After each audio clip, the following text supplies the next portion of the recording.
Hello everyone, and welcome to another episode of Dirge for Exalar, here on Dork Tales. I hope everyone's doing well tonight. I'm your Dungeon Master Kelly, and I am very excited to be here tonight, because it's Exalar time, which means I get to torture people. So a little bit about me. I am not only a DM, I am a very tired DM tonight, who uses he and him pronouns, and I've got a shoulder tweak thing right now, so if you see me doing this like kind of weird neck bendy thing, it is a thing. I probably shouldn't be having coffee. That's probably not going to help. It's going to be great. So folks, tonight we are doing Dirge for Exalar, which is a horror-themed campaign set in our homebrew world of Ylos, and is a little bit spooky. There are going to be some things in this episode that might be a little weird, creepy, kinky, or otherwise macabre. If that is not to your liking, or if you have certain things that come up with this game that make you feel uncomfortable, please take a few minutes away and come back when you are feeling more comfortable. We will wait for you. Or at least we will on VOD, because you can pause us. It's never going to be that bad. I'm shooting for like that weird PG-13R territory that kind of existed in the early 2000s.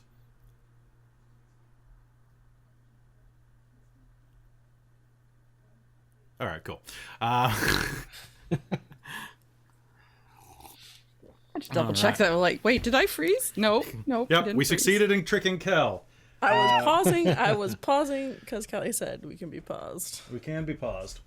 Okay, and boom, and boom. All right, I've got all my books out, and it is time to roll. So, everyone, welcome to Dirge for Exalar. Why don't we go ahead and set it's gonna be a good day. Why don't we go ahead and say hello to our cast, starting with James. Why, hello there. I am James, and I use he/him pronouns. Today I am playing the Furbolg Druid, Eoden. Nice. All right, pass over to Kel. Hey, it's Kel from up the road. I am excited to be here tonight, and I use she/her pronouns. Or if you want to use they/them, I don't care. It's all good. And I'm happy to be in the game tonight. Looking forward to some more spoop. Nice. Kel, can I get you to tip your camera down just a tiny bit until your hat's almost at the top?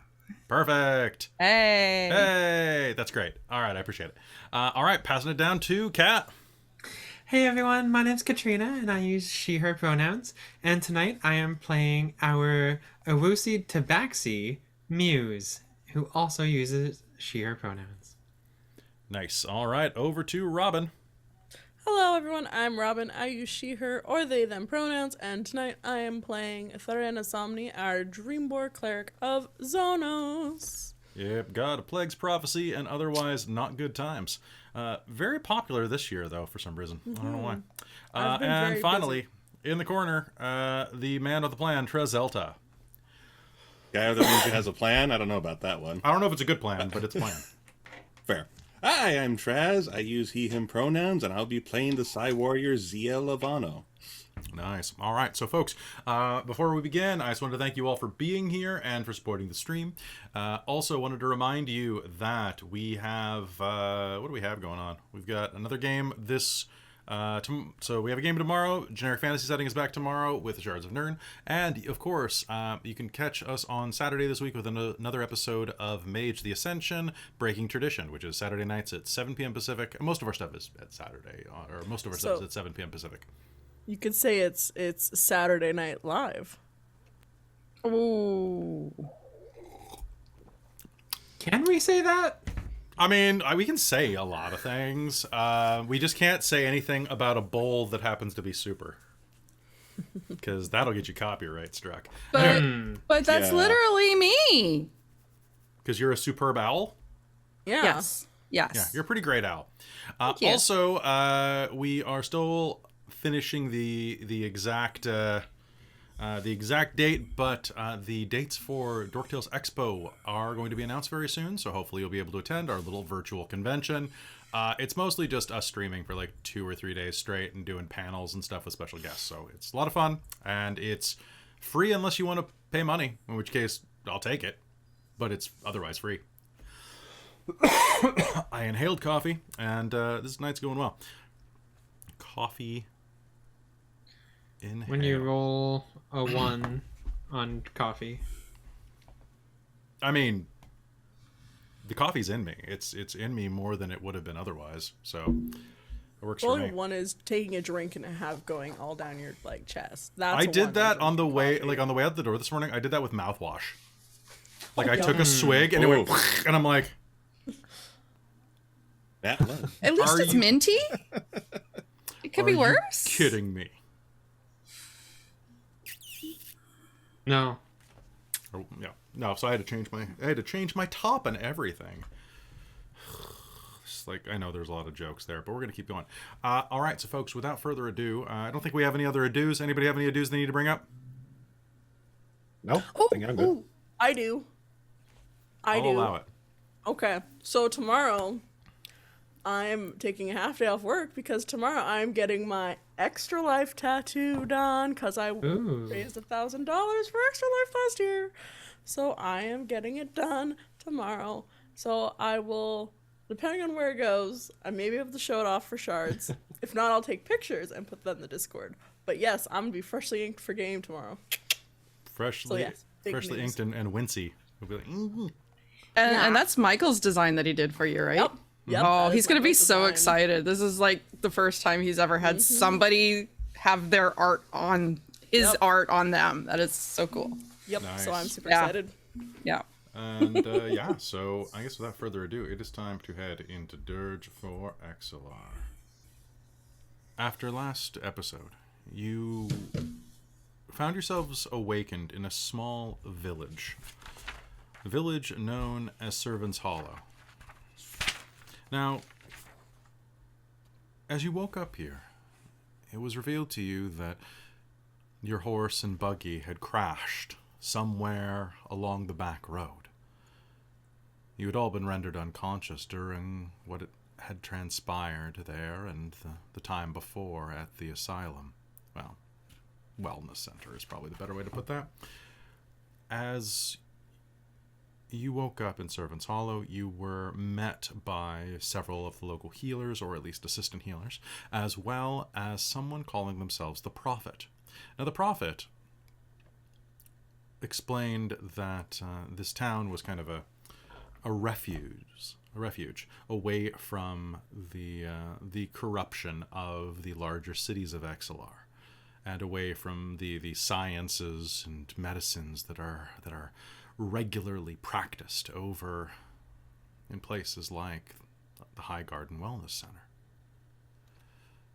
And that in fact, each of your maladies, including what had happened to your friend Flynn, who was, well, let's just say that he needs somebody, could be cured. You didn't get along with him very well, though. In fact, Thorena tried to pick a bit of a fight with him. And when he finally left, he encouraged you, after you went and got your things from the mayor's house, to go and make yourself useful to the town that had done you right.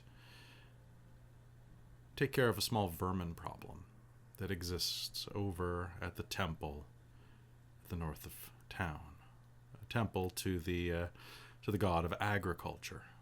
Now, you went there, and in doing so, you found a couple of things that may give you some pause about dealing with the Prophet, but also discovered that the rat problem, I mean, while it was a rat problem, it was not what you were expecting. A giant mutated rat and thousands of swarming rat babies were, in fact, what you discovered working its way through the grain silo. After a pitched battle, you were able to kill this beast and recover some things from a nearby well, including documents from the body of a deceased cleric of this temple. And with that, we ended game as a balmy rain began to fall around the village. And that is where we'll begin. You all standing out around this well with the documents in your hands. One that says, how did it say? He is no prophet. The rain falls around you in a steady drizzle, pooling. And, well, for those of you who, aside from Muse, who had prestidigitated herself clean, the rest of you stink. If not direct contact with the rat creature, then at least being in its vicinity, like walking through an abattoir. Yes, Doran's sorry. gonna pull out the stone. That's the right. You were cleansing doing stone. that. You were doing that. Yeah, so I will And watch everyone. Sherry can do some prestidigitation as well and just kind of tidy us all up. Yeah. My thanks. Yes, thank you. So, standing in a bit of rain, looking at this, what do you all do? Some rat problem, eh? I Those think are they were rats. lying a little bit about the size of the problem. That is quite a big mother rat. Oh god, that hurt a lot. Do you think they meant to kill us? There's also more down there. The rats are the people. Gesture towards the well. I mean, there's kind of an expanse down there. Some sort of cave or tunnel. Oh, that. I didn't get too much of a chance to take a look when I went down there, but How far does it look like it maybe goes? I have no I guess idea. too hard to see. There's more of those things down there, those multi-legged things. Well, before we get into any more fights, I need to find a little bit of healing at least. I'm hurting pretty bad. I mean, depends if we're going to go. Like, either we can take a short rest, but if we're going to go straight ahead, I also have the capabilities of healing as well if you need. Muse. And anyone else who needs healing, I actually have. Hold on a second, let me quickly just look through my mind. I can spend 10 minutes and do a prayer of healing for us all. If everyone is hurt, I am fine, but if there's more than a few people, we could take some time and I could do a prayer circle and give people healing.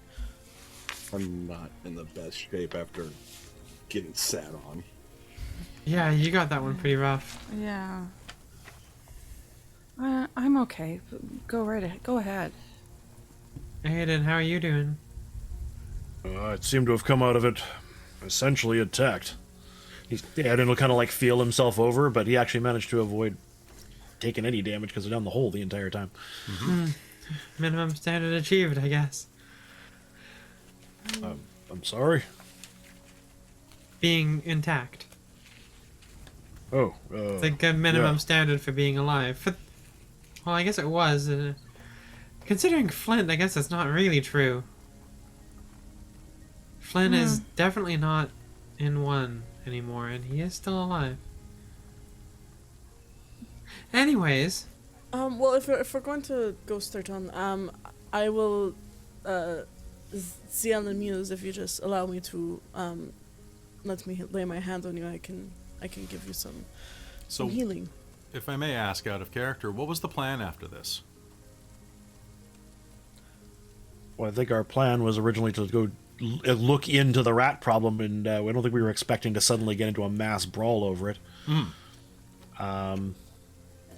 Ooh. were we thinking of Spider Town? Spider Town well? Or report back to mayor person? I mean, the mayor might be good. They might give us anything. That's fair. And then either True. wait and go to the spiders, or we could just rest and wait for the thing later. Or let somebody else grass figure out that there's spiders. That's true. Well, I mean, we could mention it, but maybe check in and get a little bit of a rest out of it. Spiders aren't going anywhere. Fair. Alright, then I'll head back to the mayor then, I guess.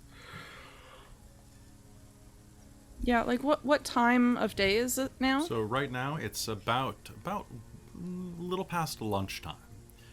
Okay. The sky is decently cloudy right now, but it seems like it's about a little past 1 probably. For a halfling, that's like damn near third lunch. Yeah, like it's time to eat. I'm still of the opinion Practically tea time. I'm still of the opinion we should look over this place proper. If I'd say the priests here ran into some serious problems with this prophet. If there's something else going on here, maybe they left more evidence around about what happened. Yes. I mean, I don't know who this These are prophet folk. really is. Maybe we shouldn't say anything about this to the mayor. Just tell him that we've taken care of the rats. That's yes, actually probably a good idea. Why don't we go down? I can give some healing. I can give you both some healing magic, and we can go our way down there, and afterwards. actually, maybe I can do something about this too. Is there anything, just kind of in the kind of the wilds around here, there, Kelly? Is there any chance there's a berry bush or anything like that? I'm just looking to cast good berry if I can. Yeah, sure. Actually, does it have to be an edible berry bush for that? Or just any type of berry? Ooh, that's a good question. I'm not sure if it transforms the berries. Let me just double check. But as basically, yeah, out of character, I'm trying to decide whether to use 2 first level spots or a 1 second level spell slot for healing people up. So it's out of character, I'm just wondering why you're not taking 10 minutes to rest. That's true. Okay, that's the thing I want to talk about with Prayer of Healing, because Prayer of Healing is a 10-minute thing. So instead of doing a long rest or a short rest, Yeah, it still costs you the spell slot, though, doesn't it? it does. But I was saying, like, with how the mechanics work for D&D is that Prayer of Healing is a 10-minute thing when, like, normally a short rest is an hour long. So for me, it's an interesting spell because, like, do people do their hit dice and then it really depends on, I guess, how low on hit dice people are. That's basically what it is, because you get a chance to get quite a bit more from Prayer of Healing. Yeah, 2d8 You can upcast it. at later levels. Like, yeah, I can. I don't have any 3rd level spell slots right now. Well, why don't we just take a minute and then go to the mayor? Tell him we solved his rat problem. Solve the rat problem, and then go from there. Do we not want to go check out the well first? It's right here. Big was the tunnel down in the well. Oh, and so Kelly, I found that information. It's a transmutation spell. It doesn't say if the berries have to be like. Sure. So you'll find a holly bush nearby, and make me a nature roll. Sure. Oop, that's the wrong type of dice. That'll be 16. 16. Holly berries should not look like this, though. The berries are kind of grayish green, and as you run your finger along the bush, you'll notice that the places where the berries grow from, like the nubs there, are slightly serrated and covered with like a thistle down. This is a strange bush, but it has berries, so it should be fine. And then we'll pluck them off, and Okay. He will suffuse them with the power. Sounds good. All right, then they will turn into, they will actually just kind of molt in your hands, almost like the way that gooseberries have that papery layer that comes off, or lantern berries do. It will just molt off, revealing these like bright, sumptuous blueberries. And yeah, I think he'll come and bring them back over. Sure. Now, someone asked me a question right as that was happening, right?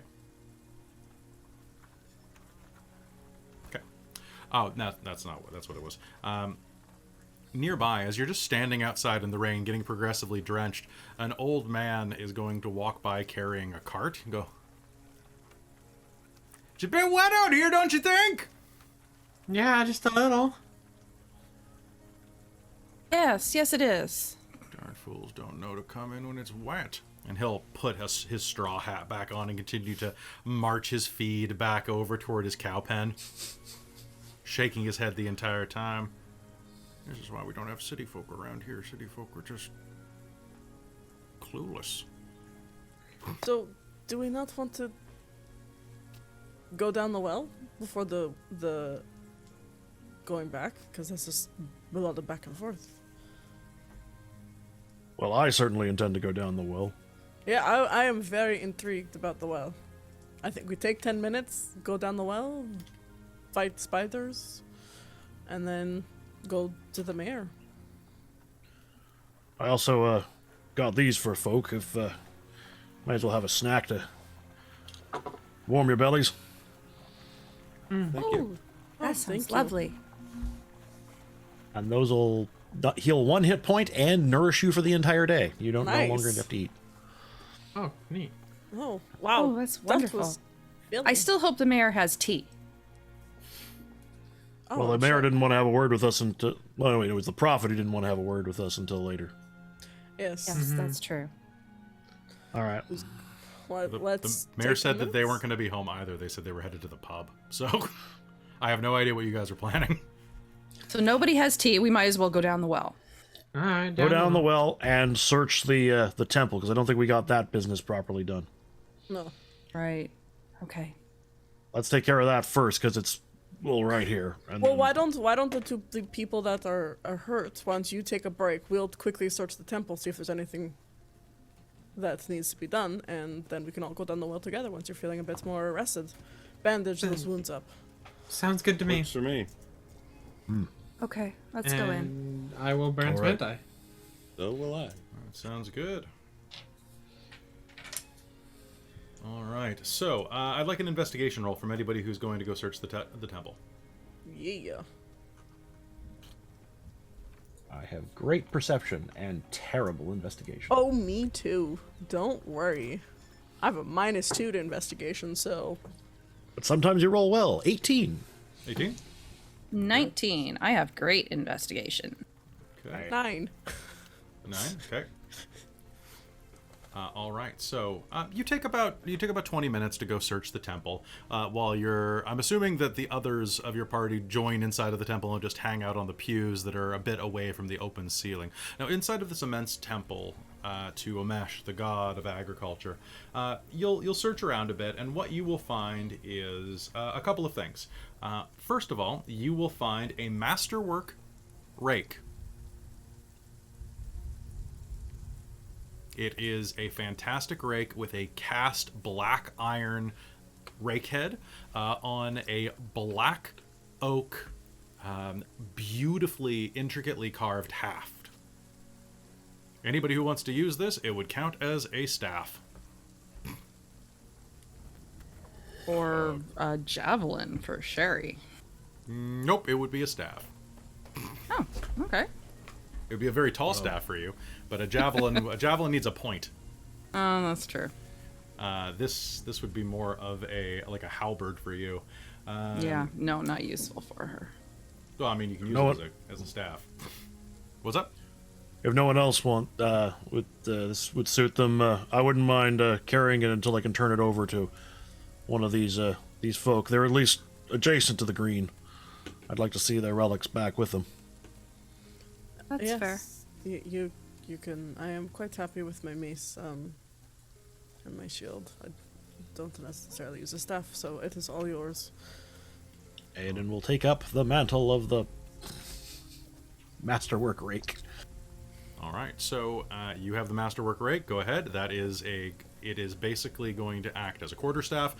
If you come across a monster made of leaves, it inflicts vulnerability. So you're now a master raker. You mean farmer? I guess so, yeah. Or it's kind of strange that it's a rake. I mean, it's for the god Omesh, who's the god of agriculture. It Well, has I would an expect iron. it to be like. It has an iron head. Just so you know, I don't think you can use it. Oh, actually, that's not a thing with druids Is that anymore. not a thing with Infithid? No, like They because just it used to don't be. like it. They don't like okay. metal, but they still can use That's it. a Pathfinder holdover. Sorry, guys. Yeah. No worries. That's no, it was like 3.5, but there's no mention of it. Like we're not proficient with like metal metal shields. See, that always struck me as strange that scimitars were okay, but metal wasn't. So it was. Yeah. It was because it was supposed to be like it had to be like a nature implement, or something that was connected to nature. And it's a rake. It's designed for helping growing That things. works. Or That works cleaning for up. me. That works for me. All right, cool. So as you, I think we had the same problem with Tia actually, where, so yeah, you have this iron rake. As you're looking around, so you'll grab that. And then Sherry, you are going to find a handful of copper coins. So 11 of them, kind of up near the pew, kind of next to an overturned brass collection plate. Looks like it's hand hammered, and folksy. I wouldn't say it's pretty, but it's folksy with kind of like a rough hammer design. Looks like it was probably made by gnomish hands. Very, very, very intricate hammering there. Small detail work. Thorena, you will find a small rock, a tiger's eye. Looks like a worrying stone. Looks like it was dropped over by the altar. There's a definite groove where a thumb would have fit over that and worked its magic over the time. Besides that, there's really not much in here. It looks like it was picked fairly clean. But you will find that rank, you will find that, and you'll also find a change of clothes into Omesh, Cleric of Omesh vestments, which are small, medium, and small. So, Aedan could put them on. It'd be kind of a crop top on him, though. It would look great, I'm not gonna lie.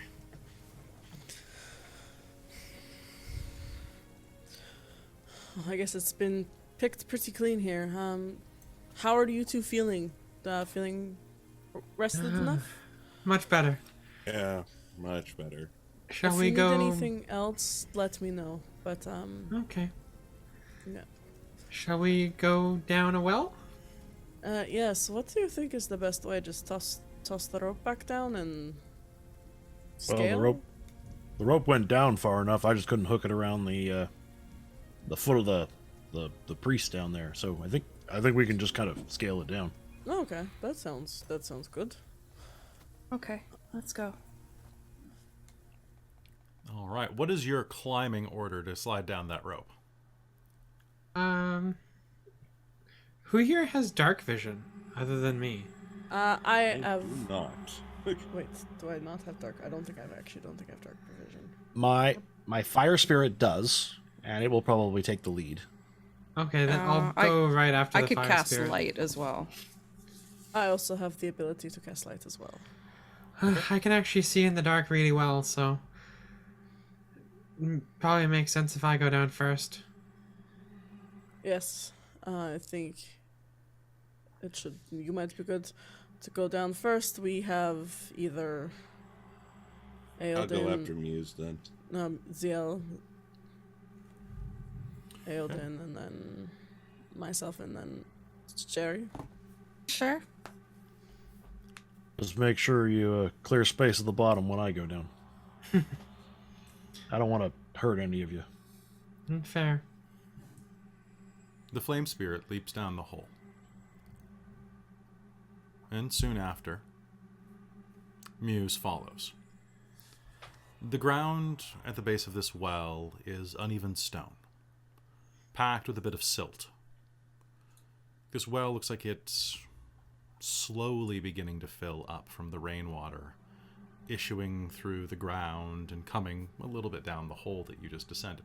The walls of the well are slick, covered in moss and algae, and stink slightly of natural decay. Once you land, however, your nose is assaulted by a far more pungent scent of natural decay from the body lying beneath you. Dressed in the vestments of a cleric of Omesh, this figure is slightly rotten. It looks like, well, its limbs are bent under itself at rough angles. And the turn of that leg from the hip sets your blood a little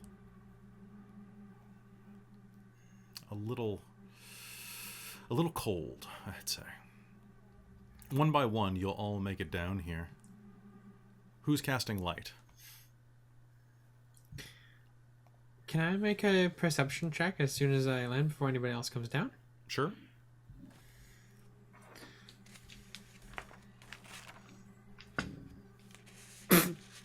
Nope, not one. You are certain that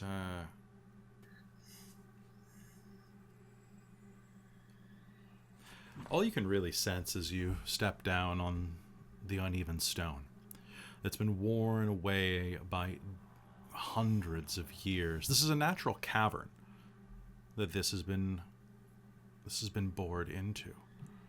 But it's the sound of the trick, trick, trick, trick, trick, trick of water flowing in that reminds you of what it's like to work the bilges at the bottom of a ship when the water begins to pour in and the captain bellows down at you that if you don't keep this thing afloat, you'll be the first one to drown and be sent down to the locker.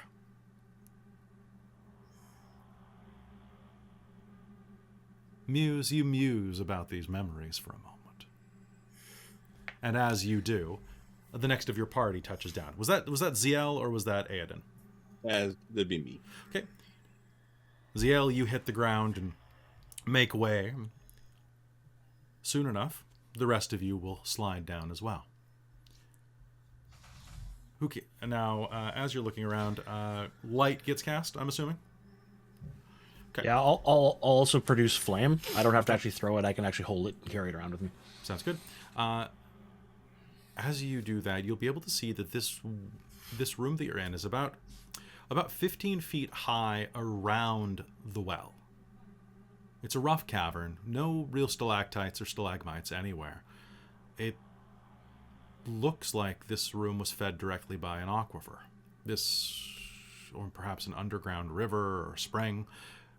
But it's big. Like, this room is quite expansive. I would say a good 150 feet of various depths. Sometimes the ceiling dips down to about 5 or 6 feet tall. Sometimes it arcs up as high as 16 or 17. It's roughly shaped like a dinner plate, with one of the ends chipped off like a pregnant moon. And around here you can see that there must be a good dozen smaller tunnels branching off.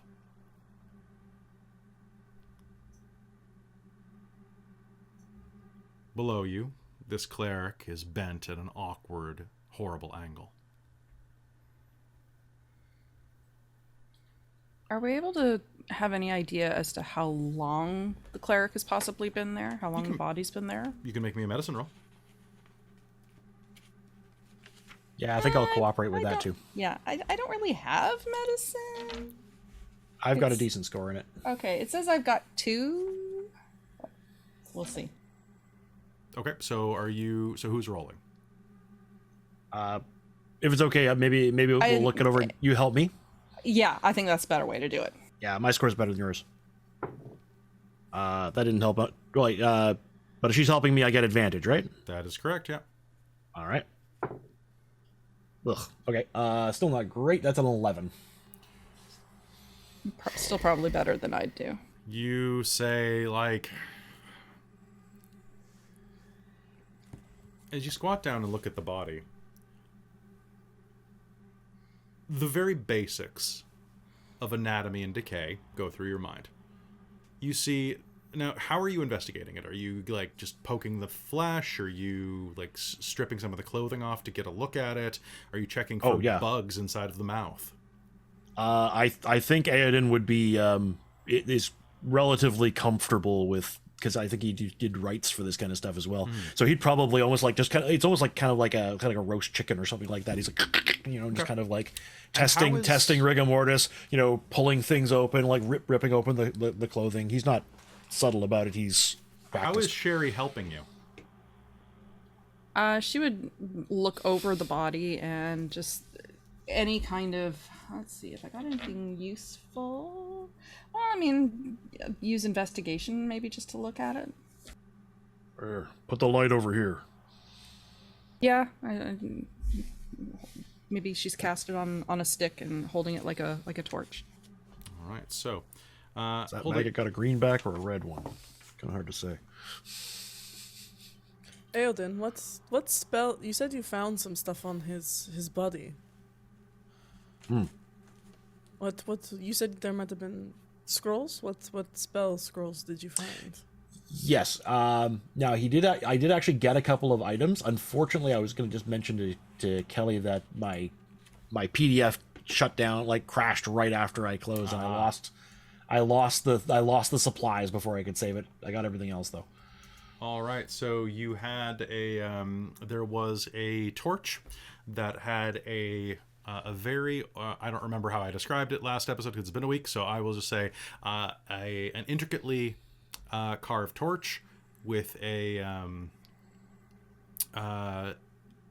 strangely, at the edge of the torch, there's no place for you to put any oil or to light it. Instead, it looks like it has like a spot with like a steel cap on the end of it. Well, pardon me, a copper cap on the end of it, where you see there's a bunch of scratching, like it has been struck against something, almost like a tinder twig. Besides that, it is an ornate little cudgel of a torch. You'll recognize that this is one particular version of an everlasting torch. Okay. And Eodin had dumped all this stuff upstairs so that we'd all looked it over. So there is an ever-burning torch that you can use. Yep. Technically, it's always on, but I'm going to say that you can turn this thing off if you choose to. Or if you die. So there's a metal cap that pulls down or something like that? No, you just like whack it on. So you just like basically go whoosh, and it lights up. Okay. You can do it on your That's boot. his command. That's his command word. Just bash it on something or scratch it on something. Yeah, basically. Cool. So, and looking at what you see there, was there two scrolls, or is there just one? It was a scroll case with two scrolls inside, if I'm not mistaken.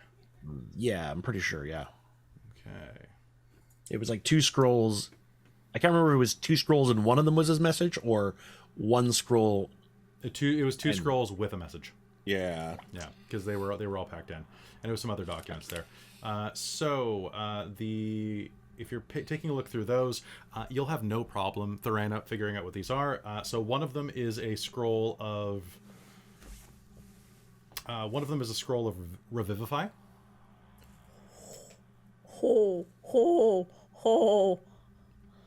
Okay. And the other is a scroll of... One moment. Sorry, just double checking which one it is, because my internet on my laptop is very bad right now.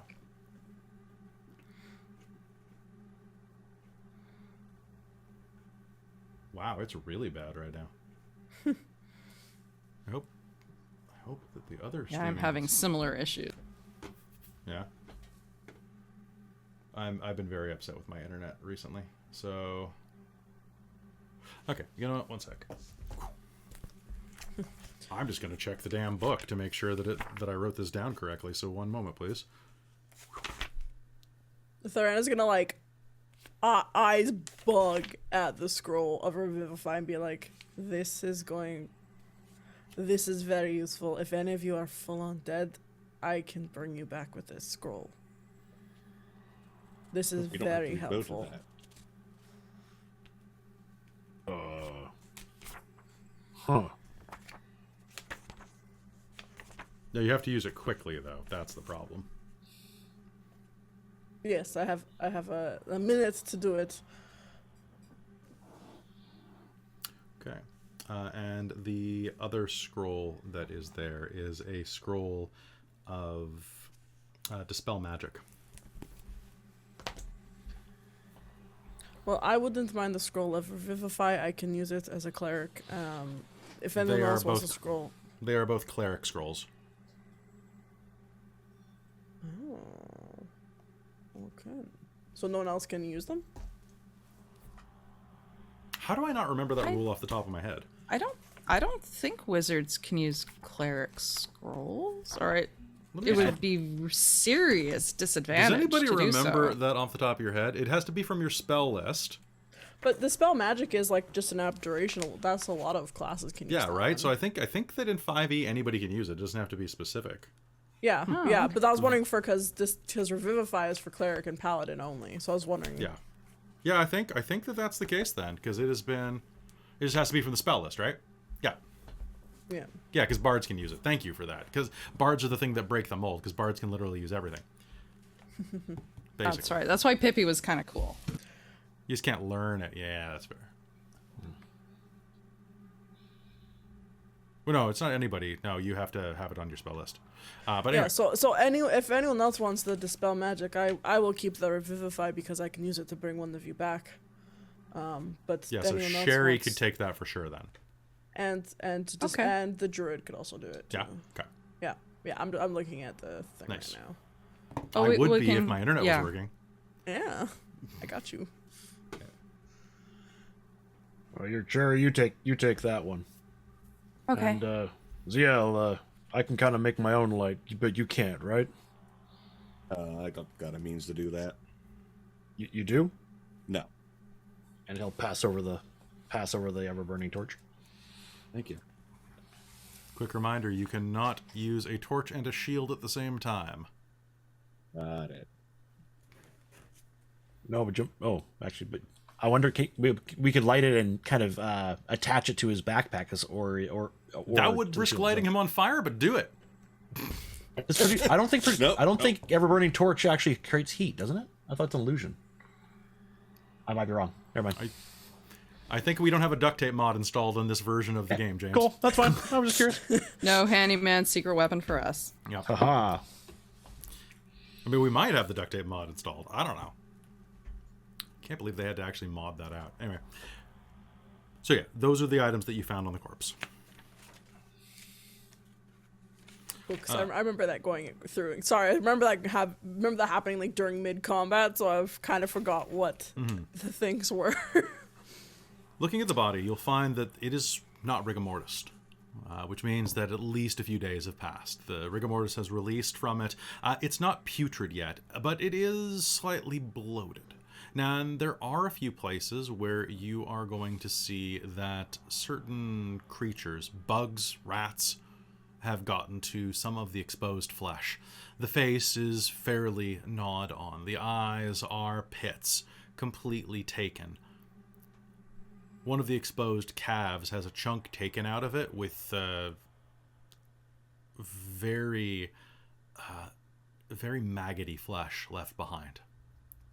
This is not pleasant to be around. Let's keep going. I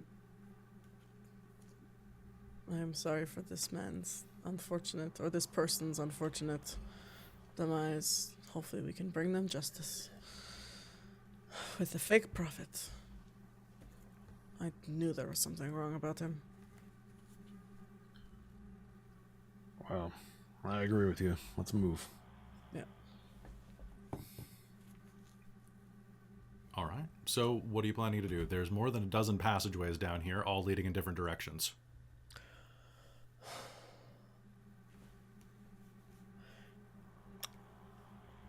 Do we know where to go? I mean, we don't. Start at one side and just work our way around. Guess so. Can I get everyone here? Yeah.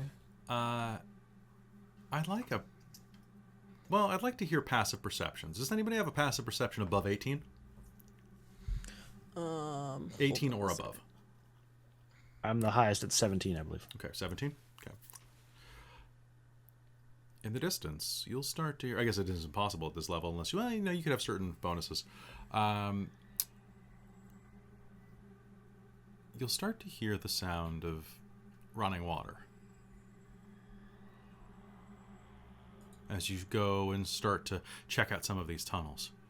You'll notice that most of these tunnels are a tiny bit taller than the base of this well. And the water's beginning to come through at a steady clip at this point. A couple of inches deep.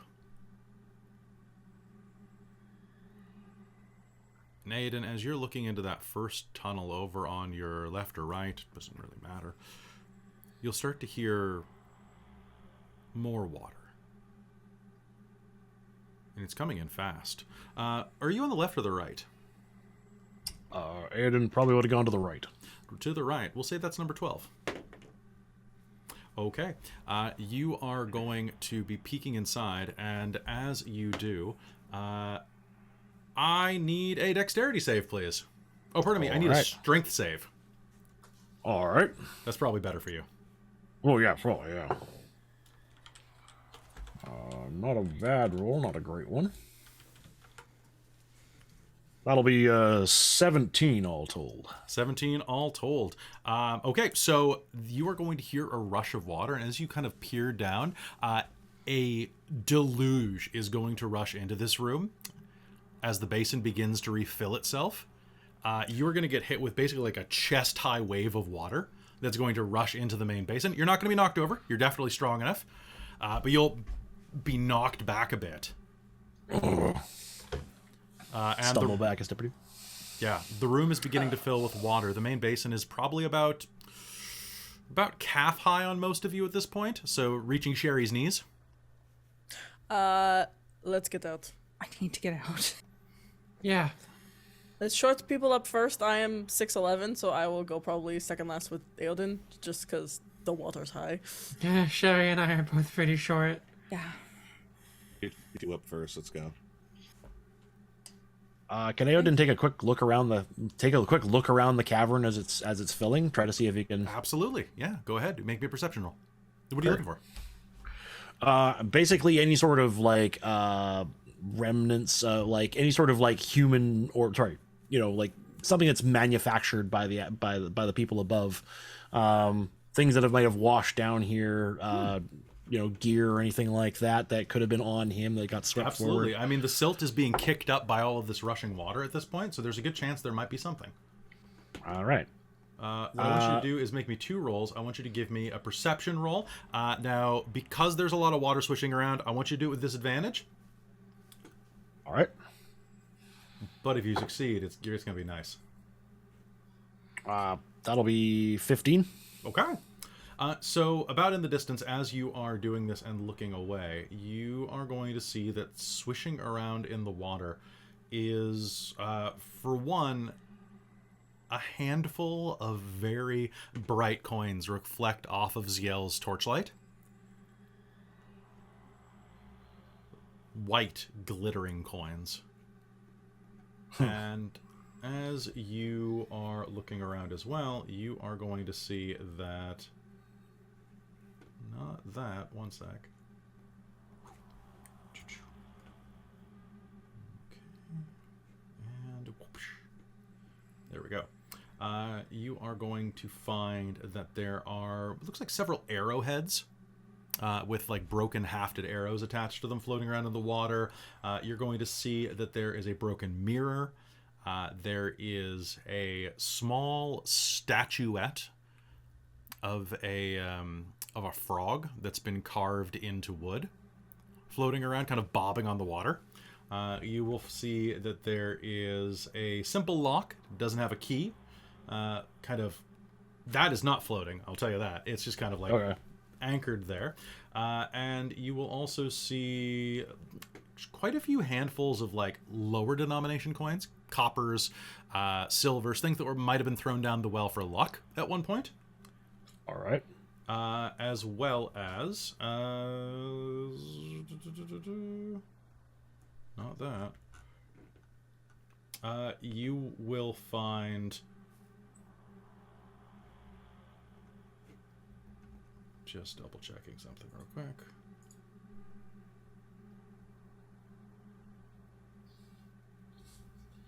You are going to find floating on the water a strange pair of sticks that are bound in the center by a length of chain.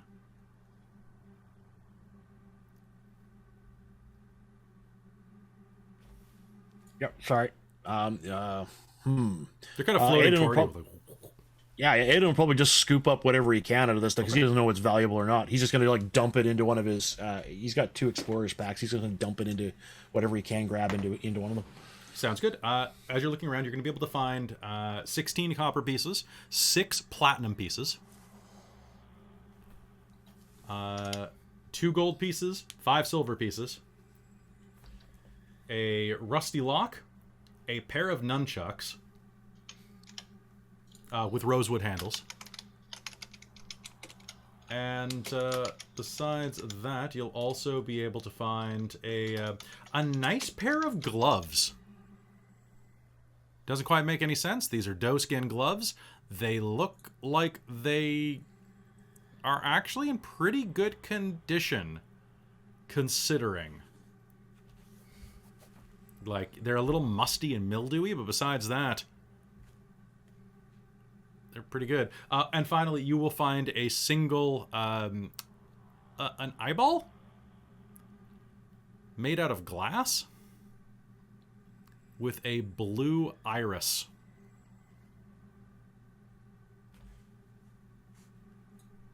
Most strange. All right, so he'll scoop this up. So Oh, and the frog statue. Pardon me, and the frog statue. yeah, so let me just make sure I got this right. It was 5 gold, 6 platinum, 6 copper. Did I say 6 or did I say 16? I think 16. I think I said 16. 16. So just put a Sorry, 1 in front of that. I was trying to write this quickly. That's fine. Was there any silver in that? Yep, there were 5 silver, I believe it was. 5 silver. Okay. And did you say anything about Electrum? No, the Electrum doesn't really exist because it sucks. Okay. Yeah, that's fair. That's fair. So then we had the nunchucks with the rosewood handles, the frog statue, the gloves, glass eyeball, Yep. and then just assorted arrowheads. Yes, and if you do a quick check, you will see that the little frog statue has like a symbol on the bottom of it that looks like it was carved in at one point. All right. In the equivalent of common, you will see that it is D Heart M.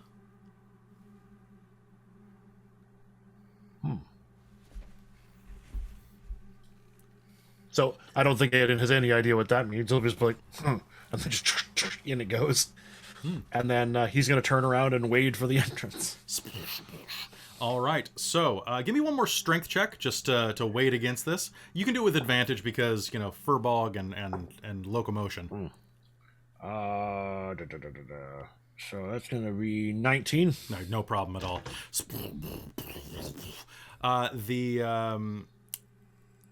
The corpse is beginning to float off from the water.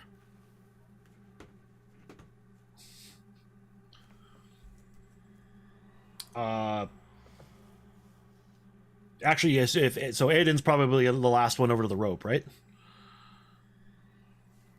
Yeah, Yeah, Thoreno's absolutely. waiting near the end to keep an eye on Eowyn to make sure I actually got there, but when Yeah. she So- sees him waiting back close, she'll probably have been up before. Yeah, Aiden will probably just let them all get up, and then he'll tie off the corpse on the end of it, and then he'll probably just haul it up with him Sounds because good. we might need that for identification or something. So we'll take the corpse back with us. All right. So as the tunnel begins to fill with water to a dangerous degree, you will hop back up the rope and be able to climb up. And you said you're taking the body with you? Yeah, I'll take the body with me. Okay. It is definitely gross. It is definitely stinky. Remind me that you're going to be a disadvantage on charisma checks till you get cleaned up. Oh, fair enough. But don't worry, I have my stone of prestidigitation. I I'm gonna figured say somebody you- would clean him up. I'm going to say you can't use that to clean the body of its stink. It generates its own stink. Okay, sounds good. So, I mean, you can, but it'll come back like a minute later. So, Okay, they'll probably do that at the beginning and try and wash it off. by the It end goes of this away. campaign, you might as well just put that thing on a rope and wear it as an amulet. Yeah, pretty much. Thoreno's probably gonna do that. Periaptive deodorant. Yeah. Basically. The original soap on a rope. The stick of speed. Uh, All right. As you finish climbing up the rope, I would like... Muse, how long did you wait down there? as soon as it started filling, she went back to the rope and headed up. I'd like you to make me an athletics check, please. Coming right up. Yeah. This should be Hey. easy for you. So easy. What was -1. that? -1? -1. Okay, so Aiden, you're going to make it over. You're going to grab the body, and as that happens, you're going to hear a yelp as Muse just slips and falls all the way down into the well, hitting the water quite hard. Actually, one sec, because of velocity. Yeah. Let's see. You were more than 50 feet in the air when that happened. So, Nope. Muse, you're going to take 9 points of bludgeoning damage as you hit the water. Okay. Is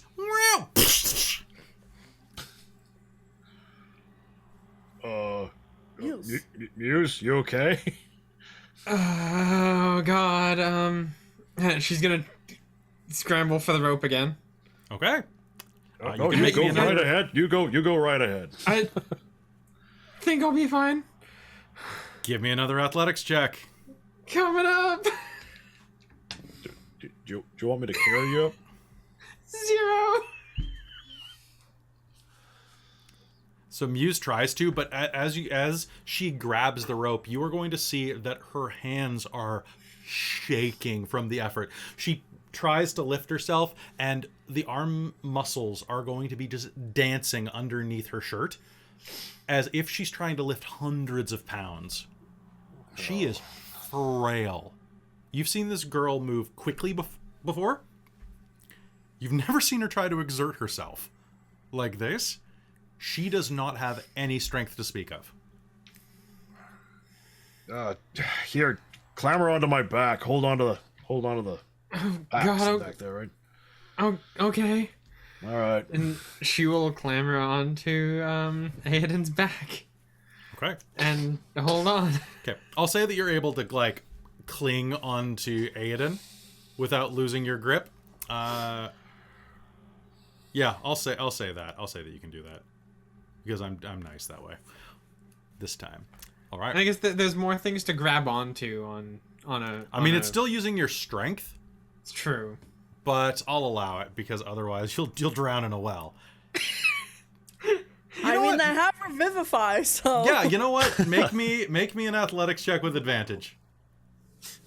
Okay. I was gonna say if not, like Thorana will try and hold Muse because if Aelden is having the bag and stuff. 10. That is enough to hang on while he climbs. There you go. Congratulations. All right. With that, Aiden will pull himself out of the top of the well, dropping you all down onto the soggy ground outside. All right. Well, now we have a dead, stinky body. The mayor's gone. Do we want to go to the bar?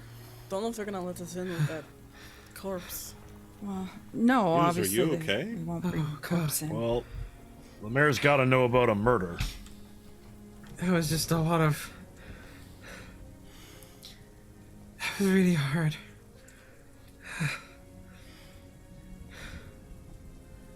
I'm not good with stuff like that. Thank you, Aiden. Happily. I can give you a piggyback ride back into town if you like. I'll be fine on walking normally. It's just exertion that is tough sometimes. Well, let's see where we can put the cleric for now and go and talk to the mayor. He needs to know what we found. I mean, do we want to put him in the temple for now? Not with all those rats running around. They may have dispersed, but they'll come back and... Yeah, they'll make No, quick this is- work of that body. This is a murder. Point. Mayor needs to see this. Yeah. Hope we Well- don't get accused of it. Oh, I mean, we all look like we've been in a well. Like, we all look gross. I mean, we could just put the body in the mayor's house. That seems Oh. like a very foolish idea if we want to actually get on the mayor's side. Ellie, is there like some cloth or a shed that we could put the body in or take the body to? Nice place like that. You could put it. Cloth. I mean, there is a little bit of cloth inside of the main temple that was near the altar. You could wrap it in that. As for a shed, yeah, there's a work shed nearby, a small one for tending the grounds. Okay, why don't we're gonna go tell the mayor right away. Why don't we wrap it and put it in this work shed, and maybe somebody should stay here with it, and the mayor has to come and see it. Well, I'm happy to stay here if you want me to. That's very kind of you. Oh, okay, let's wrap it up and go tell the mayor. All right, sounds good. I'll go grab the cloth and we'll wrap this guy up. All right. So where are you headed? The mayor said that he was going to be at the pub, so let's go check out the pub and see if we can get him. All right. Yeah, they did say that they were going to be there. All right, off to the pub we go. Okay. You make your way over, and the pub is about basically in the center of town. It's where the center of all of the action and activity takes place in this place anyway. And as you push through the front door, the sound of the rain is going to be left behind you and replaced by the bustle of a surprisingly crowded tavern. There must be at least about 20 people in here, mostly farmers and other villagers and merchants who have pulled their wares in as the rain has taken over. There's no reason to be out there, and it's just a bit past lunch. Time for a bit of a siesta, relax, and a couple of pints. People are fairly bundled up against the cold, but you can hear that there's a fire in the corner, and quite a few people are gathered near it, but there are some open places. It seems like people are cycling out their turns, or maybe it just warms up in here pretty quick. Behind the bar is a human woman who is tending. She has her eyes directly on you as you enter. Well, at least one of them. One of them is completely under, like, she has one of those, like, floppy hair things that girls do. You know what I'm talking about? Where one of her eyes is totally covered by hair. Veronica Lake is what we call Veronica Lake, thank you. But she watches you keenly with her other, just this piercing blue gaze that looks across at you. As soon as we get inside, Muse is going to prestidigitation herself dry and clean and kind of shake a little bit. All right. As you do, the little sign is going to swing behind you, announcing this as the Prancing Heart Tavern and Public House. And Thorena, you had a question. I was literally asking, did we see what the name of the bar was on the sign? That's literally what I was putting my hand up So for. it is a jumping stag that has an arrow in the side of its neck. Oh. Do we see the mayor anywhere in here? You can see that they are sitting at the bar. Looks like they were having a conversation with the bartender. Thorena's gonna walk up to Yeah, the bar. Muse is going to wander up as well. Let's approach the bar. Excuse me, mayor. Yes? How can I help you? Nestra turns to look at you. We solved your rat problem.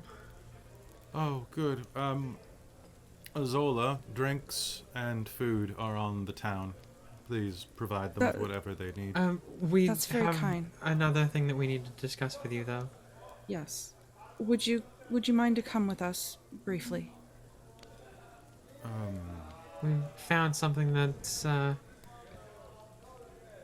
You need to worthy see of your this. attention. Yes. So I guess cancel my lunch then. I'll do my We're very best. sorry, I'll but try to hold it thank for you. you. Why don't we have lunch and then go get it? We can have a conversation. Don't want to disturb you at your lunch hour. We did leave Aoden behind.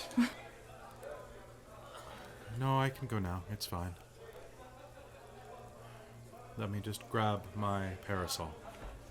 And they will stand up and make their way toward the door, where there's like this old wrought iron basket that's holding several old stitched umbrellas. And they will pull out quite a large one and hold it over their head. Please lead the way.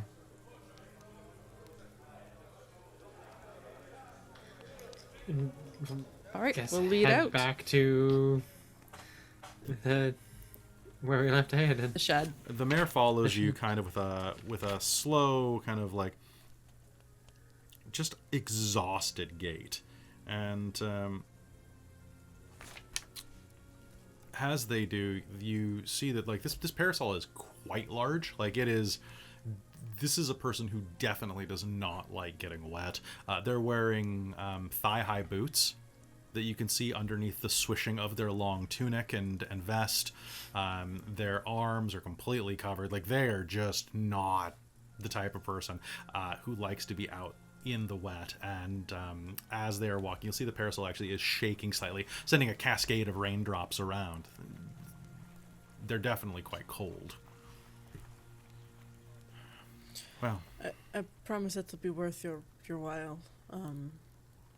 We didn't want to talk about it while others are around to listen, but Of we found course. something most concerning at the temple. of course.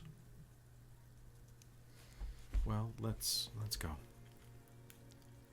The sooner that we finish this, the sooner I can have my meal. Sorry again for taking you out on your lunch. And at this point, you will reach the front door of the Temple of Omesh. Aiden, where do you have the body right now? Aoden would have taken it into the shed, which I'm presuming is kind of like abandoned, or is there anything in here? Just like farm implements, like general maintenance tools, some hammers, nails, things like that.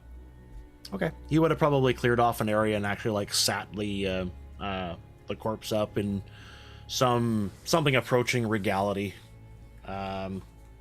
like propped it up against the wall, and probably did the ritual burial, like the kind of the intonements of peace that he knew from his people over it, and then probably just sat quietly and sat with it. Okay. So do you lead the mayor right around to the side? Mm-hmm. All right, so what is it that... Oh! Yes. I'm very sorry. Dawnful. That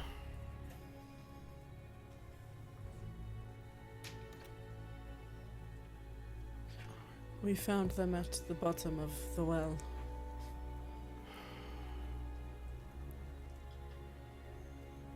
Oh, the poor fool actually did it. Did Sorry? What?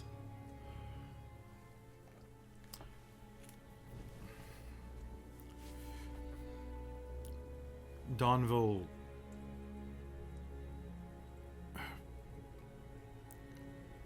The acolyte was quite distraught. Some of his friends had reported that he was feeling very morbid before he vanished. We had thought that he had either gone off back to the city or perhaps gone into the woods and taken his own life, but where did you find him like this? At the bottom the- of... Well, We found him smashed at the bottom of the well, and Aoden's actually going to be he's actually insight check her. Them, yeah. Yeah, because like whether that's actually what he thought he was acting like.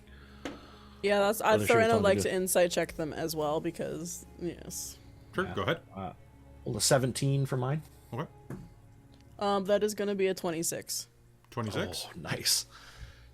I got +6 to insight. It's great. Nice. So, Aiden, you think that they believe it? Yeah, absolutely. Thorana, you think that, like, they believe it, but, I mean, you rolled quite a bit over what you needed. It sounds like the way that they're talking about it sounds a little secondhand. Like, they didn't talk to him directly, but, like, they heard through the grapevine that he was in a really bad way, and now has just kind of adopted it as, like, their story as well. You know? They kind of just bought the rumor. Do you mind if I check the body? No, not at all. I know that it must be hard to see your work taken from you. What work was that? Running the temple, it was redundant. No one Because had of the attended service prophet. in quite a while. Yes. Why visit a god that doesn't listen when you can visit someone that does? So the people were disappointed. They left. Yes. Well, it's not that they were he was disappointed. I believe, yes. To be fair, I never followed Omash. So, Robin, go ahead and make me a medicine check if you're checking over the body. Cool. I rolled an at 20. Nice. So 26. Holy crap. Okay, so this body is about, I would say, 9 or 10 days dead. Okay. You know, maybe 8 if it's a little ripe. You are going to see that it landed pretty much face first. The neck is completely snapped. There was extreme pain. He did not die from the impact, but was paralyzed. And proceeded to die over what you imagine was a day or so, until his lungs finally stopped working, as his body seized up.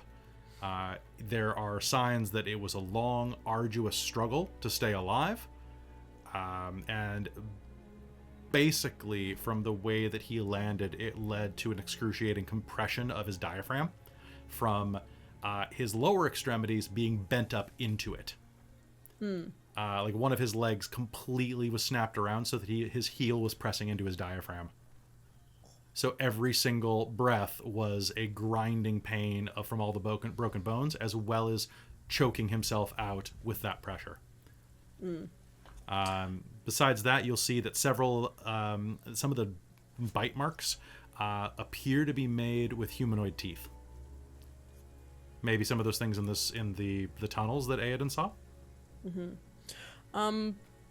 Is there any signs of would there have been any, like, I guess it might have been hard to tell the difference between, like, bruising from the fall and bruising from, like, a fight? Is there any sort of evidence that it would have been a scuffle to potentially be pushed into the well? Is basically what Thorin is trying to gather. There are no signs of foul play Okay. that you can discover with that.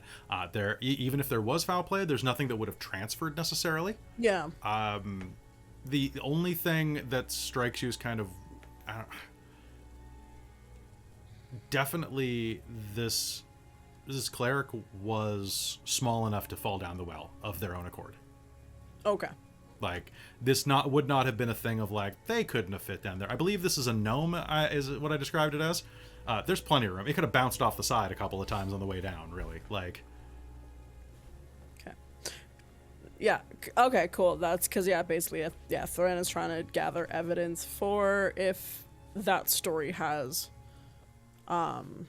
any merit to the potential of taking one's own life kind of thing. So, I think Thorin will be like, yeah, looking at his wounds, he's been dead 9-10 days. His neck was snapped during the fall, but unfortunately he wasn't killed by that. He probably suffered for a day or two before taking his final breath. that's awful. Dawnville, we didn't get along, but I never wanted something like this to happen to you. What about the parchment? Parchment? Had a note left on him saying your prophet is not a prophet.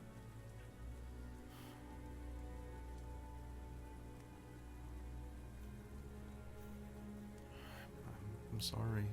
Spite, perhaps? Was Donvel one known for that? Was he quick to anger? Was he petty? I feel like a cleric of Omesh He would was be a bit very more homely. very stubborn. He was the type of man who, when he set his roots into something, would not easily lift them. When he had decided something with his heart, it was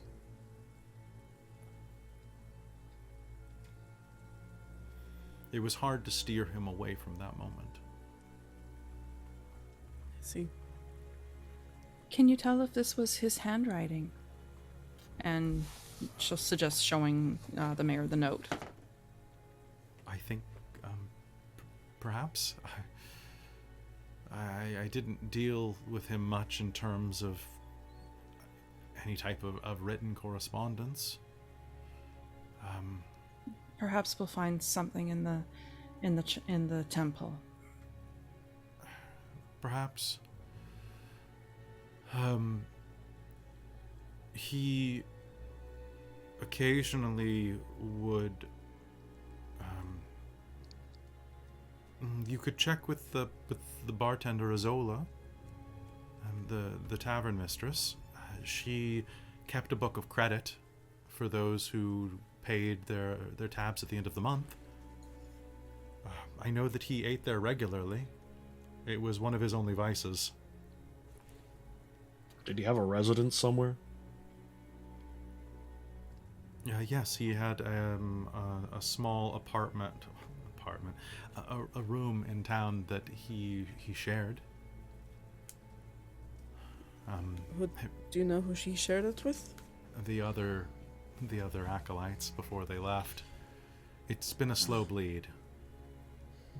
Over these past months, there's been. Well, there won't be anyone else there. We can go and have a look.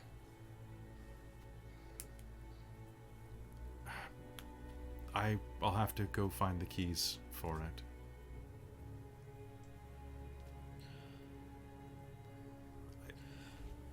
I think at this point it would be best for me to turn this over to the town guard. This has gone beyond what you were asked to do, and while I appreciate your zeal, this is now a matter that I think the proper authority should handle.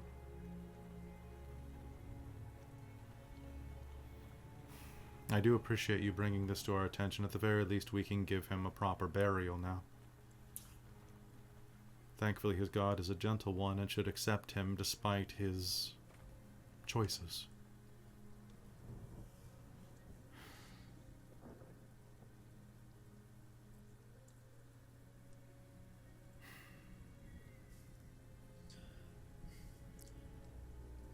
Has your town changed for the better?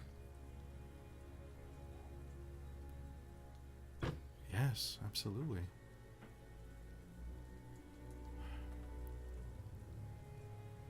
So it is worth his death? His death was his choice. I know. I just want to ask because it drove that change, and that loss of his god and his worship is what drove him to do that. I just want to make sure. If one person's fortune is enough to drive another to ruin through no fault of the fortunate one,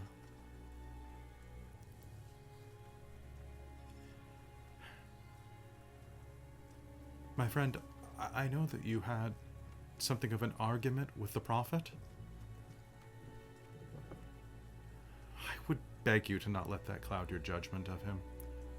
He can be an acerbic man, but he is He is a conduit for the divine. And his shortness in that moment was born from 2 days of uninterrupted prayer for you and your friends. Your friend. I would not have handled myself nearly so eloquently as he, had I been awake that long. And I barely require sleep. In fact, I none of you would understand, but I don't.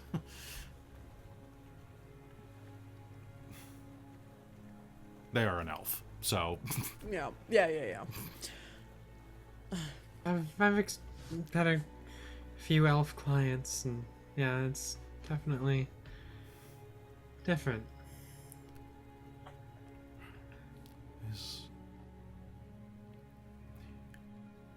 I'll go tell the captain of the guard immediately.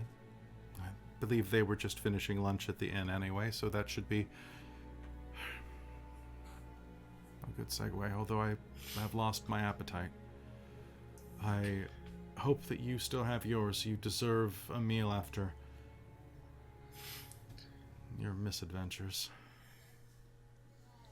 It's very kind of you. I'm sorry we had to disturb you this way. It was most important that you knew what had happened. No, I do appreciate it.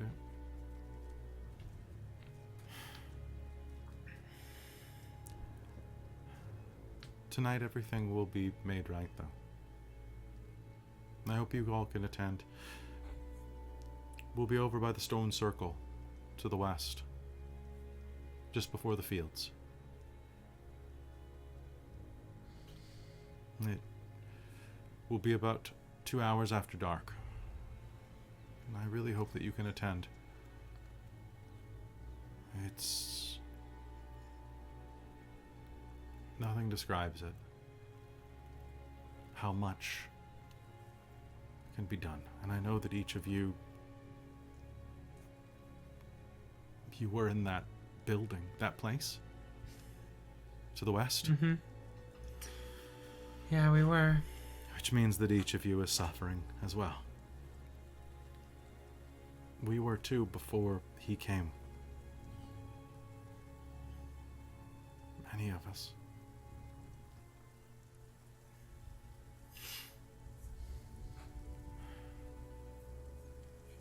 Would be honored to attend. Everything will be fine. Except with Donval. Yes, Lorena.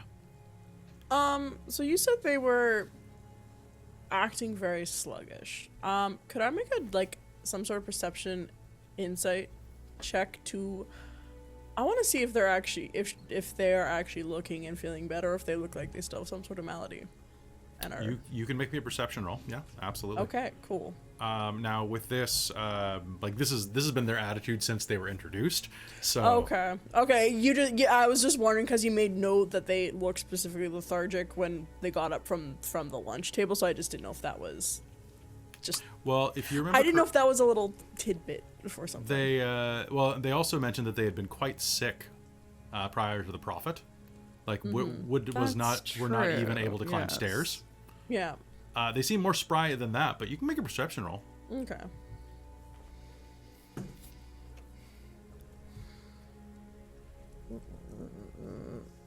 $15. 15? Okay. Yeah. I mean, they're sweating pretty profusely. So it is fairly humid out here. It's not cold like you would expect. The dreariness of this is slightly oppressive. And each of you as well will feel a little humid under the collar. But yeah, no, there is especially under the armpits, you'll see that there is a bit of a stain forming around them. So between the humidity and the exertion, they're not loving this.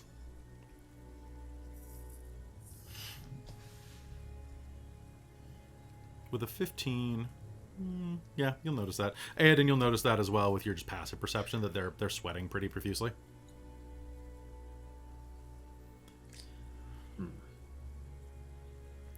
I should probably go tell the captain. And I suppose we should probably find accommodation for the night as well.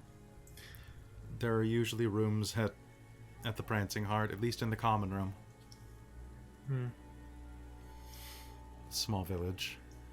If we get... Are you planning to stay for long?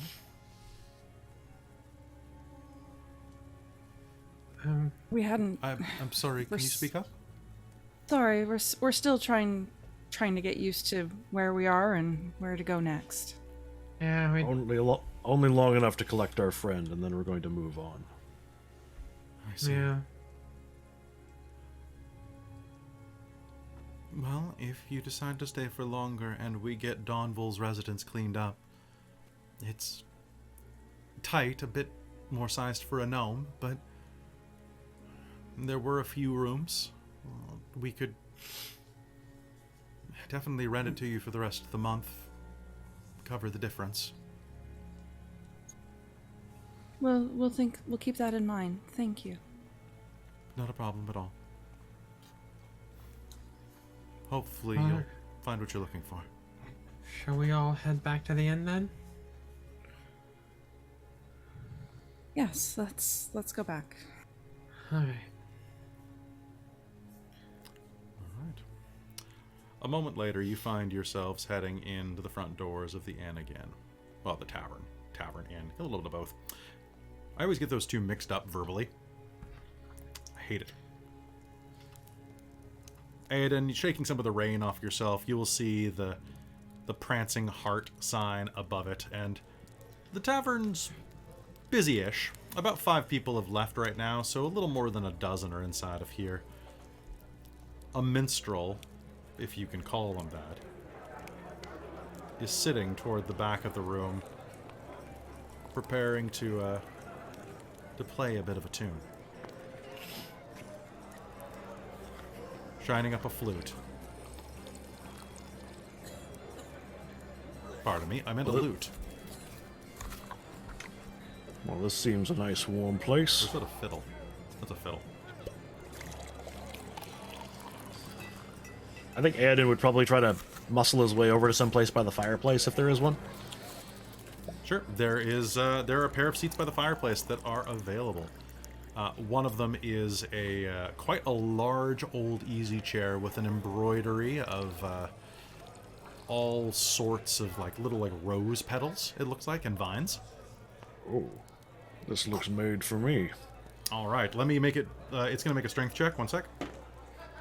It is going. You're going to hear as you sang it, and a prong as a spring shoots out the side. Perhaps I'll just sit on the It's quite comfortable. mantle frame. You're already in it, Aiden. Oh, there we go. Oh, that's the stuff. I'll go talk to the bartender about accommodation. Yes. See how Zia, much why it don't is. you accommodate or accompany Muse? You know, you're quite handsome. Maybe flashing those baby blues of yours can get us a discount. Back at the hospital, didn't it? It did. It worked very well. I'll just stay here. think I'm quite comfortable. We'll be right back. And with that, Muse is gonna head off to the bartender. The bartender is polishing and cleaning up from some of the lunch rush. Glances up at you and gives you a tense but friendly smile underneath her long, slightly bluish black locks. Her hair is kind of like this midnight black. Hi. Greetings, welcome to the Prancing Heart. How can I help you? We're hoping to get some accommodation for the night. Well, you're working for the mayor, and they said that you should be accommodated accordingly. We close up at 11th bell, unless there's a special event or something like that. The common area is open for sleeping. I have some straw mats that I can loan, as well as some extra bedrolls if you don't have your own. Over there, we'll move the chairs, and honestly, next to the big hearth there is quite warm, comfortable. I'm surprised you wouldn't just stay in the longhouse, though. The longhouse? It's where you've been resting for the past few days, hasn't it? Oh, I guess so. Either's fine. I don't mind at all, so long as you just don't go behind the bar after hours. I do inventory in the morning and at night.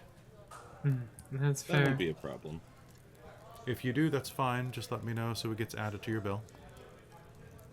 Fair enough. Or at least to the town's bill.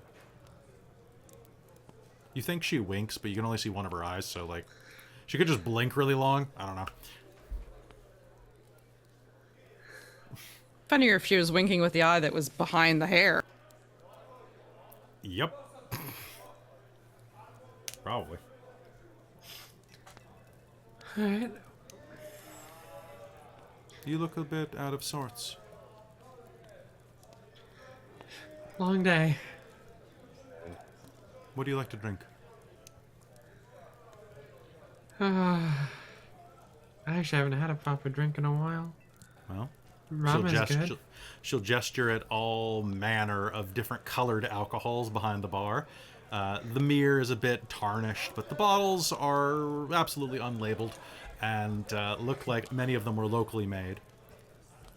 Well, I have quite a bit. Mostly whiskeys, wines, and I do have a tiny bit of brandy. I'll take that. Not a problem. What would you recommend? I'm not much of a drinker. It depends what you like, really. If you're not much of a drinker, and there's also beer. We do a pretty passable wheat ale. It's rich and it's got a good head, but I have an idea. One moment. I do have, and she will go and pull a kind of a dusty like half cask, like a half keg, from beneath the bar and give it a quick polish. Well, I've got this. It's a beer made from apricots. That sounds interesting. It's been around for about a year or two. We haven't managed to really serve much of it, so it might be a little. It'll probably be fine. It definitely will be a little pretty yeasty, I think. But it might have gone sour. I don't know. We'll find out. I'll definitely take some brandy. That sounds lovely. Robin is about to send me a private message saying that no, it wouldn't be yeasty because all the yeast would have been dead by about a year. I'm just saying apricot sours are good. Okay. All right. Yeah, we'll take one Robin of makes those beer then. professionally, so I was just waiting for it. I can't do a damn thing with alcohol. All right. So yeah, she will serve up apricot sour for you. It's a bit more full bodied than you normally would like. It is definitely probably about 9 or 10%. Like it is like quite a little like kick in the mouth for this, and the sourness is a little lip puckering. And as you take a drink of that, what I want you to do is make me an int save.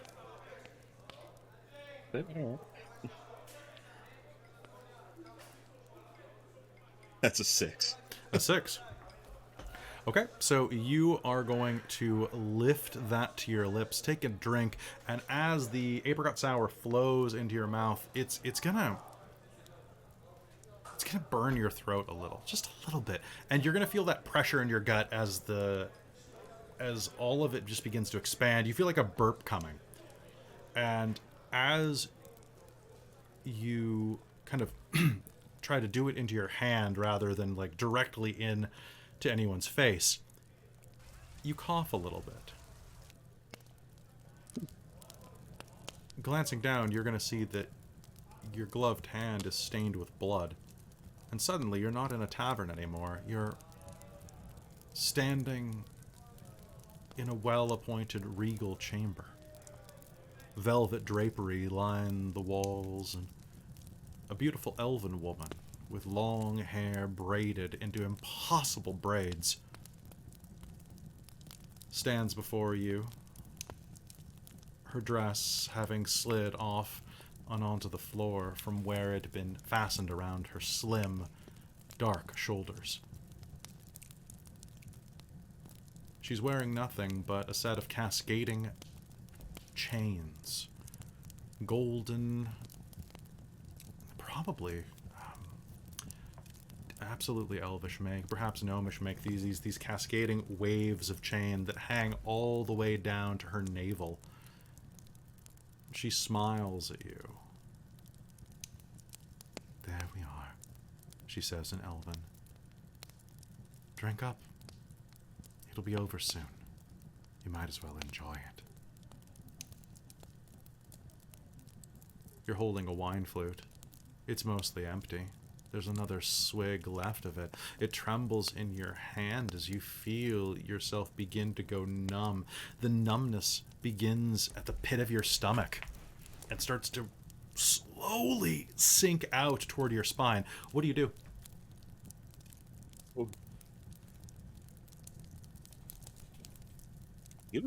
If he's gonna stop drinking, like, something's not right. Like, can I tell what is in this drink? Like, is there weird smells or anything? Yeah, go ahead and make me a medicine check.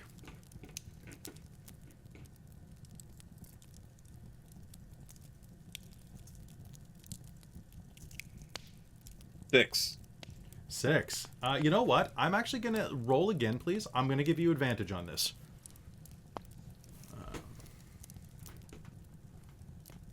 Much better. 19. Fantastic. So 19, it's this secondary taste in your mouth. And as you wait for your page to load, you do a little dance. Okay, cool. Let's see. So that is... There we go.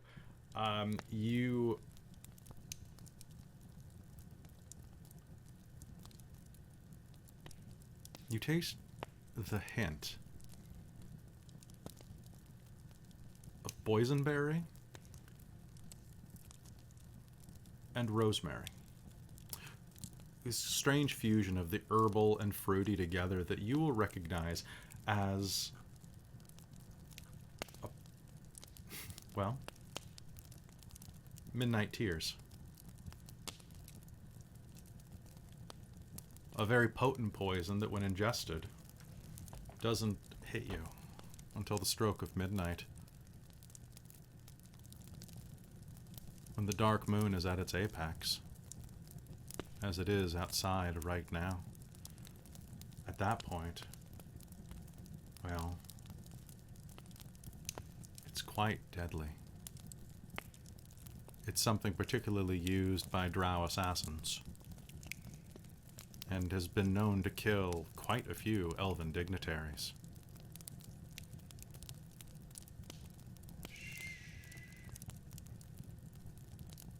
You feel a soft hand on your cheek. This is the best way to go with what's coming next. And outside, you will hear people start to yell down at the battlements. What the fuck is that?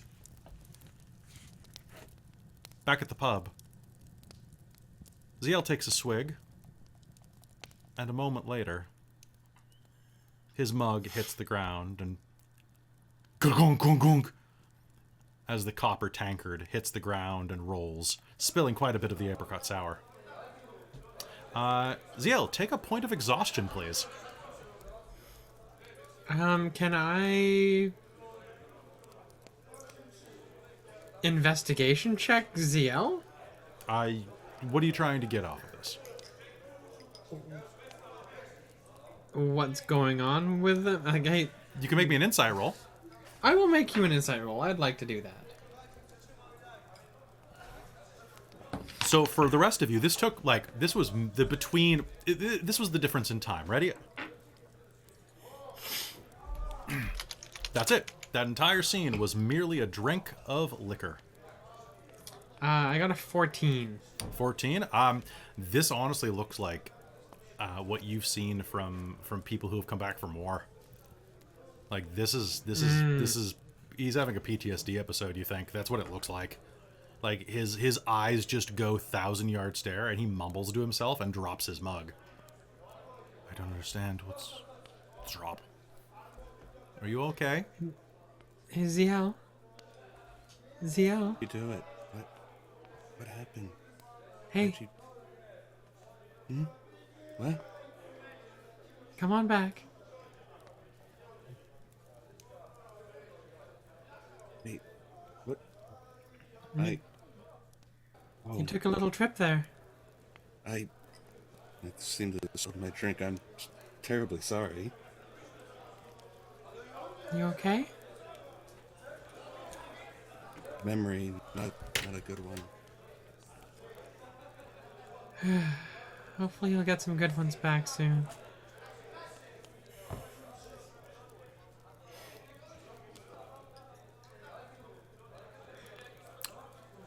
As you're standing at the bar, what is Sherry doing at this point?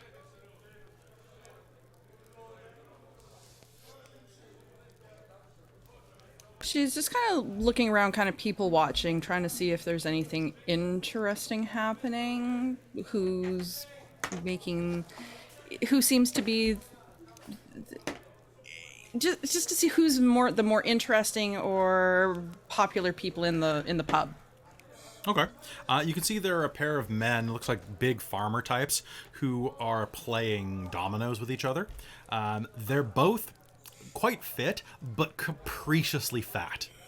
And as you're looking at them, both of them have these low-hanging bellies. It looks honestly like they once were quite large, quite pot-bellied, and had lost a lot of weight, so that the remainder is just this sagging tube of fat that kind of dangles between their legs as they play.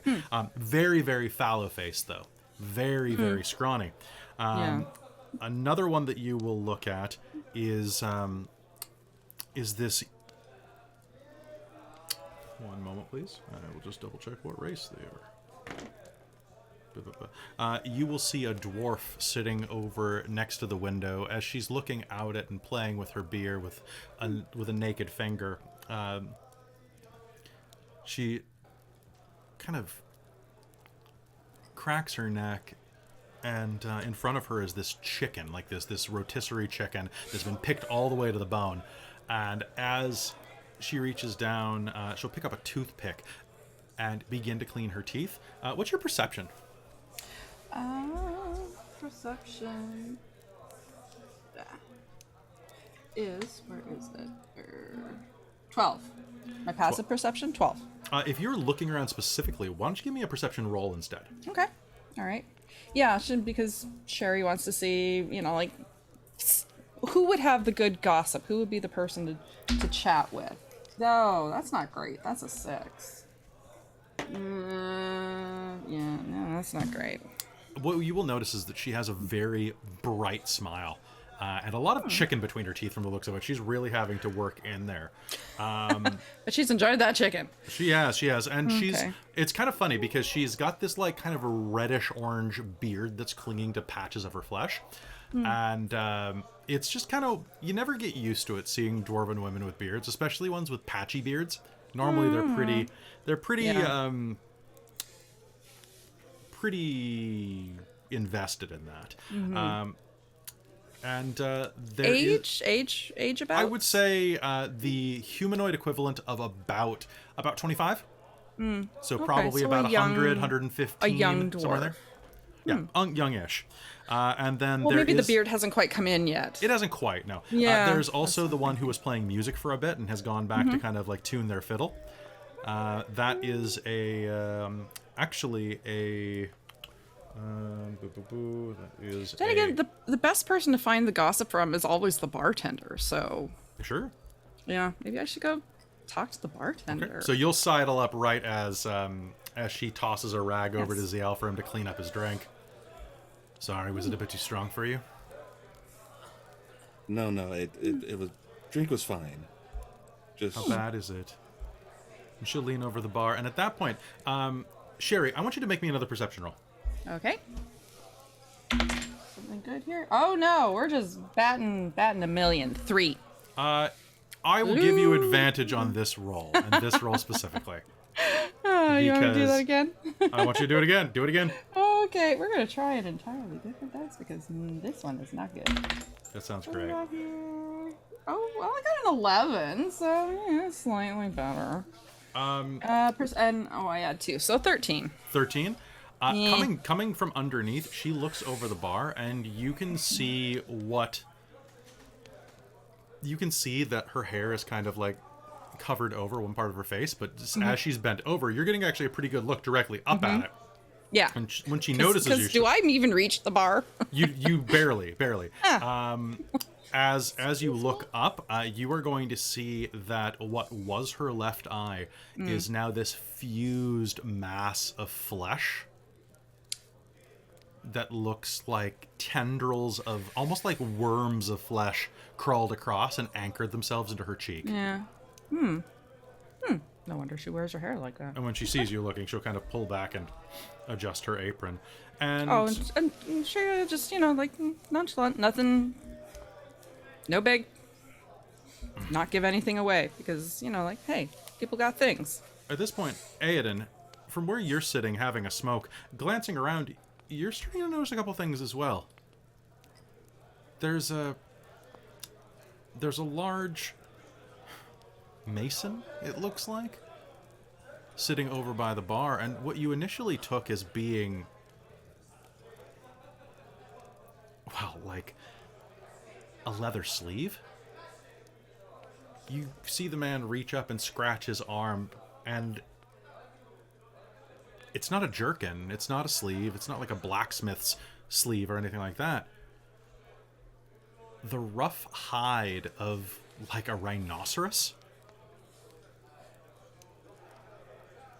is his right arm's skin. And as he scratches it, bits of huge flakes are going to tumble to the ground. The skin is brownish gray and just jutting between the glove and his upper forearm.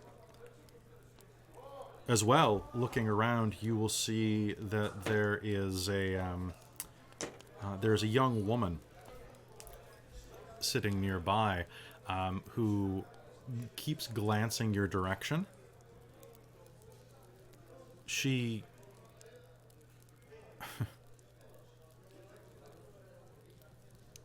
casts a tense smile at your direction, and it's at that point that you will notice that in the light you can see that the sides of her neck are lined with feathers. What you thought was a shawl. What are you doing, Thorana? Thorana pulled up the other seat with Aoden at the fire and was just kind of... What's your passive perception?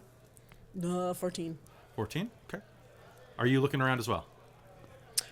Yeah, probably looking Give me a around. perception roll. Give me a perception roll. See what you can see. Okay. 15. 15. That's okay. So, glancing over Aeden's shoulder, you will see that as thunder cracks in the distance, it's going to illuminate that dwarf that was sitting over by that window, picking her teeth. Except that's not beard at the corners of her mouth. It's raw tendon flesh. For as she goes to pick her teeth, she opens her mouth so wide that the pale flesh at the lips splits and pulls like a snake's mouth. It's just momentary, and just because of the lightning flash, but she picks some of her teeth, and you'll notice that they are crisscrossed, elongated graveyard of teeth. Each of them nearly an inch, 2 inches long. Not sharp. Not all of them. And the ones that are sharp are not where they should be.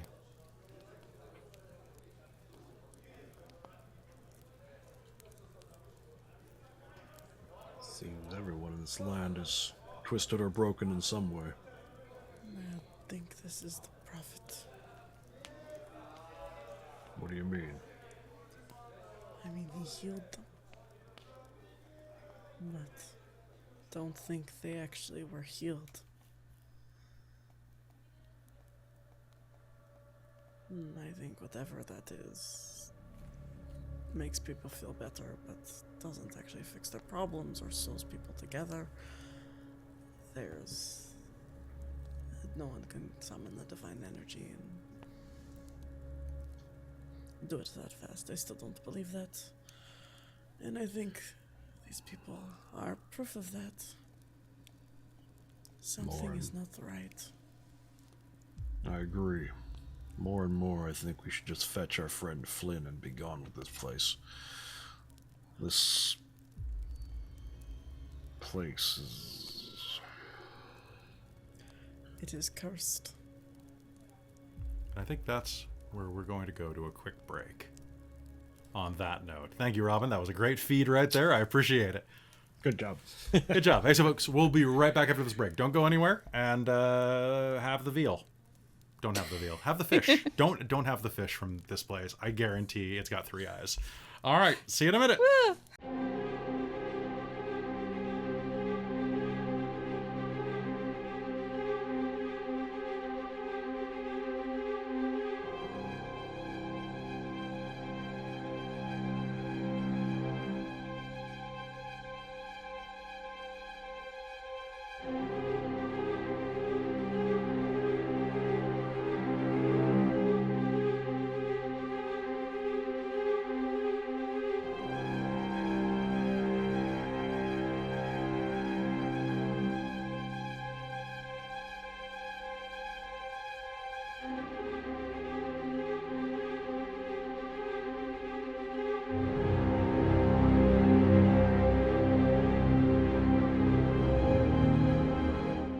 Hello, and welcome back to the part of the program where we talk to the chat for a very brief 10 minutes. Sorry for the elongated break there if you were waiting for us. Apparently, Kel's cat stole some of the dice. Which dice? You're muted, but which dice? Yeah, she stole a D10 and a D20. Well, Yeah, you'll be so finding them in the litter box. I'm curious if then. anybody saw... Oh, no, I got them back. They were on the floor. That's Yeah. dangerous. Well, just because, she's looking... I think she's looking for Mario again. Oh, Mario. Always Mario. I don't know what the hell you're talking about, but hey. Mario is a little red Mylar puff ball, and it's her favorite toy ever. Wait, is Mario in the water dish? Oh my god, Mario's in the water dish. Well, at least it's not poop, which Oh. cat's rabbit This is true. pooped Aw, in its water peepers. dish earlier. So, hey, that's fun. Yeah. Okay, can I go fish it out? I'll be right back. All right. So anyway, hey folks, how's it going? If you have any questions, comments, or concerns, this is the probably the best place for you to air them. So I hope everybody's having a good time tonight and that you're all doing well. The rest of the game is going to be a hoot. So I strongly suggest that you, if the fireplace noise on.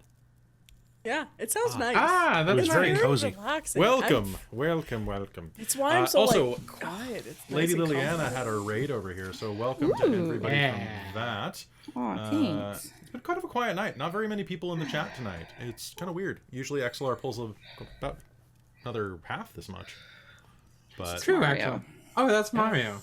This is Mario. This is the cat's favorite Do you have a toy. Luigi? We did have a Luigi. We don't know where Luigi went. So I got a replacement Luigi, which is a Mylar, like a Mylar foil Luigi. ball. Yeah. wait, so it's and- Mylar. Oh, so it's not a Yeah. wire Luigi. Oh, we have a Wario though. We have a big blue one of this, but yeah, I don't know where Wario and Luigi are. It's called So- Cervin's Hollow. I added an S and potentially an apostrophe, although the apostrophe is not where it Red should Mario. be. Figure it out. All right. You drive him off. Go get him. So, yeah. So, yeah, anybody have any questions, comments, concerns? Anybody here? Any players want to say anything? I hope This we don't town is die. creepy. This Yeah. town is That'd creepy. be great. Well, you- This town one- is awful. One person Count can it. die. it's probably me. I gave you Revivify, so It's Yeah. true. True. Yeah. So one person. I do need to keep my streak going. Actually, you know what? So- That's not true. So, Thorena, you probably shouldn't die. No, Yeah, you I should Yeah, probably that's die. true. I can die. So, a quick question about the scrolls because Everybody take one level of some- cleric so they can use that scroll. Oh my god. Can you do that? Yeah. multi-class. Okay. As long as you have like the prereqs. But for scrolls, do you have to have the material components, or do you can just read off the scroll? That's a of great it? question. I usually have it that the scroll contains the material components because they were used in the creation. Because otherwise, we're gonna have to go diamond hunting, Makes friends. sense. That's a great point. You know Because there what? was some debate on the in the chat. I was looking when that was brought up, and a lot of people seem to think that you have like the spell is let me the check that real material quick. components. But I, yeah, I, always, that's what I I would always say. thought, yeah, I always thought that scrolls were like a self-contained spell. Yeah. also hi a fluffy Goomba. A fluffy Goomba. Oh, that's a great name what? for. That's a great name for a person. Great name for a raid. Oh, wow. Hello, That is a we're just great on name for a our raid. we're on our quick game love break. your So raid. if you want to talk about anything Fluffy Goomba, we were just talking about Mario, so that's pretty good. Yeah. So a wizard spell is okay. That doesn't. I don't care about that. So if it is of a higher level, so Robin, you'd have to make an ability check to see if you can cast it. DC 13. Okay, because it's a third level spell, and I don't have. Yeah, I'm you have a not fourth third level spell and a third level spell, if I'm not mistaken, right? Or is Revivify third? Revivify is Revivify's third. But I don't have third level spells yet. I have second level spells. Fair. Yeah. I don't get third level. Oh no, I have. You No, can cast that's it without okay. We don't providing get third level until we hit material fifth level. components. Otherwise, the scroll is Level unintelligible. 5. So yeah, you'll be able to cast your spell, which makes sense. Yeah, so that's why you don't need it. It also, just a quick reminder that when you use a scroll, it vanishes. Like it Yeah. just turns to ash, right? It is consumed in the casting like a potion is. Yeah, and So- only wizards can actually pay to like transcribe it into their spellbook. Yep. I think maybe Pact of the Tome Warlocks might be able to do that at certain levels, but Okay, so I just have it once ago. yeah. Cool. Yep. Cool. So yeah, that's good. Basically, it's used in the. Thank you, Riggs. That's absolutely correct. Used in the making of the scroll. Also, even if it wasn't, that's what I would do. Yeah. Well, otherwise it's just useless because otherwise we're gonna have to go on a hunt for a diamond in a short campaign. Yeah, because we have time for that. Yeah. We don't have time for diamond hunting. Go get some diamonds. Nice. Yeah. Just rob the mayor on the way out. Sure. They've got lots of money and gems, I'm sure. All right. So let a wizard learn it. I also have the Menagerie of Magic there. I guess I could pull that out for some stuff. It's a neat book. I like that. It feels weird starting off the gaming week. I mean, technically, this is almost finishing off my gaming week because my day starts on Saturday. But like, not having Witchlight last night is weird. Right? That's weird. Oh, thanks, Lady Liliana. Saying we all look fantastic. The scroll is just sprinkled with diamond glitter. Yeah, It's that's just right. like a sparkly scroll now. Oh, I'm imagining that. I really, really want to play. glitter's gonna I want to get play a every- bard. I want to play a bard. Damn it. I just want to say. play this all the time. I will wear tight pants if I'm allowed to play a bard. I'll go visit my mom next Christmas and I'll bring back my leather pants. I'll wear those around whenever I'm as a bard. No, These you aren't- have to these be aren't the Jackie vinyl pants, Daytona, real No, these are human like bartender. leather pants I bought when I was a teenager and thought leather pants were cool. Okay. Oh, good lord. I don't own vinyl pants, dude. I own like $200 like early I just remember- 2000s leather pants. No, I remember just like an old story you told me about the like a Oh, cosplay. okay. I don't own Yeah. those pants anymore. So that was a Devil May Cry costume, a Dante costume from Devil May Cry 1 back when I was like 17 or 18. And I made this costume. So I needed red leather because he has the full red leather outfit. For those of you who don't know who yellow Dante is from Devil May Cry 1, search Dante Devil May Cry. And I made that outfit. But I used upholstery vinyl for the pants because I couldn't afford red leather. And I remember doing like a kick pose at one point, and I didn't use upholstery thread. I used regular thread. So I split. I'm lucky I was wearing boxers. Let me just put it that way, because I split myself from knee to knee with a kick. And I was like, it was like an hour or two into the convention at the latest, right? It was just like yeah, my wig sucked. It was probably for the best. Man. It's good. It's good. I was well ventilated. I was very well. Extra breathing. Heaven forbid you're not ventilated. Honestly, you know what? Out of the number of times where I have been cosplaying and have forgotten that fabrics need to breathe, that was the second hottest I've ever been in a cosplay.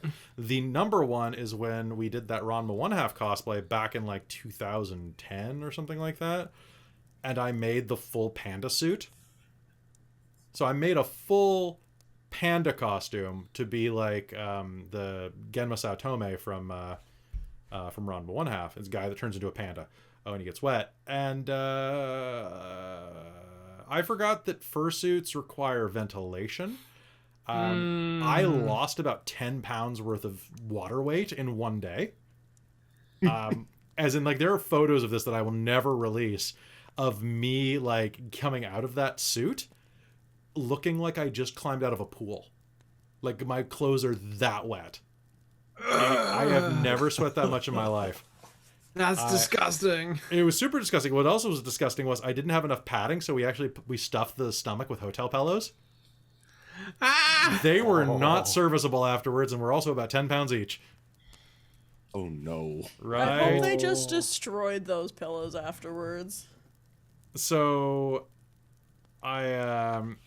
we definitely did that once. We went down to Anime Expo in Anaheim. Like, it was me, my friend Dale, my ex, and two of our friends, actually, because we all drove down in a Hyundai Accent, which is definitely a 5-person road trip mobile.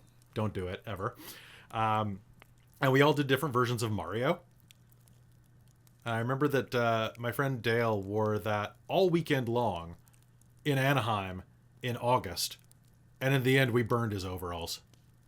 Like, we refused to let them come back in the car afterwards. It was just like, nope, it's not happening. It was a good time though. I love cosplaying at conventions. It is the thing that I really miss the most about going out to cons, and something that I really look forward to doing again in like a year or two.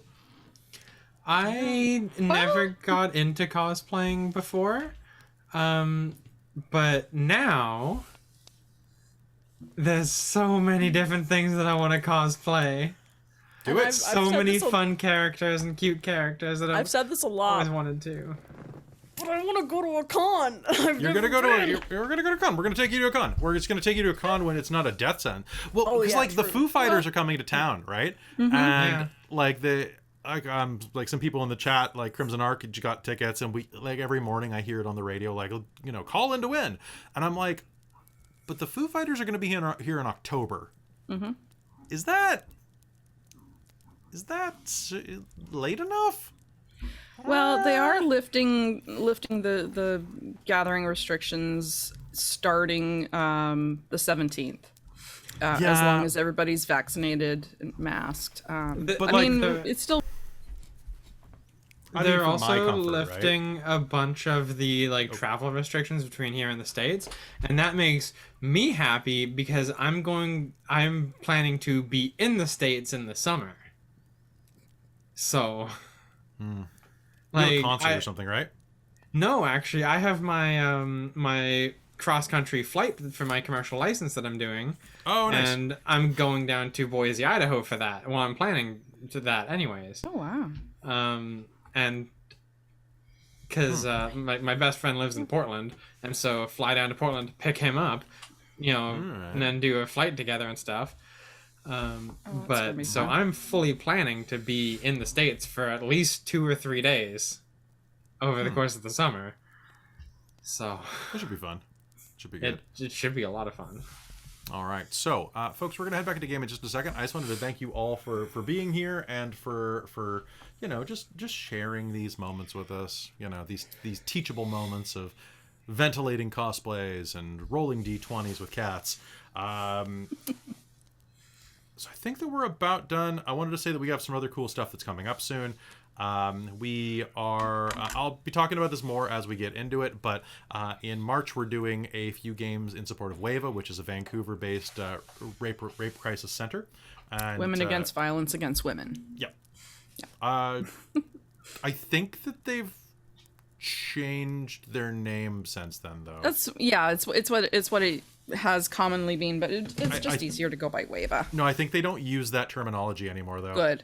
Okay, Like, good. I think I forget the reasoning, but so Weva. Well, because they help everybody. I think that's what it was. Yeah, Yeah. I think it was Yeah. because there was a lot of like trans exclusionary policies back in the day, and they've really updated themselves. But Yeah. There's been other groups in Vancouver that are more problematic. we're not gonna. Well, that's for another discussion. Yep. So we're going to be doing several games for that. We've got some fantastic stuff planned for late April, which I'll tell you about soon, and also we'll be participating again in Onyx PathCon when that finally runs. I'm sure we're going to be participating in that because, of course, we will, because Onyx Path and us are good friends. And also, my next book is going to be out soon, which is going to be great. I just have to finish the last draft of it and send it to my test readers, and then it's done.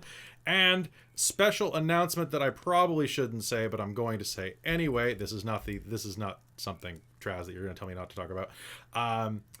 This is that. I have done the fiction and a bit of rules for the last 5 revised clan books for Vampire the Requiem, and so I do all of the fiction in the book as well as some extra rules, and we are releasing the fiction collection soon. As soon as the final's done, it's going to be so if you just want to read the fiction and cool stories about me and vampires, then you can buy just the entire damn book and I get more of the money, which is great. That's cool. Then my editor gets a little bit, and my friend Aster gets a little bit for doing all the cool art, so it's pretty great. Nice. Pretty great. Yeah. Neat. Yeah, and I'll be able to share that around in a bit. So besides that, I think it's about time to get back to game. Yeah, let's do it. Except, you know what? I'll talk about this. So Robin, tomorrow during Shards, remind me to talk to you about the alternative short rest mechanic for casters. Oh, okay, cool. Because you wanted to talk about that and we didn't get a chance to. Yes. So, how many games for Weva? There are 3 confirmed that week. Millie's going to run a 2-parter, and Krista's going to run one. Although she might run 2. I don't know. I might run one. Amy might run one. I'm gonna try. I'm trying to poke Amy with a stick, and be like, Amy, run for Grit, Flame, and Lark. Yes, do Flame it. wants to be back. Oui, oui. Oui, let's Meow, meow. do it. Meow, meow. Maybe have another tabaxi show up like a French man tabaxi. Oh. Lark will get very jealous. That'll be great. I can do that. Boy. Oh, great. Let's do it. Okay. Also, I am really looking forward to Shards as well tomorrow for reasons. Are you? Oh yeah, we should Yeah. talk. Talk to me. We should talk. We should talk. Oh god, this really hurts, guys. Oh, Yeah. for Weva. Oh, Amy's in the chat right now. So for Weva, like the 20th through the 26th of March. I don't have off the top of my head the days that are booked, but you know what? Hold on one sec. I'm just gonna check this real quick, then we're gonna hop back into game. So Amy, consider it on. I think Krista's running on the Thursday night during that. So yeah, like the Thursday or the Friday, maybe that week, or yeah, because there's gonna be Monday's busy, Tuesday's busy, Wednesday's busy. So Thursday and Friday nights are the only nights that could be potentially. So maybe one of those days, but we'll have to see if people are available. So yeah. I would make time to revise Flame. Or Saturday during the day, or Friday during the day. Actually, Robin. Well, James isn't free because he hangs out with Works. short things. I guess they're not that short where you work. You say orcs? No, they're often taller than I am.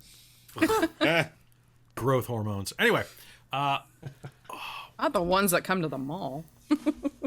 yeah, I saw some kids walking to school today, and I was like looking, like they were crossing the road while I was driving to work, and not my work. I was driving someone to work, and I looked up and I'm like, that's a high school student that actually looks like they're older than a high school student. That is weird, because most of the time I see like 2nd and 3rd year college kids, and I'm like, you look like you're 12. It was just weird being like, that's a teenager, but like a big one. Right? Rather than that's an early 20-something, but a wee one. Anyway, time is weird. Amy's asking, how does the Disaster Trio feel about babysitting? I can look. Okay. Hold Look. the glass off. I don't know who you are. I can sit on at least like 6 babies, maybe 7. Lark, we're not having this discussion again. You need to know what babysitting actually means. I've Baby, told you I will like sit 10 on as times. many things as you want me to. Just Look, point there me in is the a direction. there's a burgeoning market for babies. That's all I'm saying. Okay, like Guys, What? let's Lark? not get into this. Wait, I'm Lark. Grit, did your voice just drop? Hey, man, congratulations. You're getting some hair down there. Oh, your balls finally dropped. oh god, maybe- I can't just switch it. Into I know, Christopher. right? You try doing that's it. hard. This is why you don't do as many voices when you DM, because it's really rough on your throat unless you're used to it. Anyway, we gotta head back in the game where I have to do like 12 voices. All right, here's to you, chat. See you in a minute. All right. So, without further ado, okay. Hello and welcome back to Dirge for Exalar, here on Dork Tales. Now, as you say that you think this place is cursed, Thorena, a memory stirs. It was a normal night, as normal as any other for you. You were in Cervin. 2 months ago? 3 months ago? Time blurs, really. All around you, a gray miasma hangs on every structure. Cobwebs of mist and plague cling to the structures and foundations, flow into the lungs and throats of these poor, innocent hosts.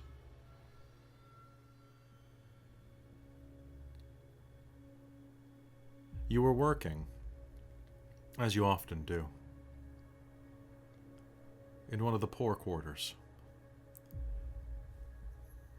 The socioeconomic disparity inside the city of Cervin is quite large. And in this impoverished district, you found yourself doing last rites inside of a quarantine ward. Only 2 types of cleric are allowed in and out here, without special exemption. Clerics of Samira, the goddess of healing, medicine, and song. And of course, clerics of Zonos, god of disease, plague, and prophecy. When you administer your care to them, lancing boils, keeping temperatures at the right fever pitch, to cure the malady and to bring enlightenment through the boiling of the brain humors. What do you do? What do you wear? Are you wearing traditional masks, or do you keep your face bare to be pleasant? I think it depends on the work that she's doing, but in an intense quarantine area, she probably has a white bird mask that she wears.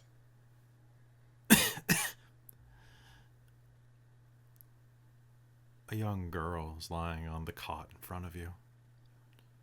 This room of the ward is largely barren.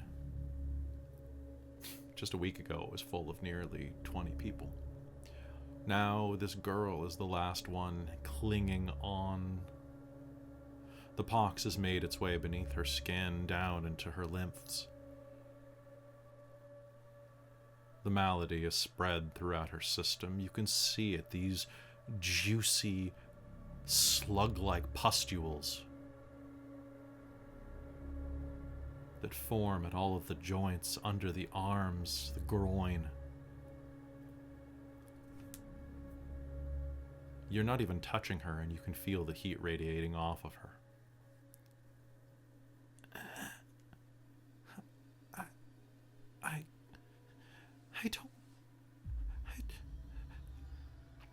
is okay. Don't worry, my child. You will be with the Great One, Zonos, soon. You will not suffer on this plane for long. Her eyes are hazel. But suddenly they are nothing but white. They open so wide that you think her eyelids are going to split open like the skin of an overripe peach, and she claws at her face, claws at her mouth, claws at her throat, her fingernails digging deep trenches in the flesh as she tries to force some air into her lungs, the death rattle that comes out of her.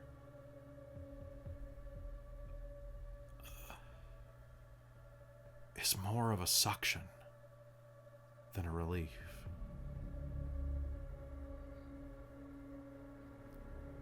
And it echoes in the stone chamber that's acting as a wayward hospital. It is in the distance there that you hear the clip-clop clip, clip-clop clip of hard-soled boots and a walking stick, as well as the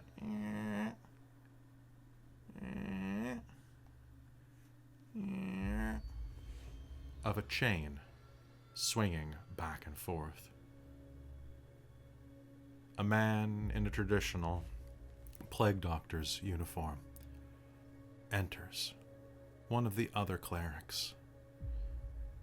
In one hand he walks with an ivory, no, not ivory,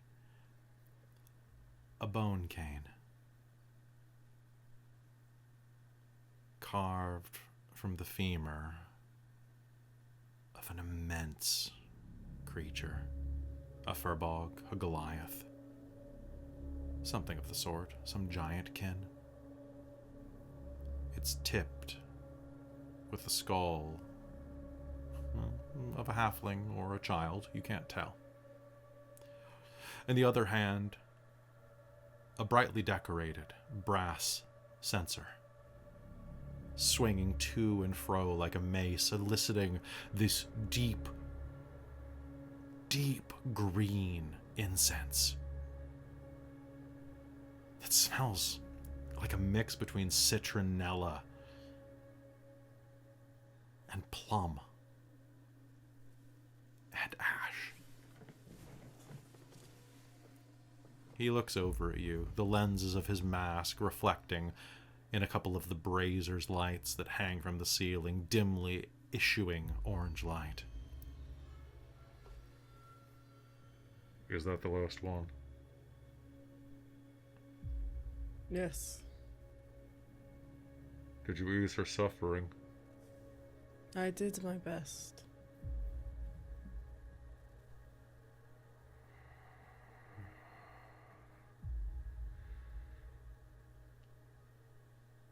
Then it is time to move on. The rites should be done. There is a special task for you. Oh, Kneel, the senior Sure. cleric says. she'll take a knee. Both knees, I guess. She'll kneel. The cleric approaches you, swinging the censer in front of your face. The smoke that issues out of it is the sickly green, and as he does this, it comes up to the side, and as it swings to and fro, he knocks his cane against the side of it, the skull echoing once, twice, 3 times, and the smoke begins billowing out, changing from green to gray to a deep purple. The smoke fills your nostrils, and the world begins to undulate around you. It warps and bends and pinches in. You see the mask of the Birdman in front of you expand and contract into an elephant, into a dove, into impossible sizes. The world swims. Priestess, he says to you.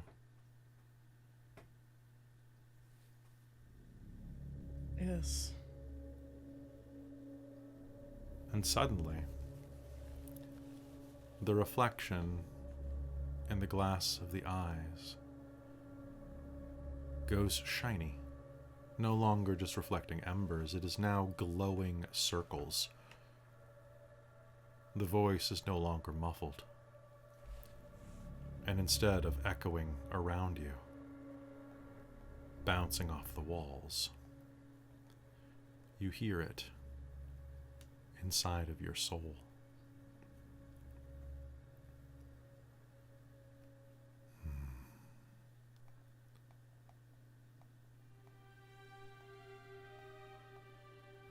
My child.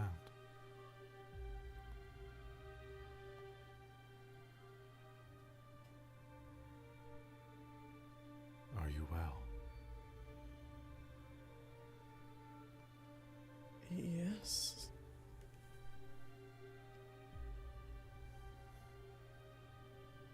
No. I believe. You are not. I will give you a gift. I will give you a gift that will make you special. I will give you a gift that will make your blood flow, that will make the world bleed. I will give you a gift like none other. Go to the land of Exalar. Spread my ministry. Spread the gift that I give you inside of your blood. Spread my gospel. Spread your blood to the non-believers.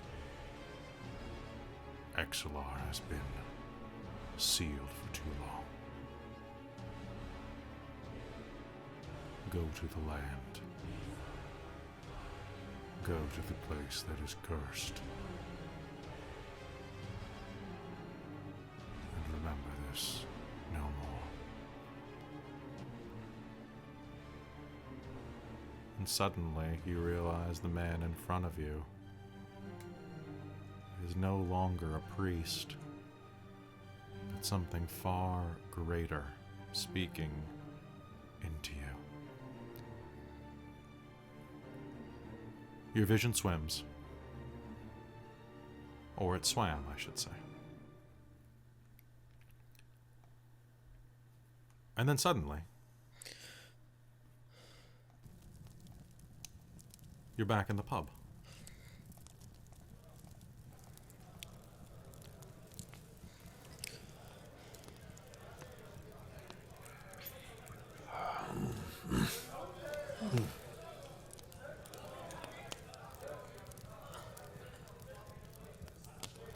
Are you all right? Yes, I'm sorry.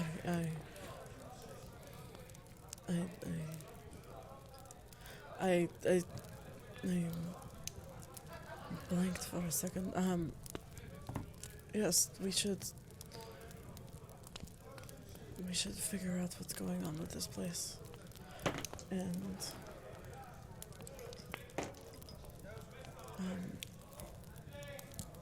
get on with this. These people aren't well.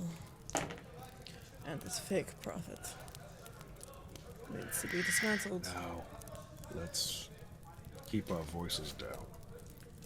As you say that, a man sitting about 10 feet away from you, a human man who's kind of got his hood up and is kind of just sitting, warming himself near the other side of the fire, is going to cast a look up at you. You can see he has a scraggly brown beard that's missing a few patches around the mouth. I'd say he's around 40. Fairly large scar down one side of his face, and a steely look to his eyes that says he's seen some action.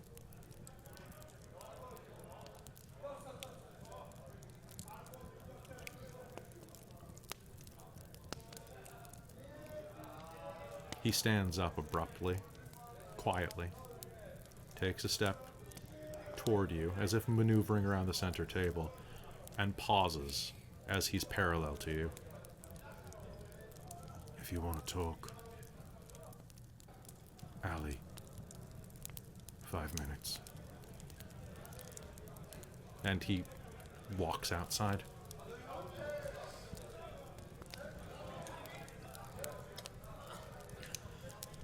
Well then. I want to go talk to this man.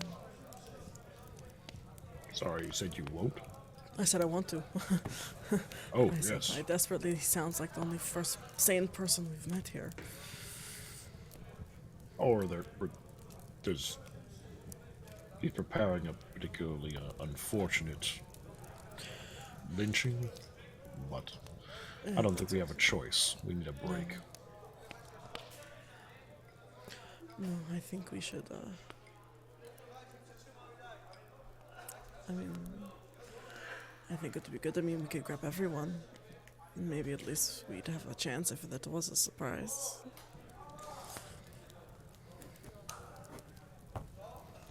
Let's go do that. Yes. You stand up and gather your things. Meanwhile, at the bar, so you've cleaned up your mess, and you have headed up to the bar to talk to the barkeep there. Sherry, what are you talking about? Just asking about the town in general, you know, very... Just being curious about the history, wanting to know a little bit more, but not wanting to seem like I'm digging for information. Make me a persuasion roll. Here.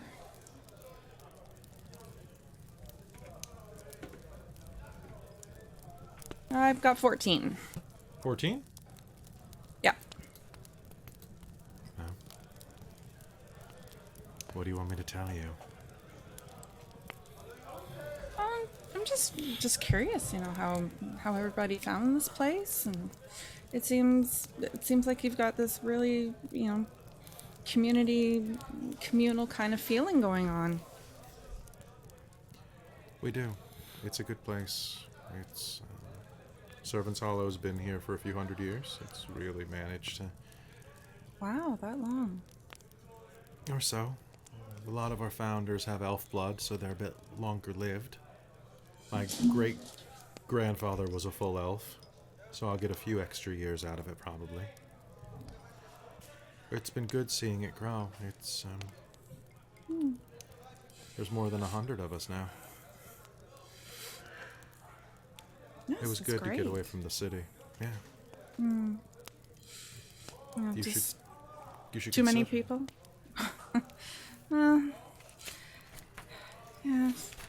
I do tend to be more solitary myself. I tend to stay in the temples and study, so I'm not really around a lot of people myself. I guess you can kind of tell. You do seem the more quiet type. Yeah, yes, it's hard when you're, you know, when you're a halfling sometimes.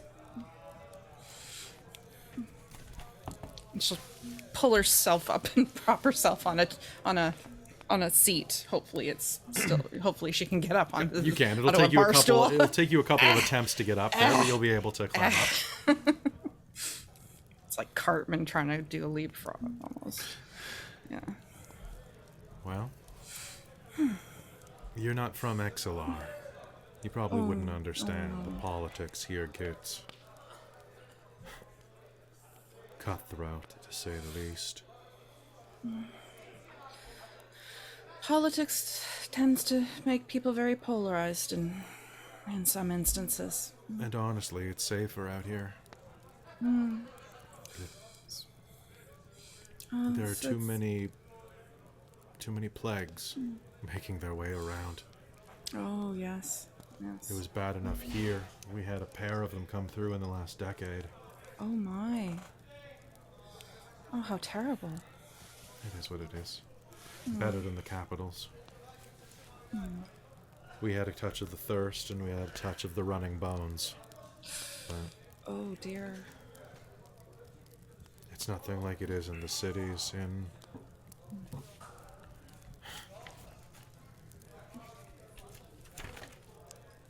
I couldn't imagine living my life like that every day. In Elathis, it must be a nightmare. And Ostmount is barely a place that you can live, and well, Barrel is not worth talking about, really. No. I went once to Barrel. It's the next closest after Esbar. Oh, I don't believe I've been there. Tall. Way too tall. Spires like nettles. Oof. The buildings are all black with coal dust. Oh. No, it's definitely cleaner air here, cleaner land. Even when the plague came through, at least we could... Yeah. Let me just put it this way. I can't trust anyone who lives their life under one of those masks. I can see that. Yes. It's good that you have Cervin's Hollow. It's a good place. And it's probably why the prophet found his way here. How long has he been here? About a season? Oh. So very, very recent. It was Oh, after very it was lucky. after the thirst came through. Oh. Was he able to help with the thirst? For the most part. Oh. There were a few that died still, but most of us, he was able to... channeling, it seems to take a lot out of him.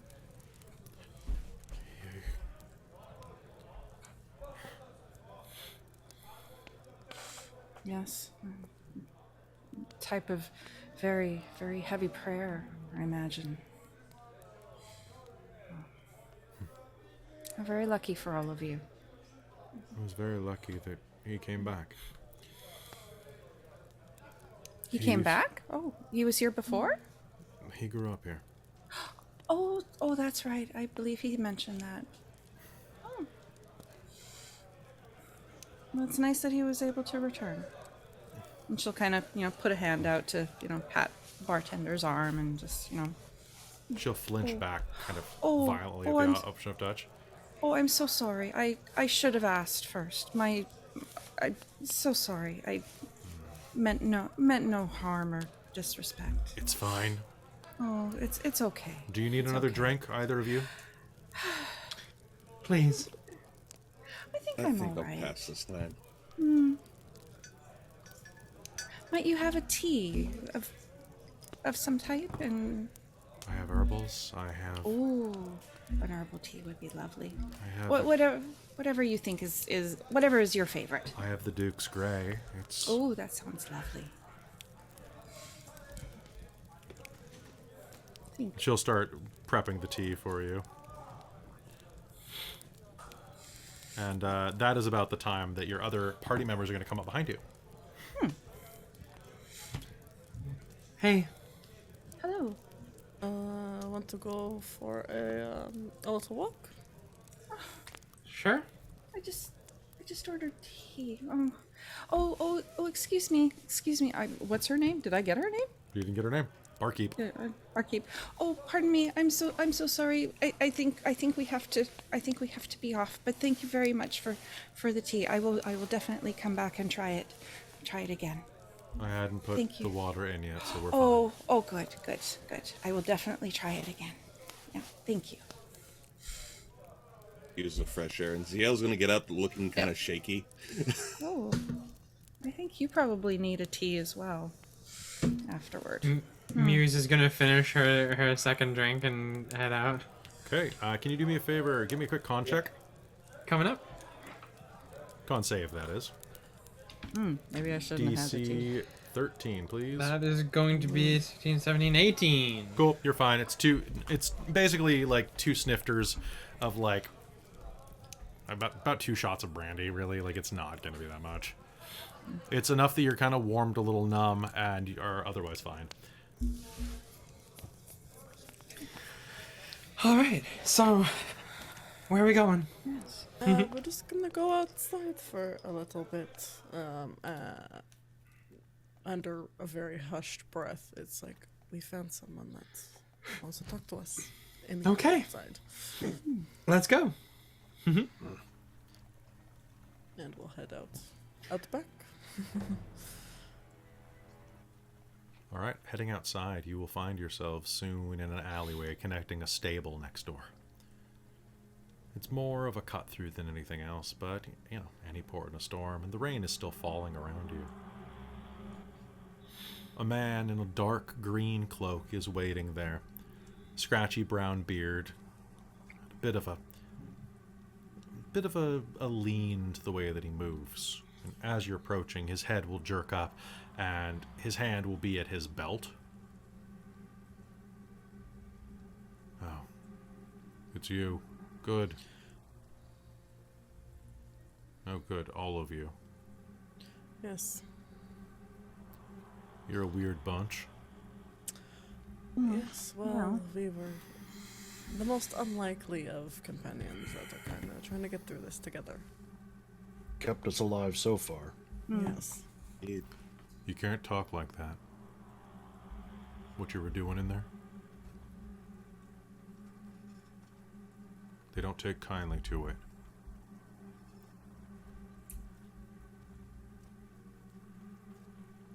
What? Talk of what? Your friends here were complaining about the prophet and the way that he does things around here. It seems to be a sensitive subject. Yes. Yeah, well, bad-mouthing a local holy man tends to be, whether or not he's actually holy. That's not for me to say, but you would do your best to watch it. Okay? I'm just through town right now to pick up some supplies before I head back into the woods. I only come here to do trading, furs and skins mostly.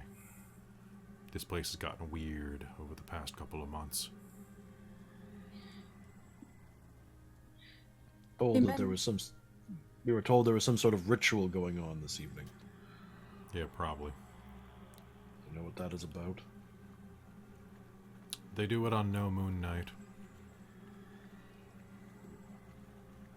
Both the moons are down beyond the horizon. I don't know why, but I know that things are weird. You notice the people in there are all fucked up? Yes. Were they like? Look. Has that been the past 2 months? The few months? Has that happened? Yeah. All right. Look, there's some bad stuff around Cervin's Hollow. One of the reasons that I have to bring game in like I do, along with the furs. Animals don't quite grow right around here. They never have. I don't know why. Means a lot of people, well, they get the soft spots, the grays, you know, the cancers.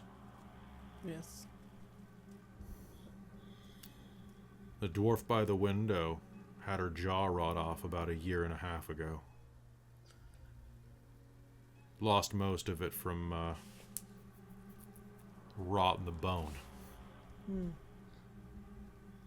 Got pretty chompers now. Not really, but sure. Look, Action of the green? What'd you say? An affliction of the green? A corruption of nature itself? Maybe. There's a plague that does shit like that too, running bones. But anybody with medicine knows that running bones is kind of like it's kind of like a contagious bone cancer. That's what it kind of sounded like. Yeah, but I mean, it honestly just like looks like cancer. So it could be either really.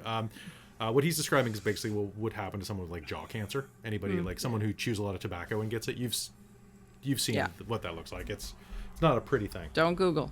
Don't Google unless you want to. Don't And if Google you it. suffer from that, good for you. Good. Be strong. Yeah. Not good for you. That Yeah. came off weird. There was mention of strange creatures and monsters in the woods. Is that true? Is that what you mean? The animals that don't grow right? Some of them don't. Right. Mostly they're just kind of. Most of the animals that get afflicted by this type of thing end up just being stillborn. Occasionally you'll get some mutant cattle, things with 2 heads, 3 tails, an extra set of legs or no legs, being born like a worm, but it's not like this. Past couple months, even out in the woods, I've been seeing some weird stuff. Oh. Have you heard the phrase, "he who walks at night"? I've heard the one who walks at night, yeah. Is that... have you just lived here? Like in the woods in this area? Or is that just with this prophet? Is this anywhere else in Exalar that you've been? They got the usual maladies. But I mean I've got a small tribe out in the woods, about maybe 10 of us. My family, another family, and our kids. But like we travel around a lot through the woods, but even I don't think we're gonna come back. I don't think I'm gonna come back. I wouldn't. These people... The people are fine, but they're just They're blinded. I don't trust it. But I guess I see what they're talking about. Mm.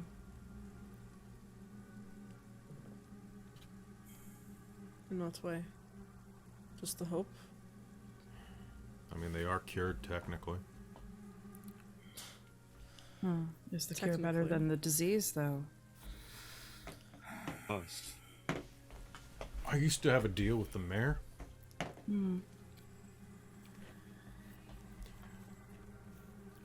They had this thing that made them breathe all funny.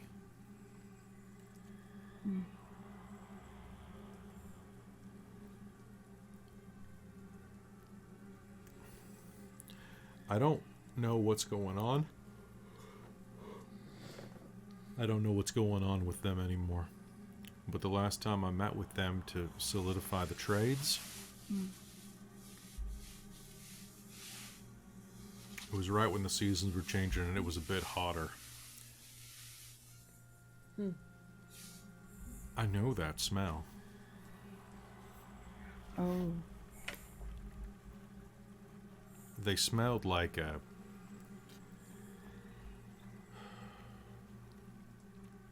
The dead? No. Like an ochre jelly. I don't know if you've ever seen one of them things. It's an ooze. Eats people. Splits when you electrocute it. Hang around in caves and stuff mostly. Ooh. Smells kind of like ozone and loam.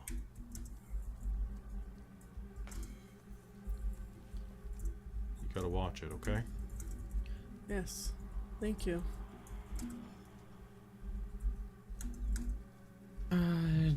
Do we maybe have an ooze problem in this town?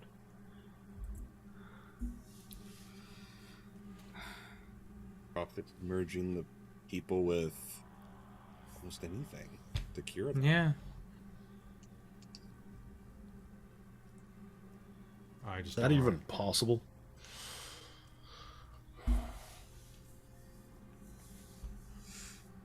Well, depending on what kind of gods one prays to, what magics one can learn, who's to say? And this is why I just stay away from praying to gods. No, that's just stupid. I was gonna say, well, that god magic is the one that can heal you, so... You stay away from the gods, they stay away from you. That's not a good place for a long life, friend. This divine gifts from the gods are what allows me to bring you back to life when you die or go unconscious, so... Well, I like having friends who pray to the gods. I just don't like to. Well, yeah, but why would your friends... Watch whose face you spit into.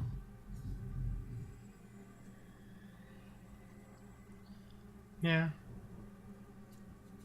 Thankfully enough, I just follow the Houndmaster, so... You know, he don't care about too much at all. Yeah, Do I recognize that name? you can make me a religion roll. We'll try. We'll try. Do you not have Do it. religion? Oh, I have religion, but that just uses my proficiency, so that brings it up to a 0 instead Okay. of a -2. Oh my Yeah. gosh. Because religion is int-based. Yeah. Oh my gosh. I rolled a 17 though, so that's Damn. a 17. Nice. So yeah, offhand, it's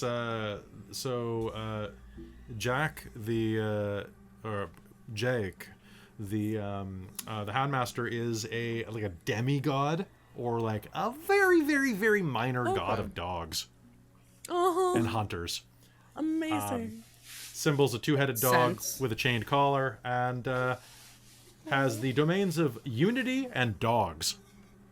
Nice. It's all about loyalty. I get it. That's cool. Good domain. He's lawful good because he's a good boy. Yeah. Yeah. Yeah. Good as Best boy. boy. I mean, kind of like swings a little Recognize. neutral lawful neutral, but like, you know, it's kind of in that top corner of the alignment chart. Fair enough. I recognize the Houndmaster. That is a very interesting. Yeah, well, I sure as fuck am not gonna pray to. I know. Right. What? I was gonna say howl of the waves, but Oh, Well, oh, he glances down at your holy symbol. Fuck that. No offense, but like, to each his own, right? everybody follows the path that's best for them. it's getting dark. Yes. We have a ceremony to Apparently, yeah. interrupt or watch or something. Or take part in? I don't really I am not know. I taking suggest part. I abs- don't I think believe just I'm observing. getting healed. Yes. No, just observing. Sherry, Is- Who enough. who here thinks that we won't have a choice when we get there? Sherry, make me a con save. Okay. Please be good. 17. 17. You are going to feel a writhing twist in your gut. Something spins around and nestles into part of your intestine. And that reminds me, so it is still raining, and it is getting quite chilly as the night progresses. Aiden, do me a favor, my friend. Yes. Let's give me a con save, please. One con save coming up. I rolled a 10. Let's see what I pull. A 10 gives me 13. 13. Okay, so let's see. You are covered in water because you're wet. It is getting cold. So let's Yes. say. Time to check my malady chart. One moment, please. Ah! Okay. Actually, that'll be fine. So you are just a little damp. So, one moment, please. Aiden, you're going to take 1 point of acid damage. as the water begins to sizzle into your skin.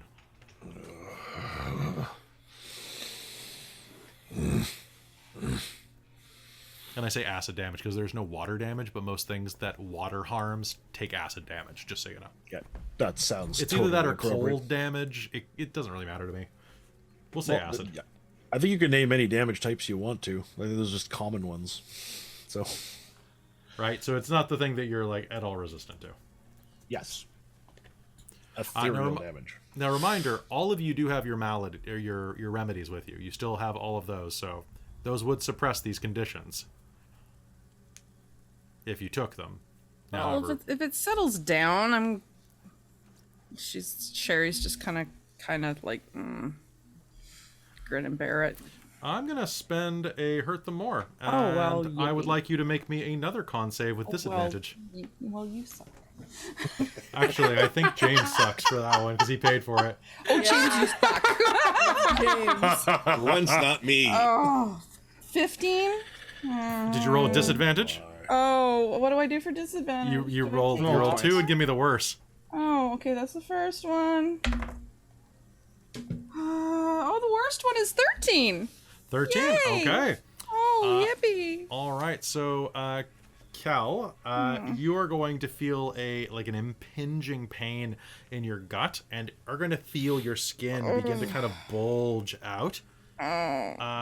And that is going to be and a couple other people just No. I hate all of you. okay.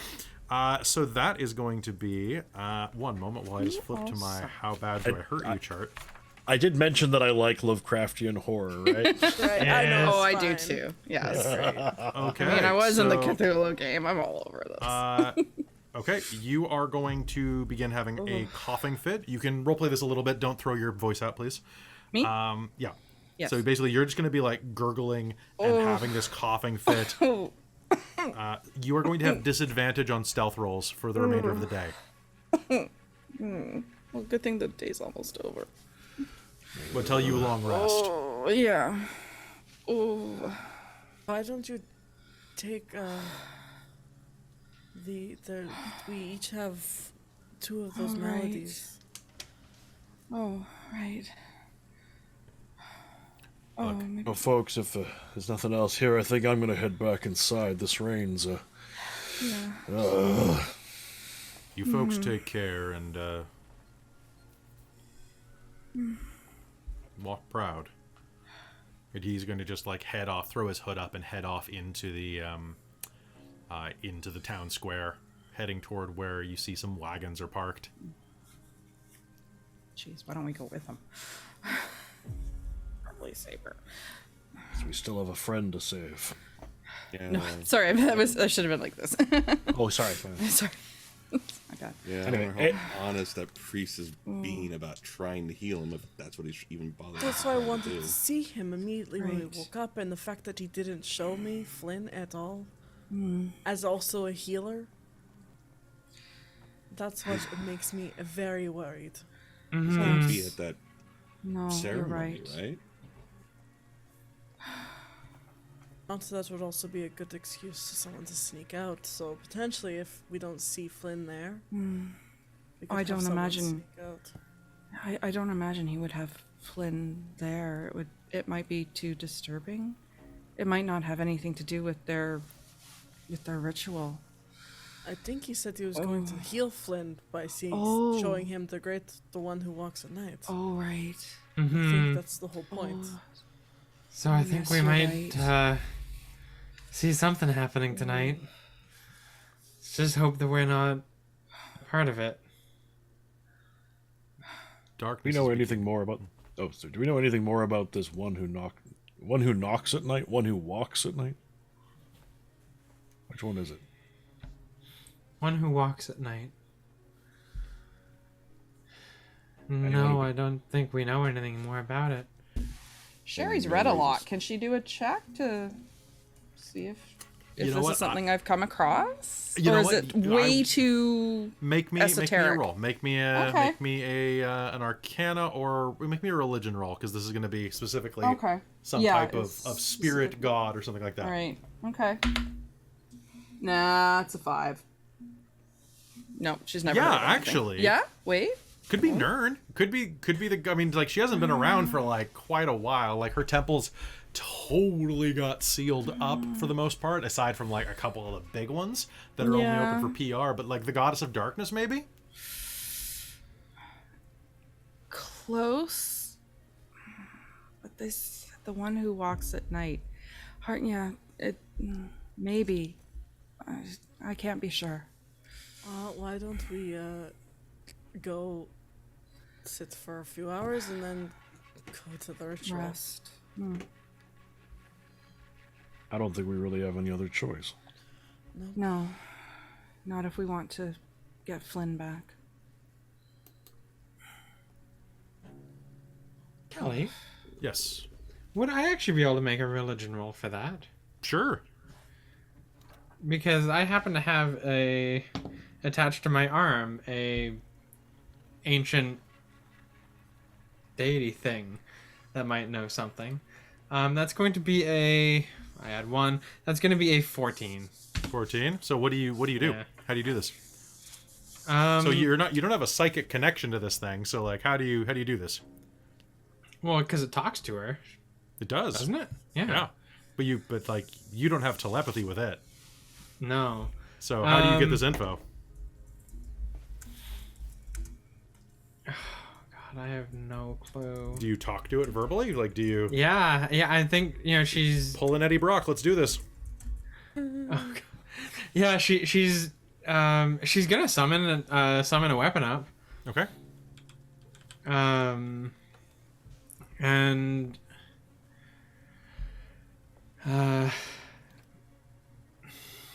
Storm, is there anything that you've heard in all of your time about anything to do with this, the one who walks at night? You're the oldest among us and the wisest here. You all are gonna hear this kind of like almost sound around you. It's like the sound of something echoing, but without having made the initial sound. Just the echo of something. Wisest, she says. I need to know right now, Muse, because this hasn't talked very much. How much of a pirate voice does it have? On a scale of 10.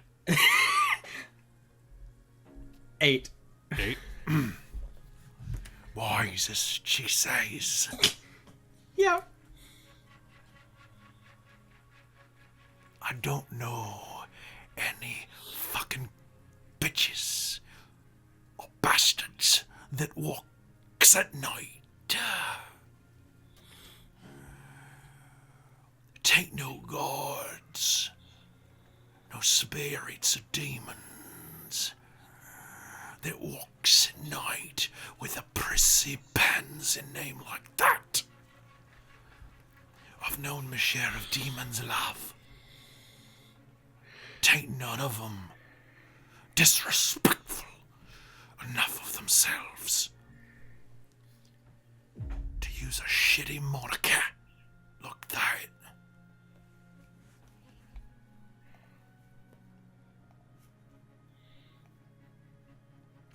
I have so much spit on my face right now after doing that. That was fantastic. That was glorious. Well,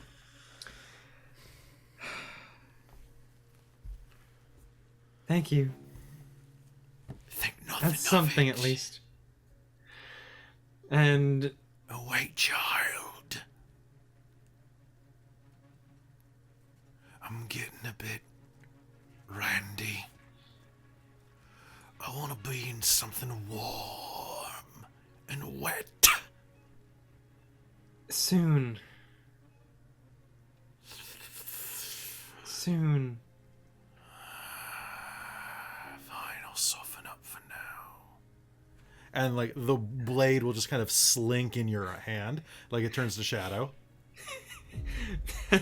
With that, it's gonna just like slink back up her arm and And thank you very much for the subs there, DM Mike. Thank you very much. Thank you. I will say it's for the pirate voice, probably. So there you go. That was lovely. Thank you. That was perfect, Kelly. Yeah, I was looking at The photos of sword Davy. is back to stiff from those subs. Oh, subscriptions. They really shiver me timber. Well, it doesn't sound like it's a demon, or a spirit at least. At least none that my weapon knows. He's known a lot of them. You talked to your weapon? Well, yeah. It talks back? Yeah? Is that weird noise we were hearing? Must be. Oh, I mean, to me, it's perfectly legible. Huh. Oh, that's how I can... How I have all my weapons. Do you summon your weapon back again? Yeah. Yeah, this time I summoned it as just like a long sword. Oh, right. I guess I've never really paid attention. We've yeah. been in combat with other combatants, so Yeah. I've never really paid attention how you kill people. But That is so interesting. Fucking blade tease. Is that thing alive? Yes. So Alive? Aodin's gonna try to talk to it in Druidic. Being like, what part of the green are you? East, floral. Let's see if it tries to understand this. One sec. Do you speak Infernal? I do not believe so. No. Cool. You're pretty sure it told you to do something untoward to your mother, though. You'll just hear like a little echo in the.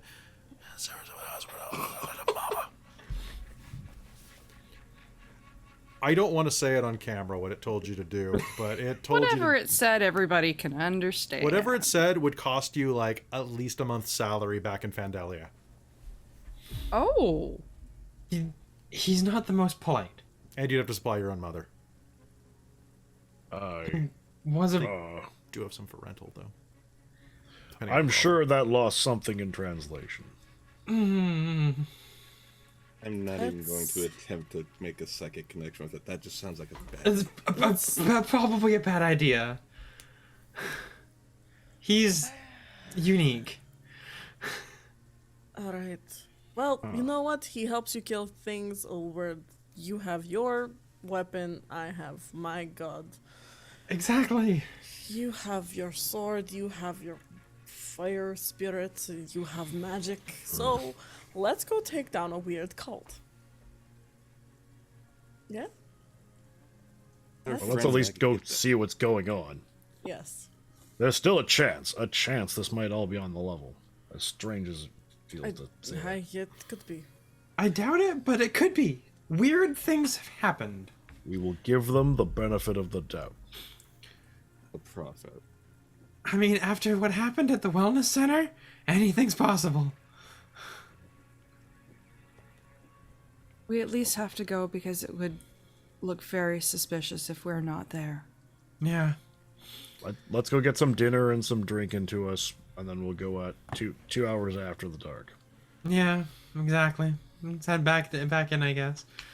Could go for Yes. another drink, actually. Sherry, your Aodin gut needs to continues to warm up. twist. Oh, Sherry's gonna just kind of relent and take one of the remedies. All right, shooting up one of the remedies. That is going to be a quick injection. It burns and swells, and then, besides that, the pain subsides. You're gonna have a bit of an ache still, where if you check the next time you go to the privy, you are going to have welts down the center of your stomach where the skin stretched. Yeah. Okay. So it actually physically stretched. It actually physically stretched. Like you've seen those horror movies where someone like pushes their face into a latex wall. Yeah. That was starting to happen to your belly. Ooh. It's a small patch, but it is definitely where you can see that the skin almost ripped. Okay.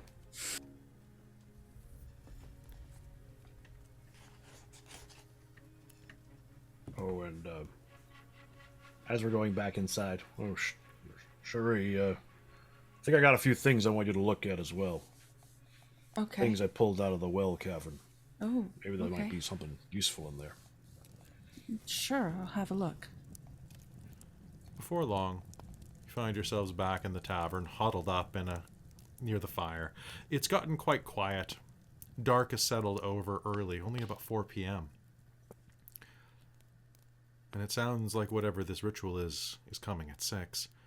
The bartender shyly says that, well, she won't be in attendance for the evening, so if you want some food, she'll make sure there's stew in the pot. And you can serve yourselves from it if you'd like. Mostly vegetables and beef with a bit of ox marrow. What do you have her look over? What am I Well, I looking think at? we've got the gloves would probably be the first thing, and then the frog statue, the glass eyeball, the nunchucks. Those are the ones that I'm concerned. I think the gloves is struck him as being unusual, so we'd probably ask for those first. I can't remember how long identify takes, or if you're doing the magical. She has identify. Given that I've seen under the barkeeper's hair, I would be wondering, like, is that the same color iris as her existing eye? It, in fact, is. I mean, it doesn't... I mean, it's like a 50% kind of thing, but, it's something to keep in mind. Okay. It is a very, very, very, very, very similar color. Like, it is like, now that you've gotten a good look at her, when you hold that eye, it is uncannily yes. I'll give you that without a roll, because you brought it. You brought it. Okay. I mean, it could have gotten there by any means. We saw how the water rushed through there, so who knows where it came from. But yeah, gloves. What's with the gloves? What am I rolling for that? Do you have identify or detect magic as spells? I believe I do. Do I have detect magic? I thought. I do. I do have detect magic. Okay. So Also detect poison and disease. So, but I will go with they detect are magic. not poisoned or diseased. No, I will to go my with detect knowledge. magic. I mean, they could be. Okay. Let's find out if they're magical. Yes. Okay. They are very nice gloves. Just very nice. Very nice gloves. They'll keep you Very warm. nice gloves. Do they fit me, or they? Human-y you know what? I'm hands? gonna roll percentiles to see who they'll fit. Yeah, let's find out who they fit. Okay, so large on a scale of halfling and up. They are sized to fit a human. They are basically like a medium large. Okay. Well, yeah. Whoever they'll fit. If the gloves, I won't go there. We'll just whoever the gloves can fit can have them. Unless we can figure out whose they might be. I don't think if they'll we go, fit me. No, if we go probably around not. town trying to find everyone's lost things, we'll be here for it. Yes. Yeah, can- not really my style. You can take the must out of them with prestidigitation or like the cleaning stone. Yeah. We'll just clean them and put them in our treasure trove, I guess. Okay, sounds good. Your junk bag. And these weird pieces of wood with a chain in between. The rosewood thing. It appears to be some type of thrashing flail. Seems kind of cool, actually. Seems like they'd be hard to learn how to use, but once you got them, they'd be pretty rad. Have I seen anything like this before? Yeah, you've seen some monks use them. They do these really cool tricks. So there was this guy named Lee Bruzy. Who Bruzy Lee, I think is what his name was, because he bruises people. I know of him.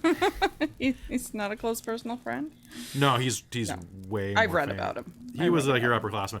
He was this gnome from overseas, and he would do like these like performing shows with a circus.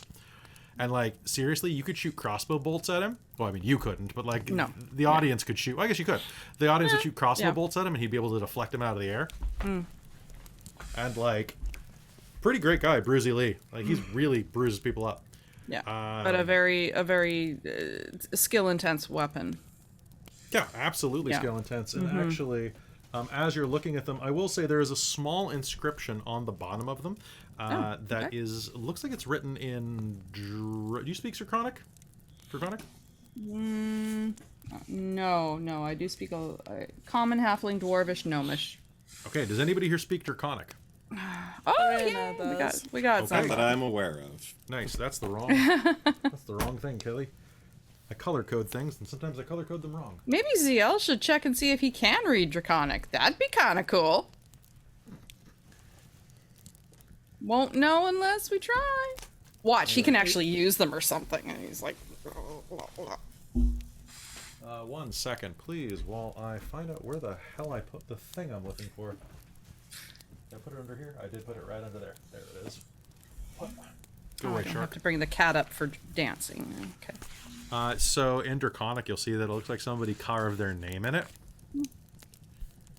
And you are going to be able to read the name off pretty easily. It is Uccello? Uccello?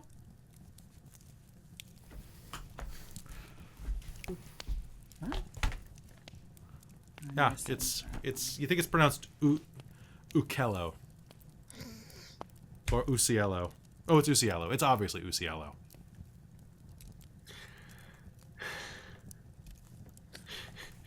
Cielo. Uccello. It is definitely not Bramante, Tintoro, or Gibberti.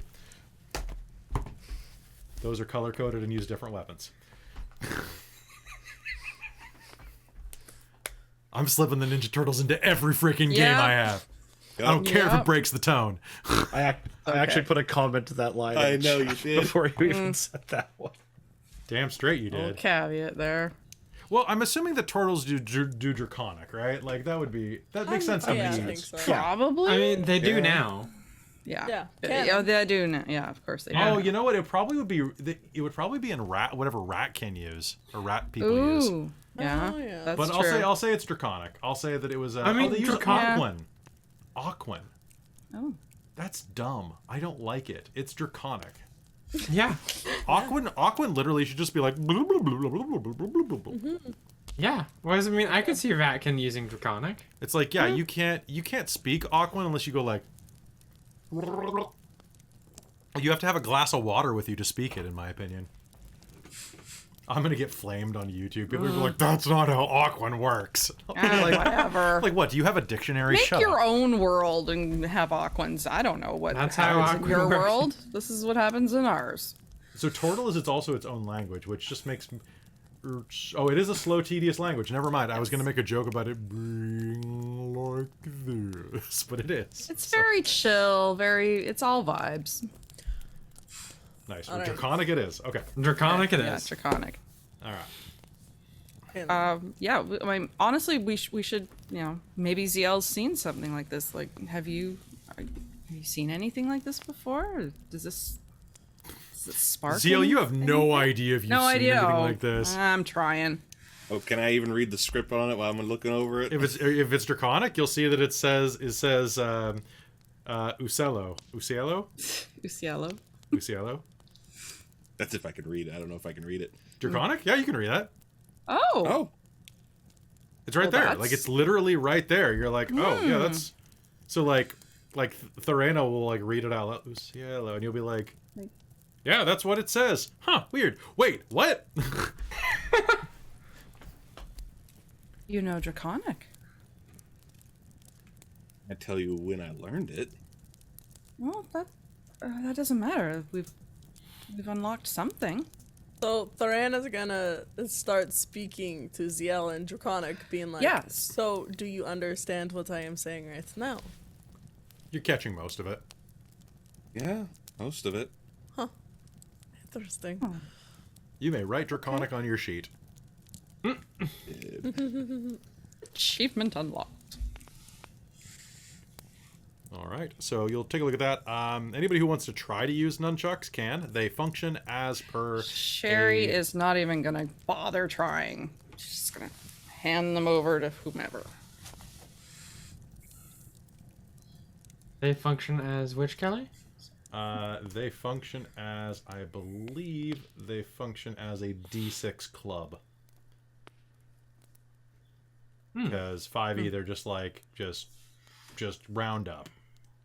Just put it onto something. Whenever you use as a monk weapon, use the game stats provided by. There are no specific monk. It's a club. Yeah, so it counts as a club. Oh, okay. So it doesn't actually do anything interesting other than being complicated. It's actually not very complicated. It's like a club, but it gives you an additional proper. You know what? Actually, it is just not complicated because 5e decomplicated things.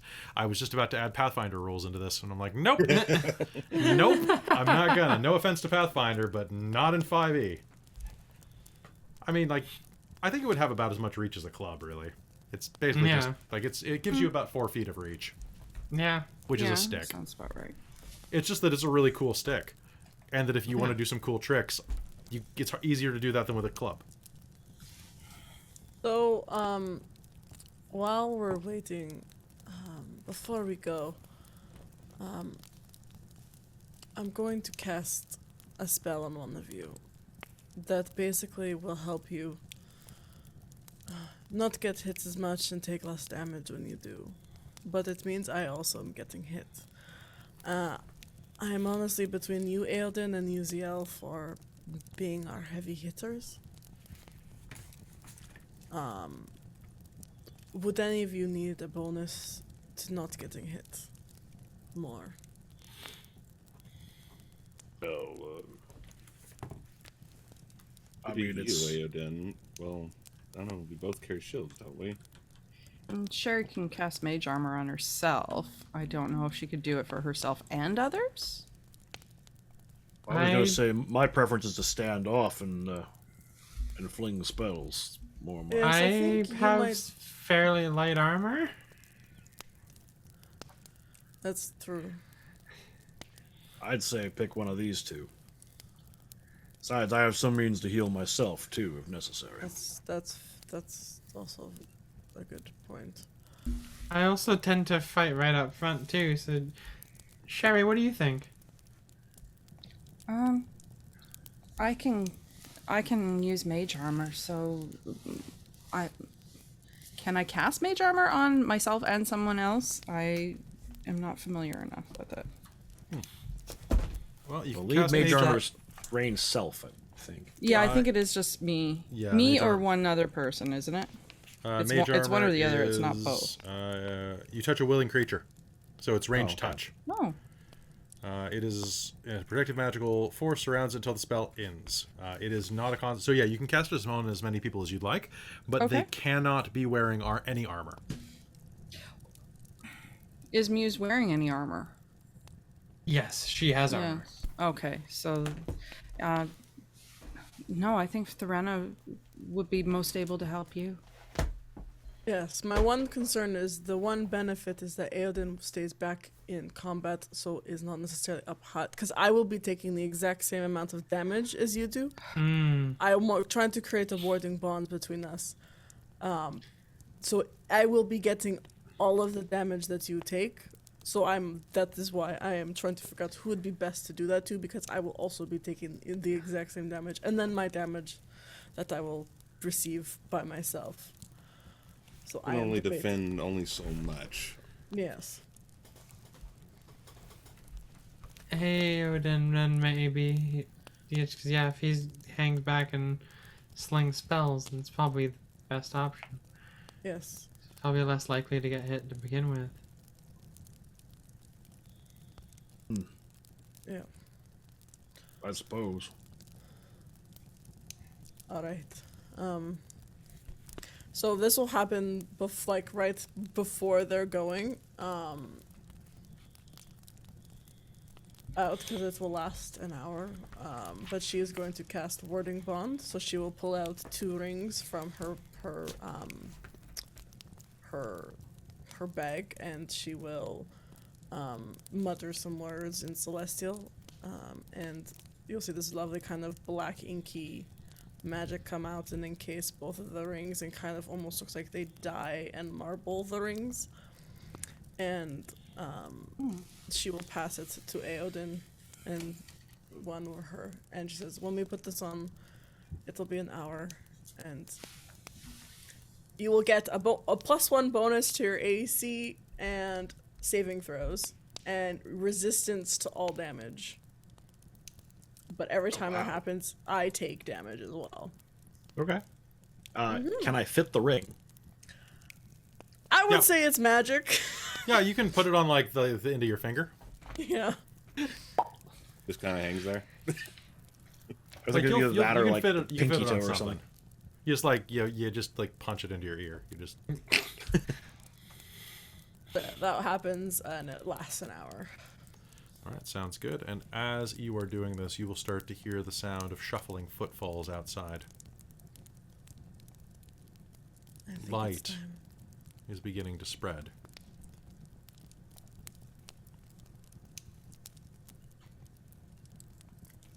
You'll hear a low chanting outside as the townsfolk begin to convene themselves. Do you head outside? All right. Yes. Yep. Yeah. All right. Someone pre-bought you determination, Thorena. Nice. I mean, you can only have one, but it's the thought that counts, really. Perfect. All right. So spend your first one quick, and I'll allow it. Okay, I will. Heading onto the streets, you can see that what must be about 70% of the town, nearly 100 people begin assembling in the square. There's a large ritual circle that's stained with years of sacrifice to the gods, and it's overgrown with moss around the edges. It has a couple of stones around the sides that have been carved into the shapes of the various local nature spirits and beings, bears, wolves, birds. And as you approach, you will see that there is a huge audience around this. The entire town has come out for this. Okay. As you mill your way toward the crowd, Yeah. you will see that the prophet steps out wearing ceremonial robes. My people! I am proud to call upon you, to be with you on another glorious night. We are blessed. We are blessed by her presence. We are blessed by their love. We are blessed by the touch of the divine. And I ask each of you now, which of you requires healing? Which of you needs to be saved? You. He points directly through the audience. Directly at you, Sherry. Small one. Oh, I don't want to go up.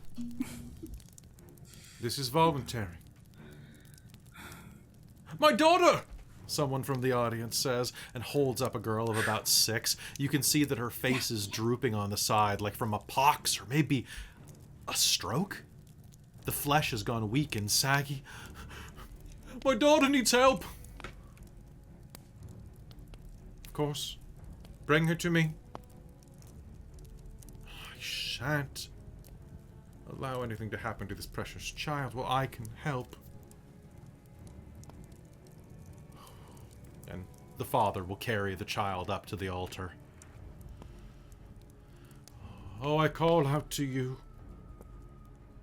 one who walks at night. The unblinking eye of ivory, I call to you. purify this one. Restore to this child what has been taken. In your name, I heal. And he places his hand on the girl's face, and the girl will let out a sharp scream that cuts off abruptly. And you'll see that the drooping face is going to shiver and writhe, and you'll start to hear this, like, popcorn noise.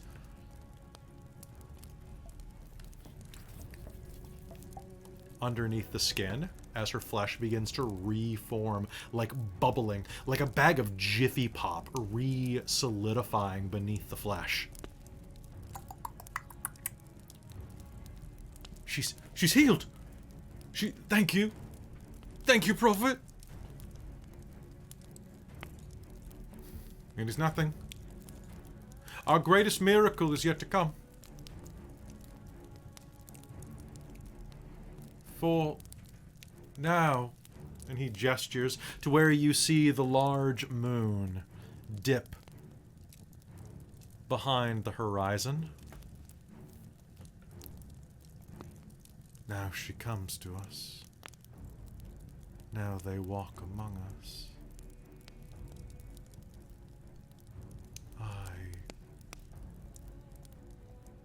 I call upon you, my God, my goddess, my reason for being. I call out to you.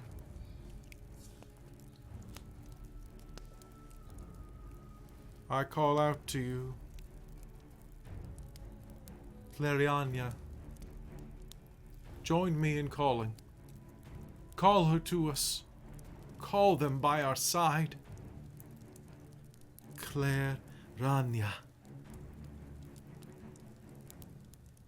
And one by one, they begin chanting. Clariania. Clariania. Clariania. And from the woods just on the other side of this ritual circle, a figure will emerge. This figure is at once equal parts satyr, you think? From the waist down, the legs end in hooves. From the body up, the figure is naked. And you can see that the skin is kind of a dark, kind of reddish brown through most of its belly and midsection. And it looks like a satyr with a tiefling upper body. A pair of curling horns reach up, almost like buck's antlers. But instead, you will see, instead of a normal face, you will see one brilliant, beautiful eye in the center of her forehead. She steps out. They step out. Feminine shaped. Although, even nude as they are, it's impossible to tell. The fur from the centaur half obscures all of your view in the darkness. Several of the acolytes nearby will go and drape them with a number of bits of cloth and robe silks that hang over places, outline the curve of modest femininity. And she approaches. They approach and look around. And smile? The lip twitches and forms into what someone who has been described a smile may think a smile is, but who does not feel a smile, does not know a smile. It is not an instinctive reaction for this creature. And let my thank you for gracing us with your presence. Tonight we are fortunate, for you get to see a true miracle. Each of you.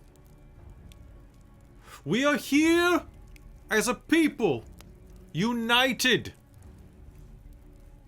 And as such, I ask each of you to give in the bowls there. Each of you. We have a guest. Lorana, one of the townsfolk, will hold up a bag made of silk. We have a guest who has had something horrible taken from them. But we are a giving community, and each of us will give back into. And he will reach up and grab his pinky finger and bend and snap and tear the finger off. Blood will begin oozing down his hand, splurting.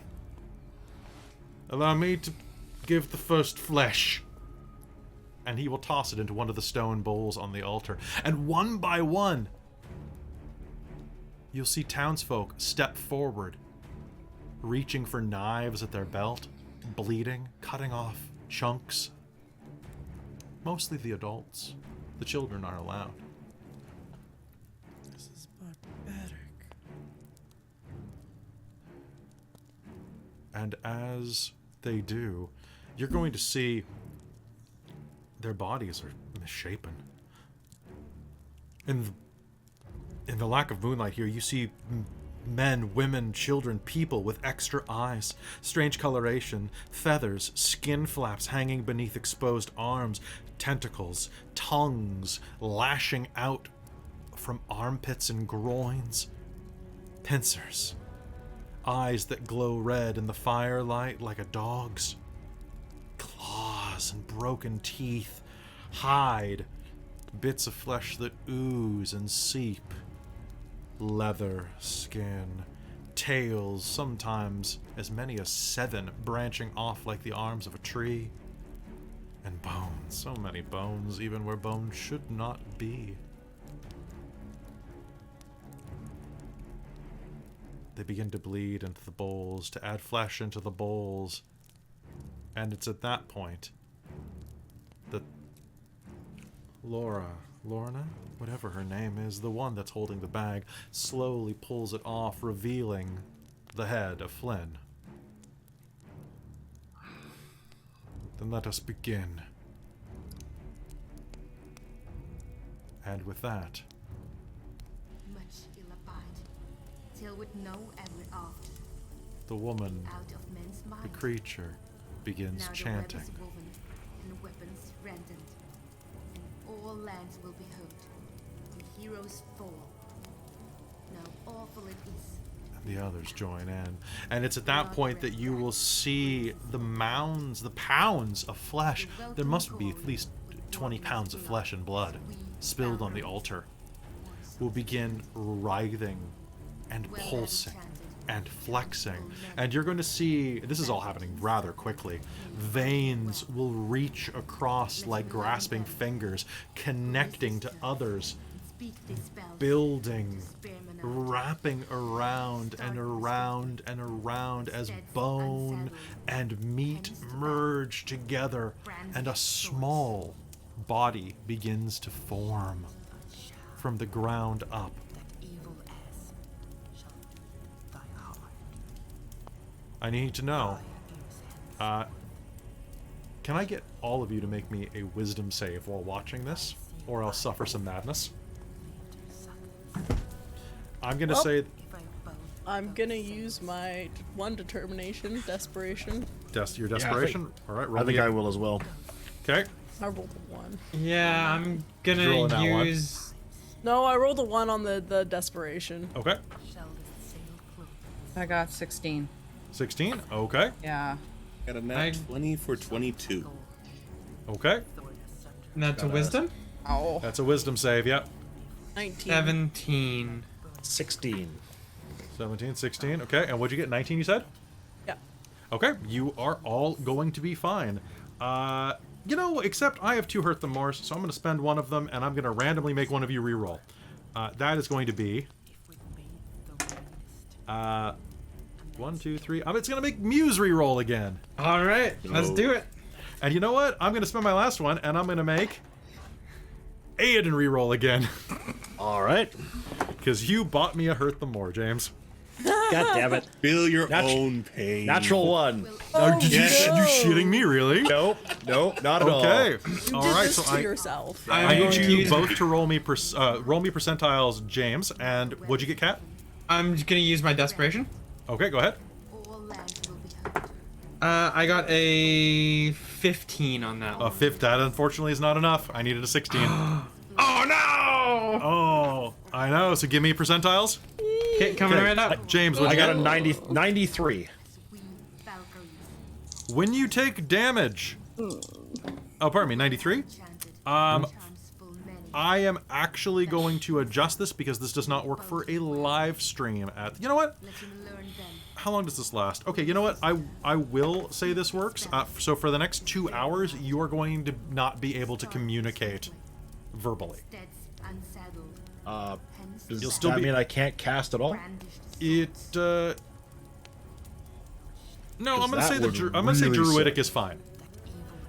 Okay, that's But you are not probably going to that. be able to meaningfully communicate with others through language.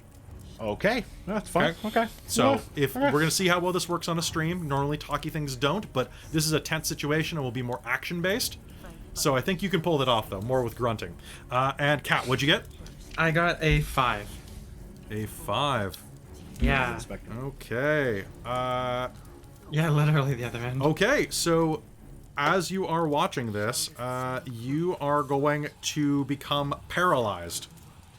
Watching this, you are just going to retreat into your own mind and are going to become paralyzed until you Fair. take damage or something shocks you out of it. That's fair, actually. That makes sense. Okay. All right, so everyone else, what are you doing? I think Tharana's gonna, you'll see them pull out from their bag this beautiful white bird mask, this plague doctor mask. They will don it, and then they will step forward and say, "What you are doing is an abomination." The crowd will Will try to I ignore you. A couple of them will gasp. much in a bite? Nothing we're doing is an abomination. We are giving this man his life back. Mind. What life is Now this? the web is woven and weapons rendered, and all lands will It is This- better to just die of plague now awful it than versus heal. Says the one who would smuggle new plagues into Exalar. warriors blood. You, my dear, are a plague rat. You are vermin. You are worse than vermin. Charms full many. You are vermin And the king's son that cares not for the fleas you bring. who listens to Oh, I care for the fleas I bring, spearmen after. because Started with swift the thing about with steads progress is that there sometimes needs to cleanse brandished swords. and not let this suffer on. evil as You are dirtying the population. At this point, Aiden's gonna step up and probably stand beside Tharina and be like, and he's gonna start bellowing in nonsense words, with a clear sense of like deep-rooted kind of anger and disgust in his eyes. I've had enough of this. My people, they care not for the gifts that we bring.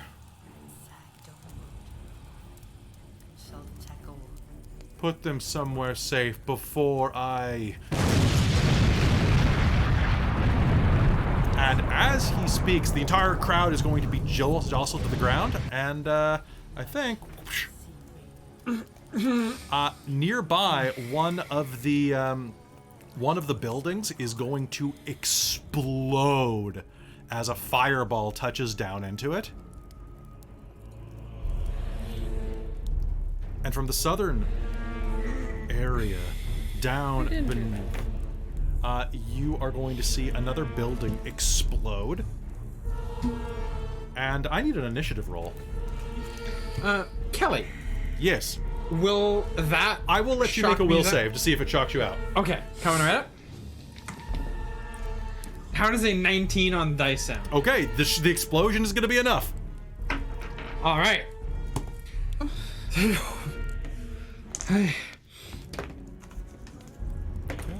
That's the one. Okay. All right, so that is... Okay, so just checking my initiative chart real quick. Okay, so what I have on the top of the initiative is I have AO done. I have...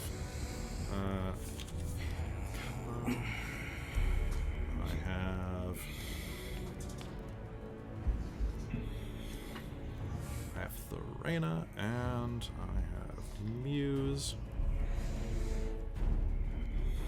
This wasn't like only like 5 more episodes. I'd totally buy a White Plague Doctor mask. I want one so bad. You should just get one anyway. They're like 20 Do it. bucks. No kidding. They're I cheap. should. I know, but it won't arrive before, unfortunately. It's coming from China. You don't need some a cardboard. reason to have it. It's true. Yeah. Just wear it out on the town. I mean, we're all wearing masks these days anyhow. Yeah, like seriously, You know. just wear it out. How is this gonna to be Walmart. weird?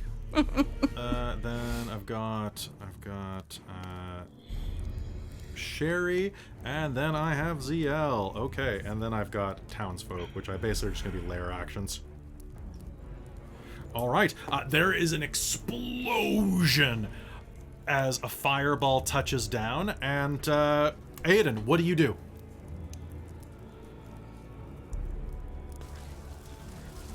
Aoden's going to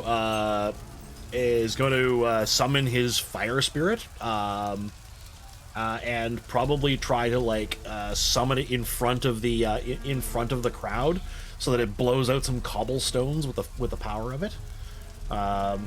Because without actually hitting them, but I'm just trying to intimidate them. And then I will give it the order to probably attack the townsfolk if they try to close the distance with it. Sounds good to me. Okay, so your fire spirit goes Yep. into existence. Got on the sword, gosh.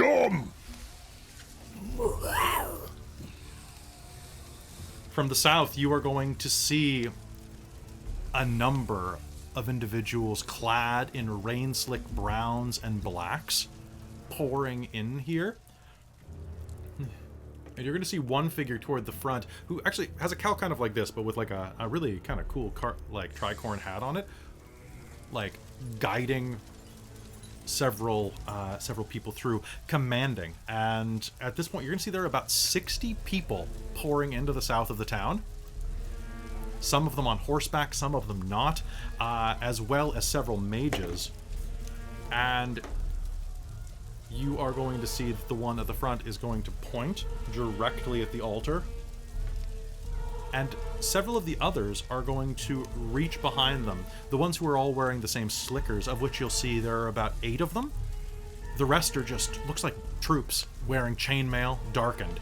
They're going to raise these strange, those of you who don't know what a firearm is, you're about to, because they're about 100 feet away at this point, and are going to open fire into the crowd.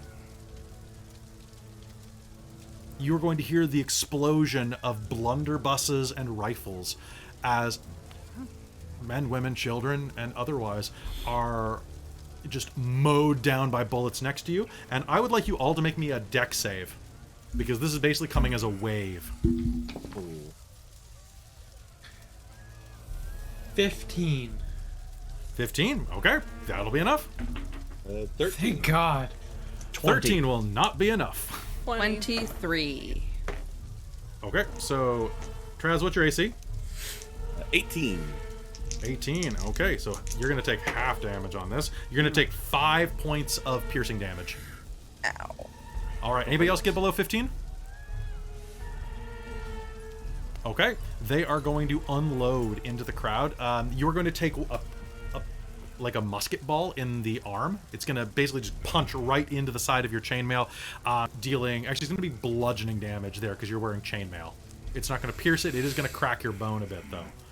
It's going to be quite sore. As that happens, all right, he is going to point into the center of the square, and you are going to hear in very, very... you're going to hear the worst thing you think of, which is... Purge them all. Echoes over the crowd. Thorena and Muse, it is your turn. Thorena, do you want to go first? Sure.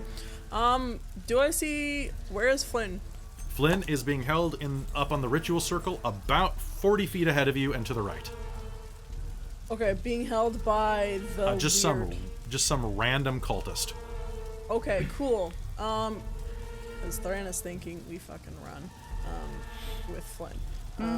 And so she's going to shout down saying, we need to get out of here fast. And, I'm going to... I think she's gonna, yeah, she's going to activate her quarantine zone. Okay. So, I just... Oh god, I hadn't considered that in a mob like this. Oh, that's super good. Yup. So is that full? I think it's a full action to use my channel divinity. It is a full action to do channel divinity. Yeah. Okay, so, You could summon so- spiritual weapon as a bonus. I know, that's what I'm gonna do. Don't worry, I'm going to do spiritual weapon. So as she has this plague doctor mask, you'll see that she will first summon as a bonus action her spiritual weapon, which is this cane, a plague doctor cane with the eye of Zonos on the top. She'll summon it towards the guy with Flynn. Girl. The guy that's holding Flynn. Equal opportunity. Yeah. Or girl, yeah. Fair. The It's a girl. person near Flynn, the girl. Yeah. And she will take an attack with that. Okay, go ahead. And give it with advantage. She is not paying attention. Cool. I love that. Actually, hold on. Oh yeah, she did not get hit by the musket fire at all. She got a nat 20 on that. She was putting Flynn in front. Like, But that's fine because I got a nat 20 with that oh advantage. snap! Okay, give it to me. Oh snap! Oh snap! Oh snap! Sorry, I'm just going down to my spiritual weapon to see what I'm rolling. 1d8. So 2d8s. 2d8. Whee! Where the fuck is there? So yeah, the d8. Oh god. Okay. So 7 plus 4 is 11 points of force damage. Okay, her skull is gonna split like a ripe melon, and she's gonna drop Flynn. Cool. Can I run to try and grab that? Let me make a directional roll. So you are okay. You can make me an athletics roll to try to catch him. Okay. Athletics. Okay, that's not bad. I'm gonna use my other desperation first. Okay. I'm gonna just add that on there. I rolled a Sounds good. That's your 4, last so one? that's a 2. Yeah, but you know who else can run without kind of being Oh, that's true. Muse can probably catch it. Yeah. And has reflexes. So what'd you get on it? Better than all of us. I got a dirty 20. A dirty 20. Okay. Oh, So you'll- 21. okay, so you'll have to dive and grab for this. Yep. Okay. Muse. So you are going to grab his face. He's going to kind of... One moment, please. You are going to catch him as he falls through the air and almost hits the side of this basin where this body is still growing. And he's going to kind of... Oh, hey. What's going on? He's going to open his eyes and look at you, being nothing but a head. Muse, what do you do? Okay, so she's looking at her party and reiterates, yeah, let's get out of here. She's going to summon her weapon. It's about fucking time. and he's basically going to appear as this huge warhammer, and she is going to run up as by Thorena, because that's the prophet and the one-eyed creature were up that direction as well, right? They are, yeah. The one who walks at night is about 10 feet behind the ritual circle, so about 20 feet from Thorena, and the prophet's about 10 feet away, kind of in the center of the ritual circle.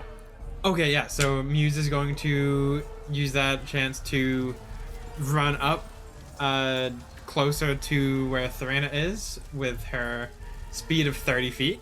Okay. I think you said they were 40 feet away. Yep. And bonus action. I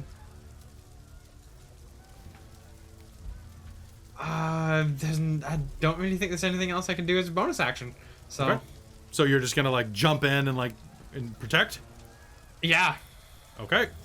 All right.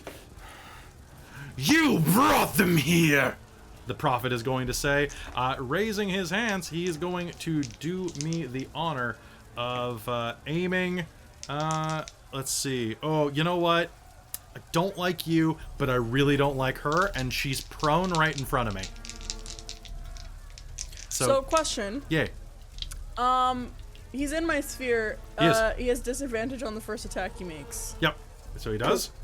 So that's so he has to roll flat then because he has advantage because you're range. It's a ranged Yeah. attack, but you're literally like on the ground right in front of me. Yeah. So that's gonna be flat. I rolled a 3. That's not my armor class. Okay. So the first bolt of Eldritch Blast does not hit you. Oh wait, Eldritch Blast is just one, isn't it? It's just one roll. Depending on what Yeah, level. it's just one. It's just one. Yeah, it's not a split one. All right. So he's going to raise his hand and fire an Eldritch Blast into the ground. It is going to just shatter part of the altar next to your head. But like the miasma's gonna kind of push it out of the way. Reminder: the offer is on the table. I was just thinking that actually. I mean, Muse, you had a bonus action. Would you like to turn that into an action? I would love to turn that into an action. Okay. Would you like? What are you gonna do? Take a swing at him? I'm going to Eldritch Blast him. Okay, I'll allow it. So the offer is flipped. It is now in mine. Go ahead and right. give it to me. So here we go. That's a D10. Okay, I've so never like I used said, an he's Eldritch 10 feet Blast away, before. so you won't take the range penalty. You won't Okay, have disadvantage. Just make me an attack roll. Howard does a 17 on the dice for a hit. Honestly, it's pretty good. Okay, and then I got a 7 on the damage dice. Eldritch Blast, do I add anything to... You add your I charisma don't because you add- took that bonus. Oh, yeah, I do. So that's 7, 8, 9, 10, 11, 12, 13.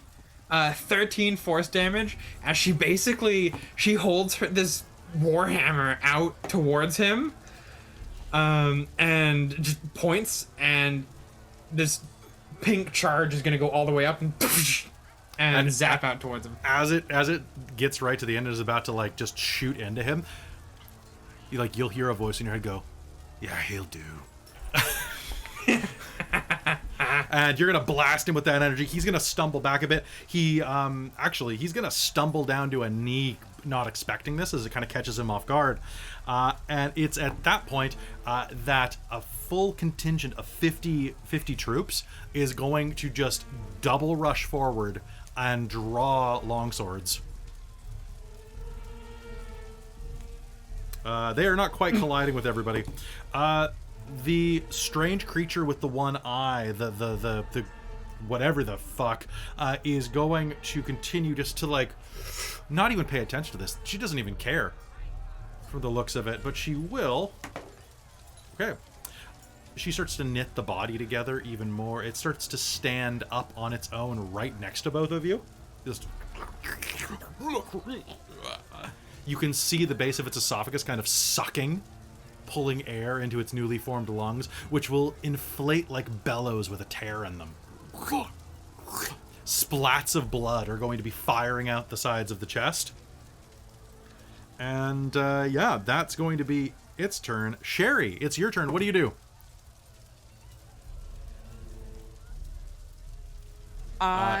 Sherry would like to try. She wants to cast Chromatic Orb Okay. At what? at the ones who are still on the stage. So you get Chromatic Orb aims at one person. So who is it going to be? Yeah. Oh, no, sorry, not Chromatic Orb. Then I will go with the Rhymes Binding Ice, because that's a cone, and I can get. That's true. who are You there. can aim for people who are not your party that way. Yeah. So Yeah. if you take a step to the side, I will say, I'm going to roll for this real quick. So you will hit the body. Do you want it really, though? I mean, save the. I mean- don't really want to hit him. I mean. Well, I mean, like, the body is just a body. I'm talking True. about the mutant sucking body. Yeah, I don't really care about that body Okay. as long as the head's still okay. Yeah, that's fine. Okay, as long as the head's fine. Yeah. Yeah. Yeah. Then we're gonna go with it. All right, so I am going to do a mass save for. Okay, so that and then okay. All right, so go ahead and roll me damage. Okay, so that is 3d8. All right, so conjuring your magical energy into your hand, you will summon Rhyme's blinding ice or binding ice. Binding ice. Okay, there's going to be a of crystallizing energy that lashes out in a cone. It's 15 feet. Oh my god. It is 30 feet. 30 feet, a 30-foot 30 cone. feet. Oh, that's great. 30-foot cone. It's pretty big, and guess how much? It's gonna cause 18. 18 points of damage? Yeah. Okay, so here is congratulations. Pretty rough. You have just committed a minor genocide. Just a small one. Because as you She's rip small but out with this, mighty. you are going to encase the prophet in. Actually, the prophet's only going to take half damage because he's saved. Oh, he's not dead. He's not dead. No, he's Not dead. he's I'm got- just, it's fine. However, He'll get a better. swath, and they were crowded pretty tight here. About 35 townsfolk that were crowded into that space are going to get encased in ice and frozen. yeah. Well, An there's a entire chance they could swath of the thaw. town is going to be frozen to death by just screaming in They're horror. suffering. And as that occurs, you're going to hear as more musket fire rips through, and parts of their body begin to flake off like ice sculptures. Oh. Okay, that's disappointing. But, hey, Curse Town. I mean, you still did hit Curse him a Town, bit. evil prophet. All right, ZL, you're up. Okay, how far is the prophet? Was it The 35, prophet from 40? you is from where he's standing right now. I'd say he's about 30 feet. All right, then I'm gonna go up and attack him because he's still prone, right? He's on a knee. So you know what? I'll give you prone for this. I'll give you prone because he was not expecting the Eldritch Blast. All right, I'm gonna rush up and attack him then. Okay, you're all right. Give it to me. 17. 17's gonna be a hit.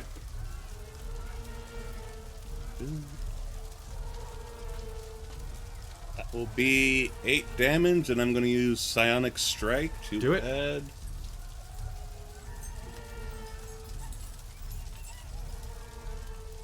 Ooh. Doing extra 5 force damage. An extra 5 force damage. So how many damage total? 8 slashing, 5 force. 8 slashing, 5 force. Okay. Oh, he's definitely bloodied at this point. And as you do, I'm going to flip my offer back over as you rush up, and you're using your scimitar? Yes. Okay, it's going to slash down the side of his face, revealing that the inside is rotten and crawling with maggots. You dare defile in front of a goddess. Muse, you are within 10 feet. You are right there. Yes. And Thorena, I'm going to roll a d20 to see how lucky you are if you are within 10 feet. High or low is good for you. Low's good for me. Okay, you are within range. Cool. All right. He's going to what's raise up? his hands to the sky.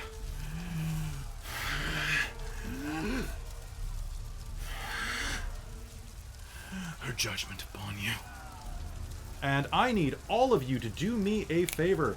I need you to make me a dex save. All of you, Thorena, you're on the ground. I'll still allow you to make it just from rolling. Okay. Do you want me to do it with disadvantage or anything? Nope. I'll let you do it straight up from that. I Okay. need. So 1 sec. My save DC is.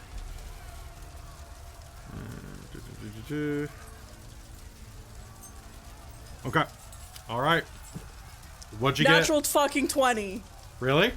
I want a No, photo. Take a photo. I want to see it. I am. My hands are up. Oh, Holy God, shit. Ziel. I got a 17. You got a 17? Okay. I've got an and- 8. And Oh, then so I you're, would like to. You're not like right up in it though. This is only a Oh, 10 I'm not? foot. Okay. This is only 10 feet. Okay, sorry. I thought you called everyone. That was No, just the ones who are right Look there. at that. Look at that beautiful. motherfucking 20. Okay. And then when you're done with that, Kelly, I'd like to use a reaction on this as well. Sure, that I sounds. got 21. Yeah, I'm also You're gonna you're use away a from it as well reaction. because you've shot a 30-foot cone. Oh, yeah, yeah. A I'm vertical also gonna use column a of fire rolls down from the heavens. Oh, this is And- some bad juju. I rolled really poorly. Thank God on the first bit. Okay. Ziel, you are going to take. That I spoke too soon. Okay. Ziel, you are going to take 9 points of fire damage and 18 points of radiant damage. I'm going to use Protective Field to try to reduce some of that. That sounds like a great idea. I strongly suggest it. Everyone else who succeeded their save is going to take half as much, which means that is going to be 13 points of damage. None of you have resistance to either of those things, so just take 13 damage. I are we reduced. Far doing- away. Sorry? I thought I was far away. Not you, Cal. Oh, okay. Not you or me, Kel. No. Yeah, Okay. everybody who Sure. who've had the roll. What are you asking? We do the rule for the natural Okay. 20 saving, taking no damage. Oh yes, we are. So you're fine. Cool. And so is Flynn by proxy. Sweet. And- Awesome. I And reduced the then- damage by Lucky 6. Flynn. You reduce the damage by 6. All right, so take that, and you can choose which damage you take it off of. And What was the numbers again? it was 9 and 18, fire and radiant respectively. I don't get an advantage either. Then. I don't think you do either. And following that, there is Muse. You had a reaction you'd like to do. Hellish Rebuke, 2nd level. All right, do it. All right. What's my So that's what's my save? a Dex save, please. Okay, I have a 14. Let me just double check. That is. Oh, that meets. Okay, so So you do still take damage though. You I take still half. take half.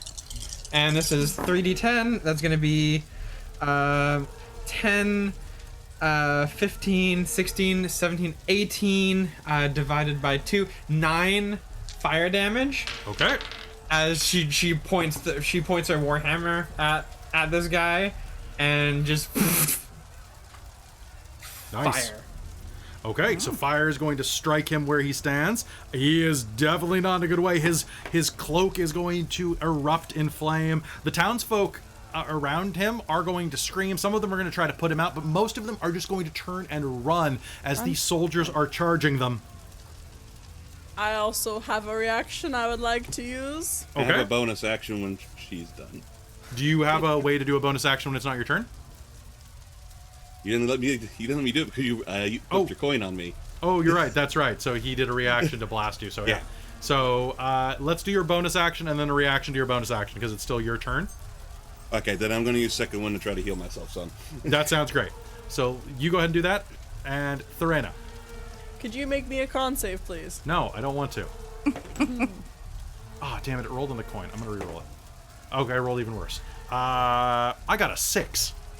That's not gonna work for my 14 save, so I'm doing my malicious outbreak. No! Yeah, God sure. damn it. So you're gonna take 2d8 necrotic damage, please. No, I don't want to. As she says, oh wait, I forgot. Diana, I can do the same. Through her mask, and she will call on Zonos to do 12 points of necrotic damage to him. He's still up. He's still up. You're gonna see like that wormy part of his face is going to start to bubble over, and Aiden, it's your turn. And how much did you heal, Traz? I healed 9. Nice, good for you. All right. I think Aoden is going to command the fire spirit to bombard the cultist leader. prophet. And then Aodin, yeah, it's prophet. Sorry, that was the word. I lost that word. And then Aodin's probably is going to bellow out in Druidic, and he's going to close the range and attack it with his rake. And I'll go opposite, get support from Ziel, since we're kind of maneuvering on either side of him. Sounds good. Kel, does your spell turn the ground to rough terrain on one side? Like where it strikes? It does not say. Okay, then it about does that. not. No. So it just encases them in ice. That's fine. Yeah. So that'll be a 14 to hit. 14 to hit him. Yeah. That is a miss. Okay. And then the fire spirit's gonna throw a fire seed at him. Okay, sounds good. And that's gonna be a 7. A 7? Okay. All right, so he's going to dodge the fire seed, and as you rush forward, I don't have any of those, huh? That would have been nice. Oh, I do have that, though. But I have to take damage for that to work. Shit. Okay, so rushing forward, you were going to swing a rake at him. He's going to dodge to the side. You could have been someone special! And is going to dodge to the side. He looks like he's preparing something big, though. Just going to put that out there. Striding forward at the back, at the south of town, the commander is going to look around. Focus fire on that one, he says, pointing directly at the strange deity. And the ones in the slicker garb are going to aim and start to just light this bitch up.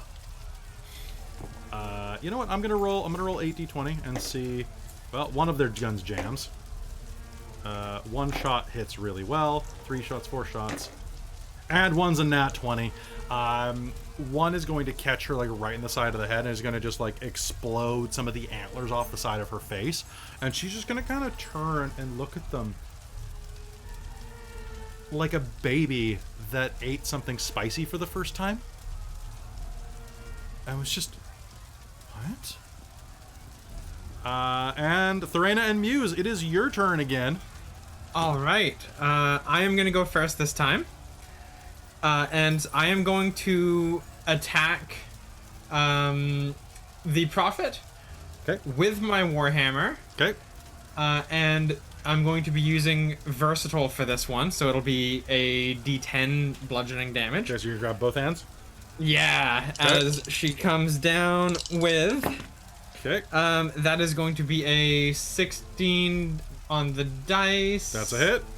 That's a hit, and then that's a 9 damage plus... Oh, can you use a Warhammer? She is proficient in...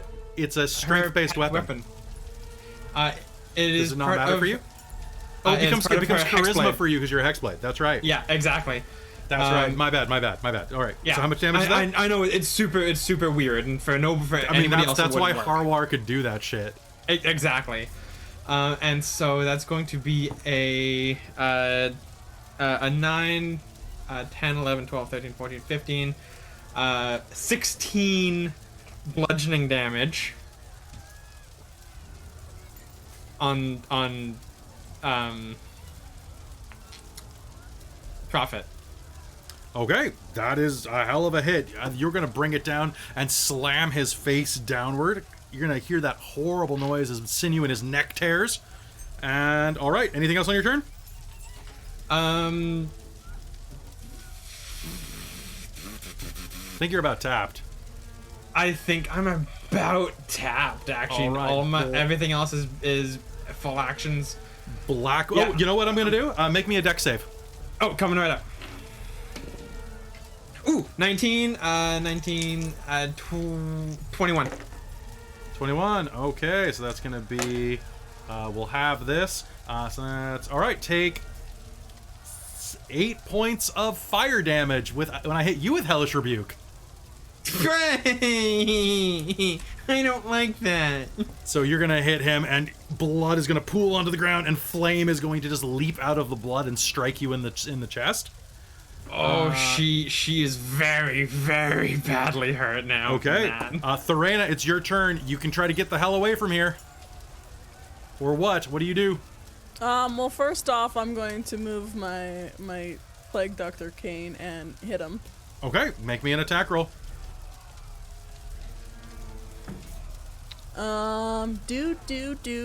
Does a 17 hit? Yep. Sweet.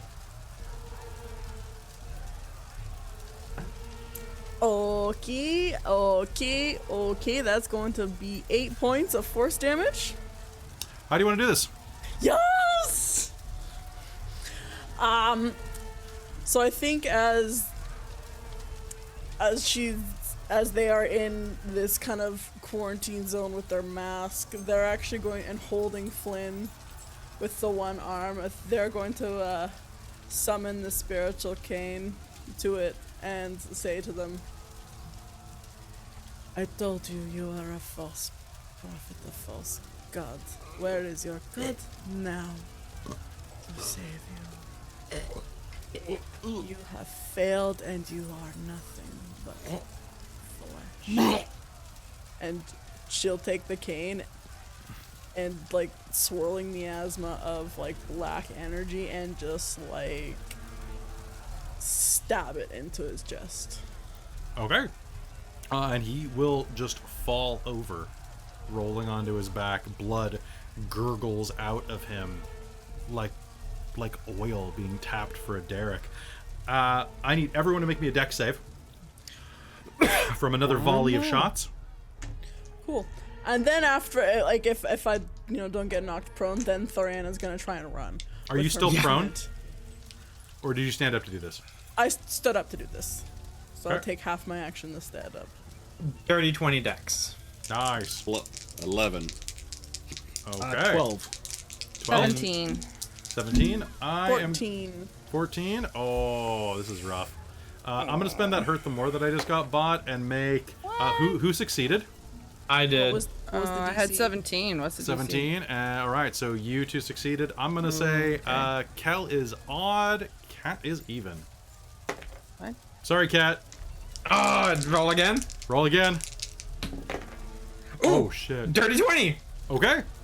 All right, everybody who got a 15 or higher, you are going to avoid taking damage this turn. Those of you that did not succeed are going to take 12 points of piercing damage. As a Use my reaction. reaction to reduce that. Yes, if you can spend your have you not used your reaction? Not this turn. Now I think I'm resistant to that, aren't I? Piercing Serena, damage? from your want? No, from the reward. Yes, you are resistant to all damage, and I will take that damage as well. Thorena, you also take double damage from piercing. Oh, actually, no, you don't. Pardon me. I need No, you to it's make me a slashing. con save. I need you to make me a con save. Oh, okay. That's right. Your condition has not progressed. Natural 20. Okay.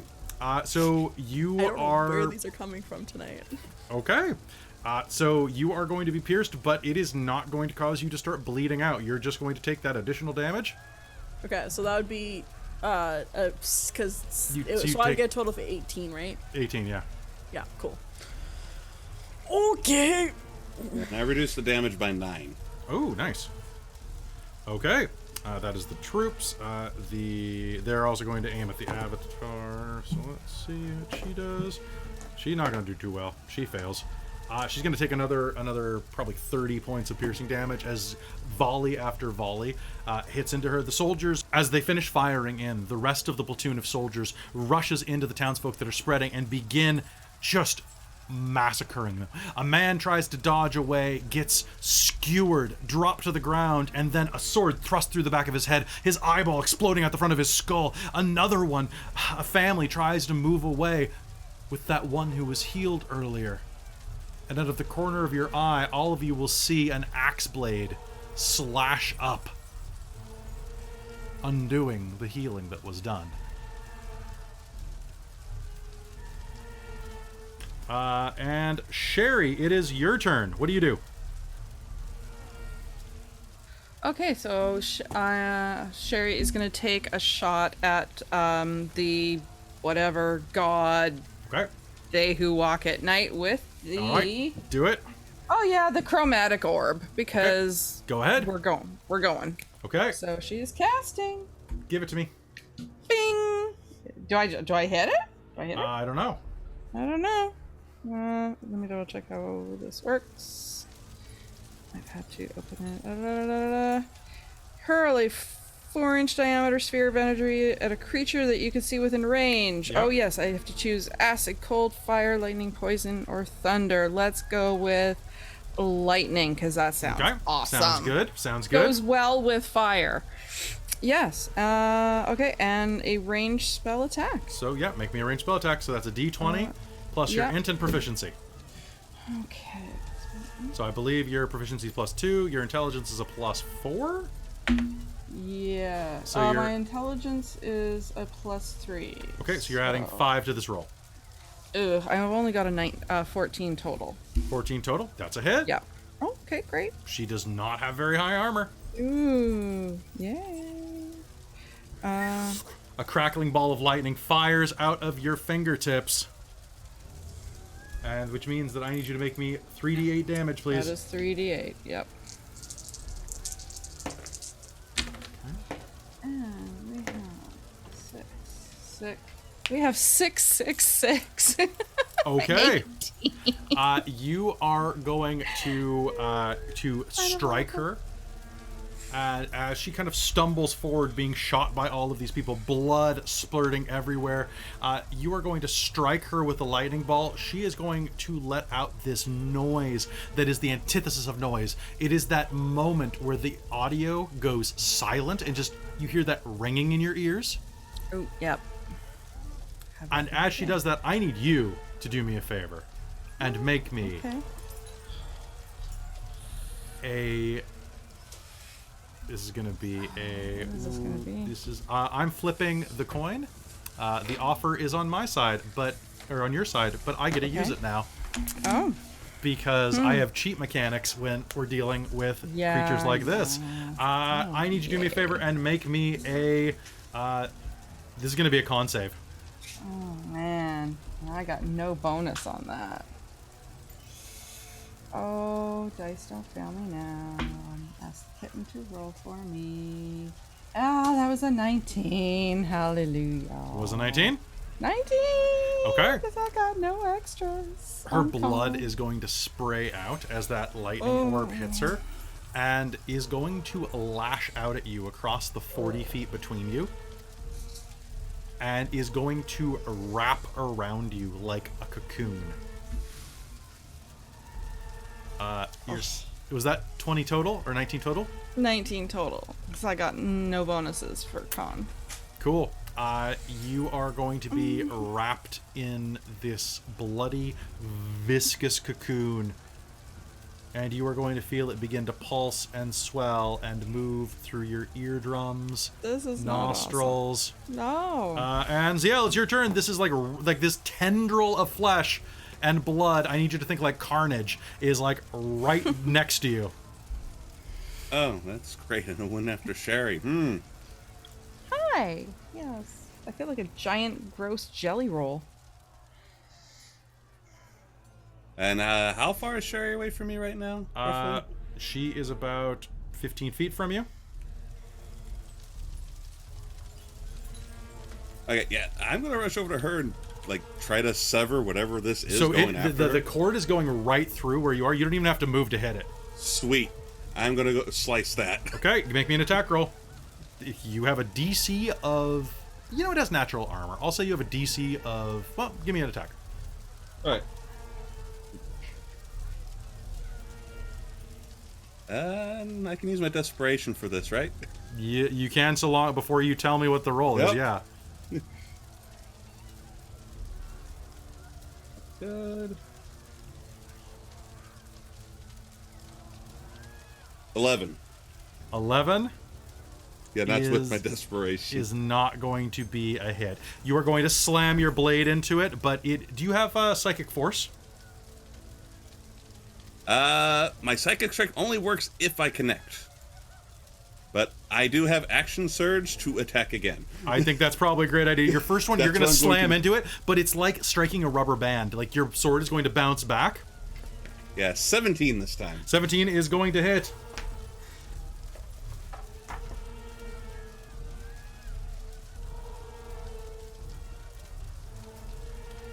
And that'll be 4 slashing damage. 4 slashing damage. All right, you're going to cut the cord. Wait. It's going to go shh, and this jelly sack is going to fall to the ground where it was lifting Sherry up. It doesn't pop, but she's basically in this giant pimple. Yeah. That then I need.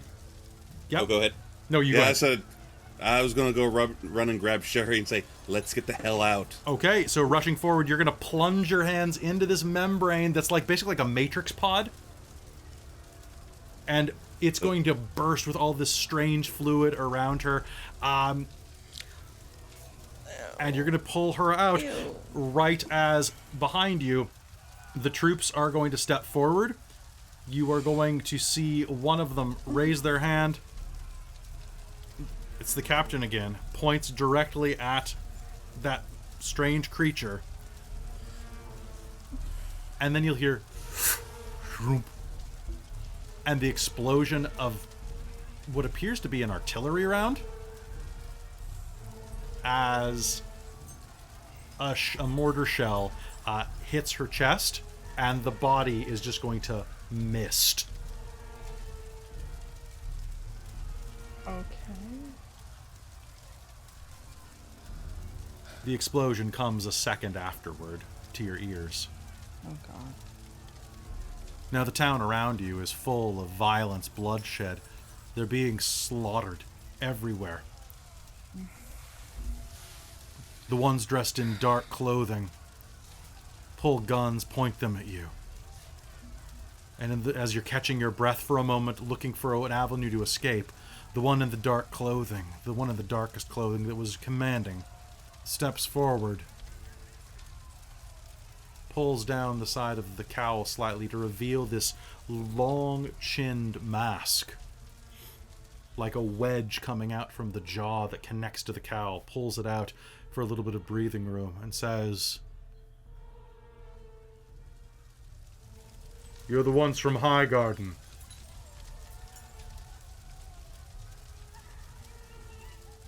The Contessa would like to speak with you."